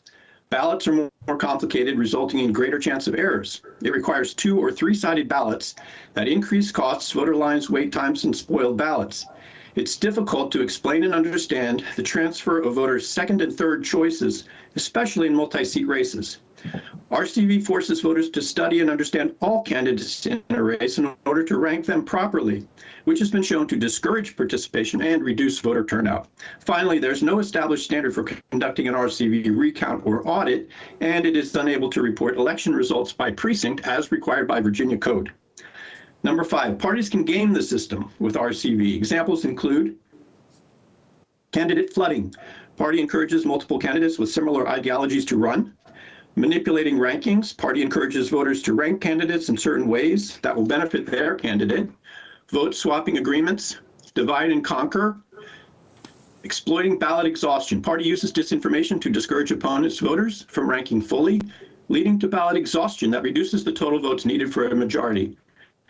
My recommendation is to please vote against ranked choice voting in Arlington, but if the board does vote in favor, please choose option 2B so that RCV process and results, especially in the multi-seat race in 2027, can be evaluated again.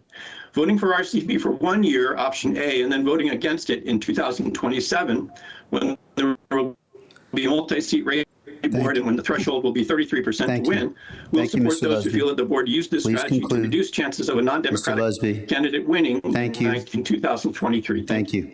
Thank you very much, Mr. Lesby.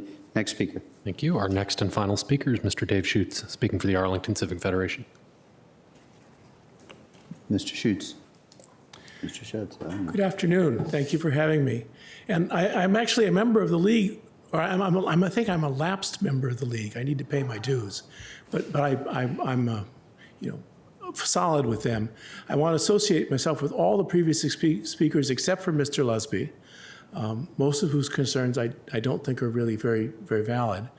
And the Civic Federation has expressed itself in favor of ranked choice voting. We would like to see it be permanent. We hope you'll vote for option C today, and I don't really need the rest of my time. Thanks. Thank you for your 5 minute or 34 seconds. That's just 5 minutes today. Thank you. I believe the conversation is now with the board. That's correct, Mr. Clerk. No categories, folks. It's open for questions.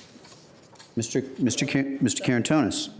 I could offer a motion and have the conversation going. Sure. Go ahead. Okay, I will. So, colleagues, I move that the county board adopt the ordinance attached to the staff report as attachment B, to establish the use of RCV, of ranked choice voting, in the 2026 and 2027 county board elections. So that corresponds to option B in the parlance of the testimony, the public testimony. Thank you, Mr. Karantonis. Is there a second? I'll second for purposes of discussion and perhaps for purposes of adoption, but I'll second. Now the conversation is back to you for your, just speaking to your motion. Okay, very, very briefly, I was elected to RCV. I think anything that I have as a political career was RCV, goes through this process, so I have no actual questions. I do think that there is one amazing advantage of RCV that makes it so far democratically superior to first past the post, which is making minority rule a thing of the past. So it is always majority rule, and this is, for me, the most democratic accomplishment of a system that has been with us since the 19th century, actually. It's not so new. I don't know what holds the Civic Federation from adopting that for all the internal elections of officers, etc., but since they have so strong opinions on that. So other than that, it really worked well in Arlington. The problem is that it worked well in one-seat elections, and in the two-seat election we had at the very beginning of this pilot, we still had a lot of people who were asking how the vote counts, how the vote is tabulated, how the result is. How the result is calculated. So I think that option B gives us the opportunity to go full circle and have another of these elections in 2027 and lay all the doubts to rest. In the meanwhile, with the assistance and proactive stance of my colleagues, we also made a lot of progress in education, outreach, etc. One thing we haven't yet really touched, which is the single transferable vote method, which is the method that is necessary in a more than one-seat election, a multi-seat election. And this is still an assignment that is pending. We need to do significant outreach on that. A lot of, especially the less politically plugged in and politically activated parts of our population, which are very often the black and brown parts of the population, which is the Latino community that we saw that has a lower, enthusiastic response than the average of other parts of the voter of our electorate. This needs to be done still. I'm pretty confident that this will go very, very well, but we need to give it a fair chance to close and make a decision then at the end of 2027, after the cycle of 2027. That's what I had to say. Thank you, Mr. Karantonis. Ms. Vice Chair Coffey. Great. I'm just going to go ahead and start us with an alternate motion or a substitute motion, and then I'll speak to that, and then we can all discuss. So as a substitute to Mr. Carantonis' motion, I would move that the county board adopt the ordinance attached to the staff report as attachment C to establish the use of ranked choice voting permanently in all future county board general elections. Thank you. Vice Chair Coffey, is there a second? For purposes of discussion. Thank you, Ms. Cunningham. Would you want to speak to your motion? Vice Chair Coffey. Yeah, I do. I think it's worth reiterating that the board has already made the decision to use ranked choice voting permanently in all primary elections. And I do think that for me, there are a number of things that drive me in wanting to bring this into permanency here. One is the general and broad belief that ranked choice voting is the better way to conduct our elections. I think that we have seen that across the board where it's been used. I think the New York City mayoral primary and general election were two of the best, national attention, lots of splash and flash, and it really introduced it to a broader number of people, and it also let there be I think, better result at the end of the day because people ran better campaigns. They were able to work together, build coalitions. I think that, what Brad Lander and Zoran Mamdani did, saying, you may not want me but as your first choice, but I'm your second choice, and we can work together, and we can say in furtherance of our movement that it doesn't have to just be me. I am not the one, I am not the savior, but this is the direction that I think we need to go. And I think that internationally it's been shown again and again. In the United States, it's been shown again and again. And I think that that is really important to say, that there is a part of this for me that is just the belief this is the right way to do elections. And not just for the county board. We only have control over our county board elections, but I do think that part of our ongoing commitment to saving and restoring democracy is getting ranked choice voting in congressional, Senate, presidential elections. We have to get there someday. And if we can be a little part of furthering that and showing people that it's okay and it actually is good, I think that's really important. Secondly, I think that we need to show as a board confidence unilaterally that this is the way we want to conduct our elections. I really worry about the message it sends when we have committed to primaries being always with ranked choice voting, and then we've committed to some general elections, but not maybe all of them. And I'm just not sure how our community can feel confident if we are not standing by our decision. And I also really want to get away from this idea that there is perhaps an election outcome-based component to our decision on ranked choice voting. And I really do worry that if we say we're only going to do it for this and then this happens, and even if there is not an actual connection between some future decision and our choice to use or to not use it, there is going to be an impression that either we did it because it turned out the way the board wanted it to, or we didn't do it because it didn't turn out the way the board wanted it to. And I think by making a decision in perpetuity now, it really removes us from the politics of all of that. It becomes about where I started, right, which is the commitment that we believe this is the right way to hold elections. We are confident in that.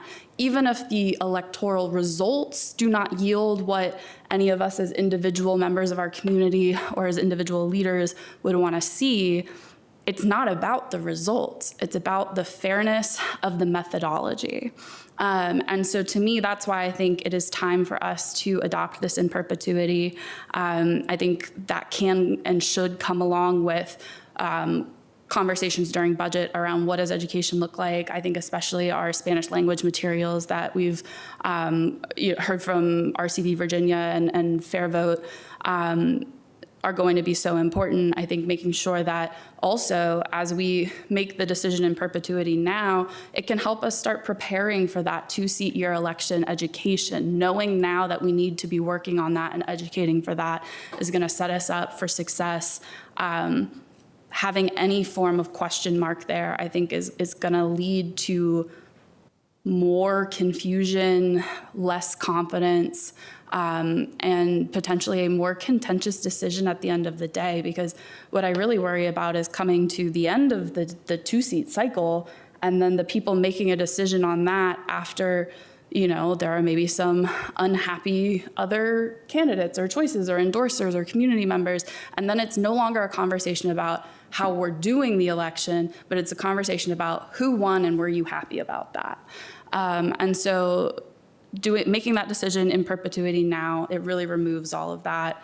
And I think that we're going to get there someday regardless. And it's hard for me to imagine what would happen for us to not come back at some point and adopt it in perpetuity as long as we're legally allowed to do so. And so I just think that it's better to do it now than to keep waiting when I think we all kind of have a general sense this is what's going to happen. Thank you, Vice Chair Coffey. Colleagues, other thoughts? So for my part, I do think there are providing some predictability is why I'm comfortable with option B. I think about elections in other countries, and in other countries where there are multiple parties, 10, 15, they sometimes have disasters as far as clarity of who you're voting for and how that's my view. Sometimes it works great, sometimes it doesn't. I'm most interested in the Alaska method, which is a place-based voting. It is an inconvenient fact, as I see it, that the currently nonpartisanship is not my analysis of the problem in the country. We don't have a viable second party. It is owned and run by a convicted felon.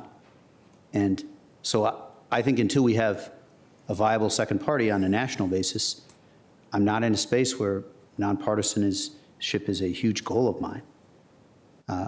I think that there are certainly benefits of ranked choice voting. That's why, and I think it has a lot of benefits to signal this year that we are continuing through next year. It is, of course, ultimately we would be creating the presumption that we would use something because any future board would have the right to shift the methods that we would use. My impression of Virginia law is that we cannot use the Alaska method where we would have an individual place. And so that is part of what gives me some pause. I do think we should invest additionally in voter education, and I do think that there are benefits to showing this level of predictability, but this is what leads me to pause, and much as I think my membership is still in good standing with the League of Women Voters, I am in a space that says, I don't see this as the answer to all our problems. We also have the discussion, of course, of how we are governed, which is on pause. And I think, just being honest, that is also relevant to how vibrant our democracy is. My impression of voting rights as I took it in law school is that there is no perfection in a system. Gerrymandering can be, which is different, can be clear with a purpose. And then there are instances where you can either pack a district or you can spread a district out such that you seek a certain outcome. I see some of those challenges as part of why I want to pause and do 2 years rather than in perpetuity. Mr. DeFronti, before you move on, can you explain what you mean by place-based? Because I've never heard of that, and I'm not finding anything online about what that means, and so I'm a little confused. Sure. So my impression is that in Alaska, they used a system where you would declare your candidacy for seat 1, and everyone who declared their candidacy for seat 1 would be elected through a ranked choice system. And then there would be a seat 2, and everybody would be elected through that system. It's also my impression that in some of the caucuses, the Arlington Democratic Party has used that system. And so that is a system that I am attracted to, and that's what I mean by... That's not transferable vote, but each one is a one-seat election. That's what Mr. DeFranco refers to. Yeah, I think that And that is not, as I understand it, there's state statute and then there's regulation that precludes it. It's not my impression that that is legal in the state of Virginia now. And so that is something I'm interested in. That's part of what gives me pause.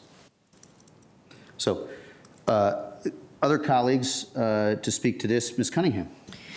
I think my colleagues know, but I'll share with the public that for me, the only option that is not on the table here is A. And I think that is because the predictability for the two-seat year could change who's willing to run and whether they choose to run with a party or not. So I'm grateful that I think we will land on either B or C. And I think my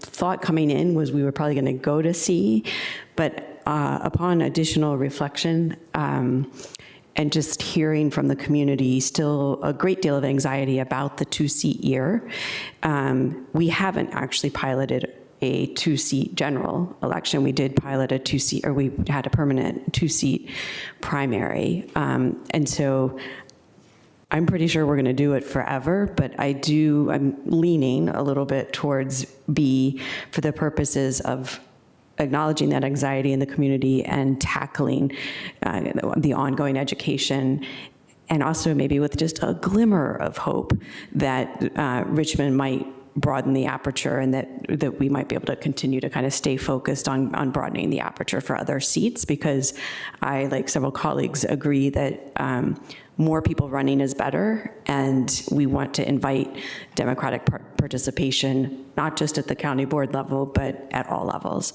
So I'll leave it there. Thank you, Ms. Cunningham. Mr. Spain. I think I'm going to save my remarks to after we take a vote on this, because all kind of run together. So I'll just hold off until we take a vote. Thank you. Any other comments before we vote on the substitute? Mindful that most, a supermajority of our speakers expressed a preference for Vice Chair Coffey's approach, and not trying to be grumpy at 10 to 2. And I hope that at least you hear at least the thoughts that we have sought to offer. So the question is on Ms. Vice Chair Coffey's substitute amendment. All those in favor say aye. Aye. All those opposed, no. No. That substitute fails 1-4. No, as I discovered very recently, it's okay to be on the short end.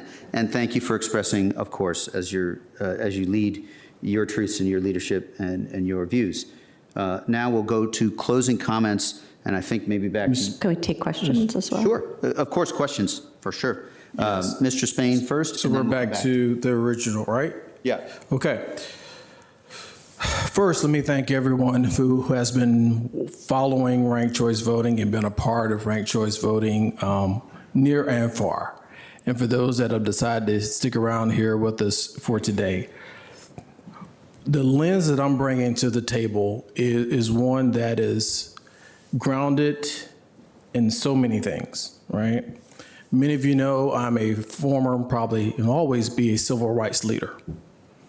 And when I think about voting, I can think nothing more than reflect upon how hard it was for folks in this America to gain voting rights in and of itself. And even today, in the good Commonwealth of Virginia, there's been this hesitation from organizations, maybe because of shared lack of understanding, whether that's ACLU, LULAC, NAACP at the state and the national level, who've not really fully embraced ranked choice voting. And the question is, why? Now, we're taking on ranked choice voting as it relates to here in Arlington, but our own data shows us at this moment that we know for certain that there's a large group of folks, mostly our Hispanic population, that, quite honestly, can benefit from learning more about this process, and they don't fully understand RCV yet. And so that's concerning to me. And last year we put $60,000 towards education, towards RCV. And I said at that time, and I'll say today, I don't think it's incumbent just on nonprofits and organizations to educate the electorate. We're the ones up here setting the policy and saying, hey, guess what? You must participate in RCV. Then guess what? We need to put our money where our mouth is. And we need to invest the resources and the money to educate the electorate. And it's not done by having a 3-month program of education. That's not how you do it in a county of 243,000 people and 170,000 voters. That's not equitable. So we want to build confidence. We want this to be equitable, but we also want to make sure we build momentum in this broader adoption of RCV. And I think the lens you also have to be prepared to look at, this is not just about Arlington County Board.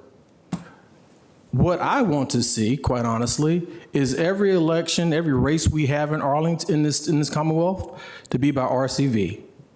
But that's going to take some legislation to be getting done. And there's this hesitation, quite honestly, by many of our legislators, near and far, to not want to embrace it. And the question is why? So why only Arlington? Well, we have work to do. It's not baked, you know. I am a product of RCV. I believe in it, but I also know we have a lot of work to be done.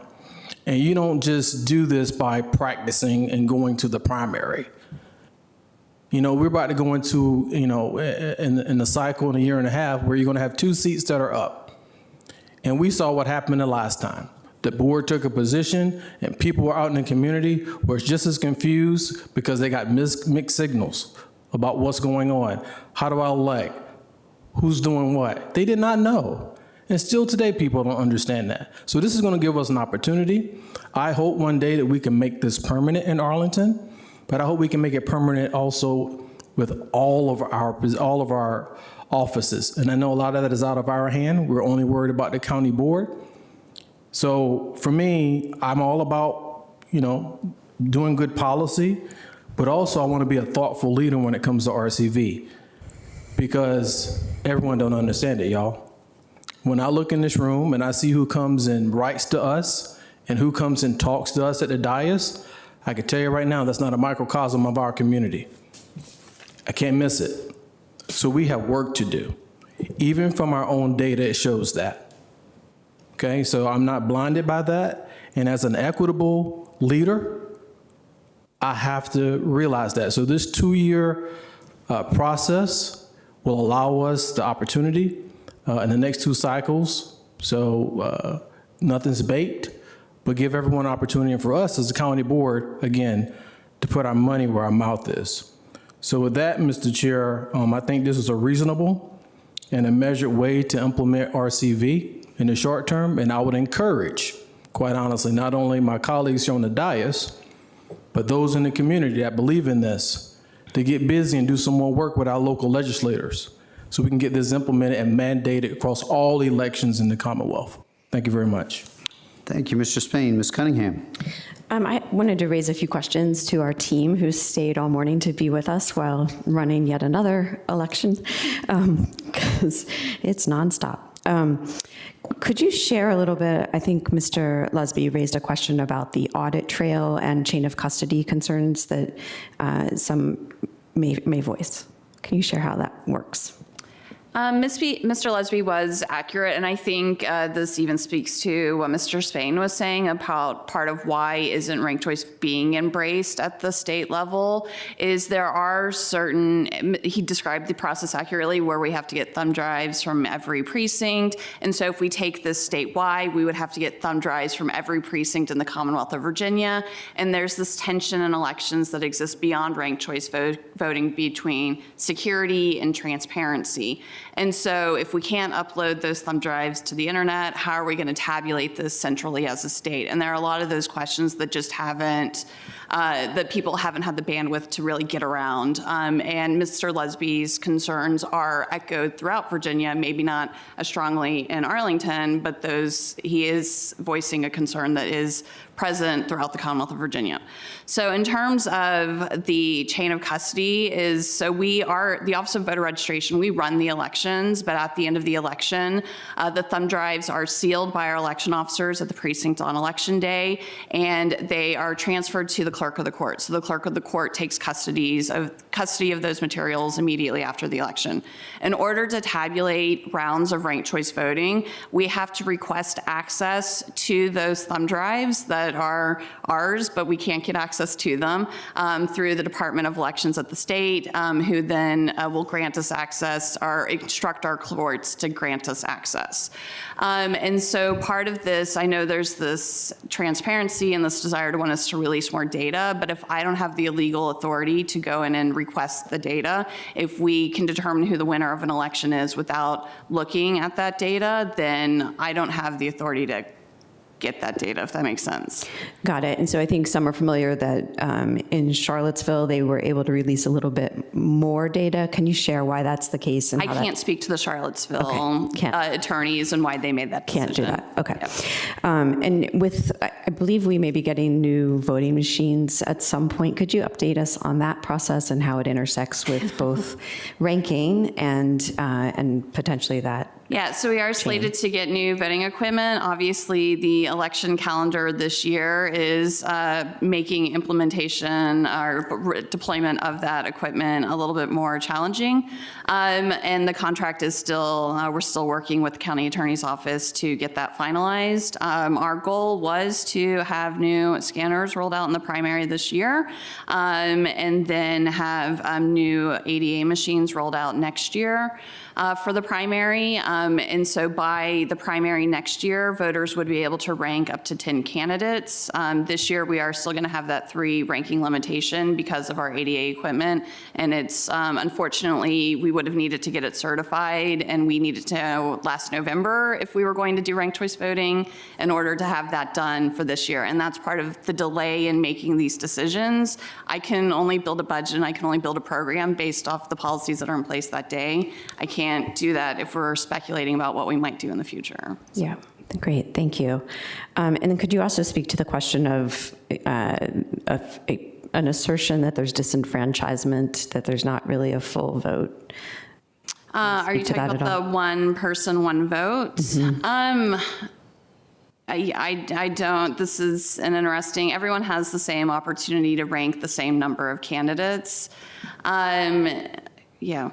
And in terms of language access, well, there is a bill sitting on the governor's desk that would reduce the threshold for mandatory translation of election materials from, it's currently at 10,000 language minority speakers in community. That is going to get reduced, should the governor sign the bill, to 5,000 language minority speakers. I don't know yet whether or not this would impact Arlington County, but it could put us where every single thing that we would translate would have to be in Spanish. And so, yeah, in terms of that, yeah, we do provide materials available. We do have native Spanish speakers available to help with translation when voters are having difficulty at the precincts. Yeah. Great, thank you. And then just back to the way that we are allowed to in Virginia with single transferable vote and the concept of some other alternatives. I know being in the first election that was run this way, I had to learn fast about all the alternatives, and everyone in the back row here was instrumental in that. And I think the fundamental issue with having each of the seats be elected at the same time is you're essentially reinforcing majority at every election. So, which, back to the conversation about board structure and performance, you know, that was a decision at one point, was to make most of Arlington's elections single, in part, I would assume, to ensure that the majority had the control. And so it's a tension, I get it, and it's a change. But for me, especially in this moment in time, I would like us to invite, particularly for local offices, as many people who want to participate to participate and to have a level playing field and have a chance of getting in, even if you're not in the majority, because we have a community that's not monolithic. And we don't have a monolithic board right now, but I think there often are assertions that because the party affiliation may be the same across all, that those with a different party affiliation may not be well represented. And so that's something I take very seriously, and that's why I would never really be supportive of just reinforcing the majority all the time, because I think it's really important to have those multi-seat years, maybe to have more of them, so that people's overall preferences can be known. Fair enough. Thank you. I will just say that I do believe if you had a place-based Alaska-type system, negative campaigning would be more difficult because you would have to appeal to everyone who had declared for that place. But I'm just sharing that I'm not the tyranny of the majority. I strongly support evaluating how we work. So fair for sure on the concern. I don't know whether it is of interest to the broader ranked choice movement to provide that option or whether it's not. I haven't had those conversations. Colleagues, Mr. Karantonis? Nothing more. I just want to add a couple of things. First of all, thank you, Ms. Coffey, for elevating the discussion here and projecting one thing, that is how do we project that we are serious about the kind of progress we want to introduce. And I think, personally, I think that with saying that we haven't made already a determination, but taking a decision on primaries, and B, by now extending that to 2 years and then having obviously a decision point. I know that's not entirely satisfactory to you or to many advocates, but it's quite clear where the general idea of the general positioning of the board is. I will tell you two things, which has to do a lot with the experience that I have in this year. So there is a dividend from the pilot, and these are things that I saw talking with voters again and again throughout these campaigns these years. Number one, the ballot exhaustion is an issue. It's a serious issue. Number two, there is a primary, there is a recommendation for vote, and then there is a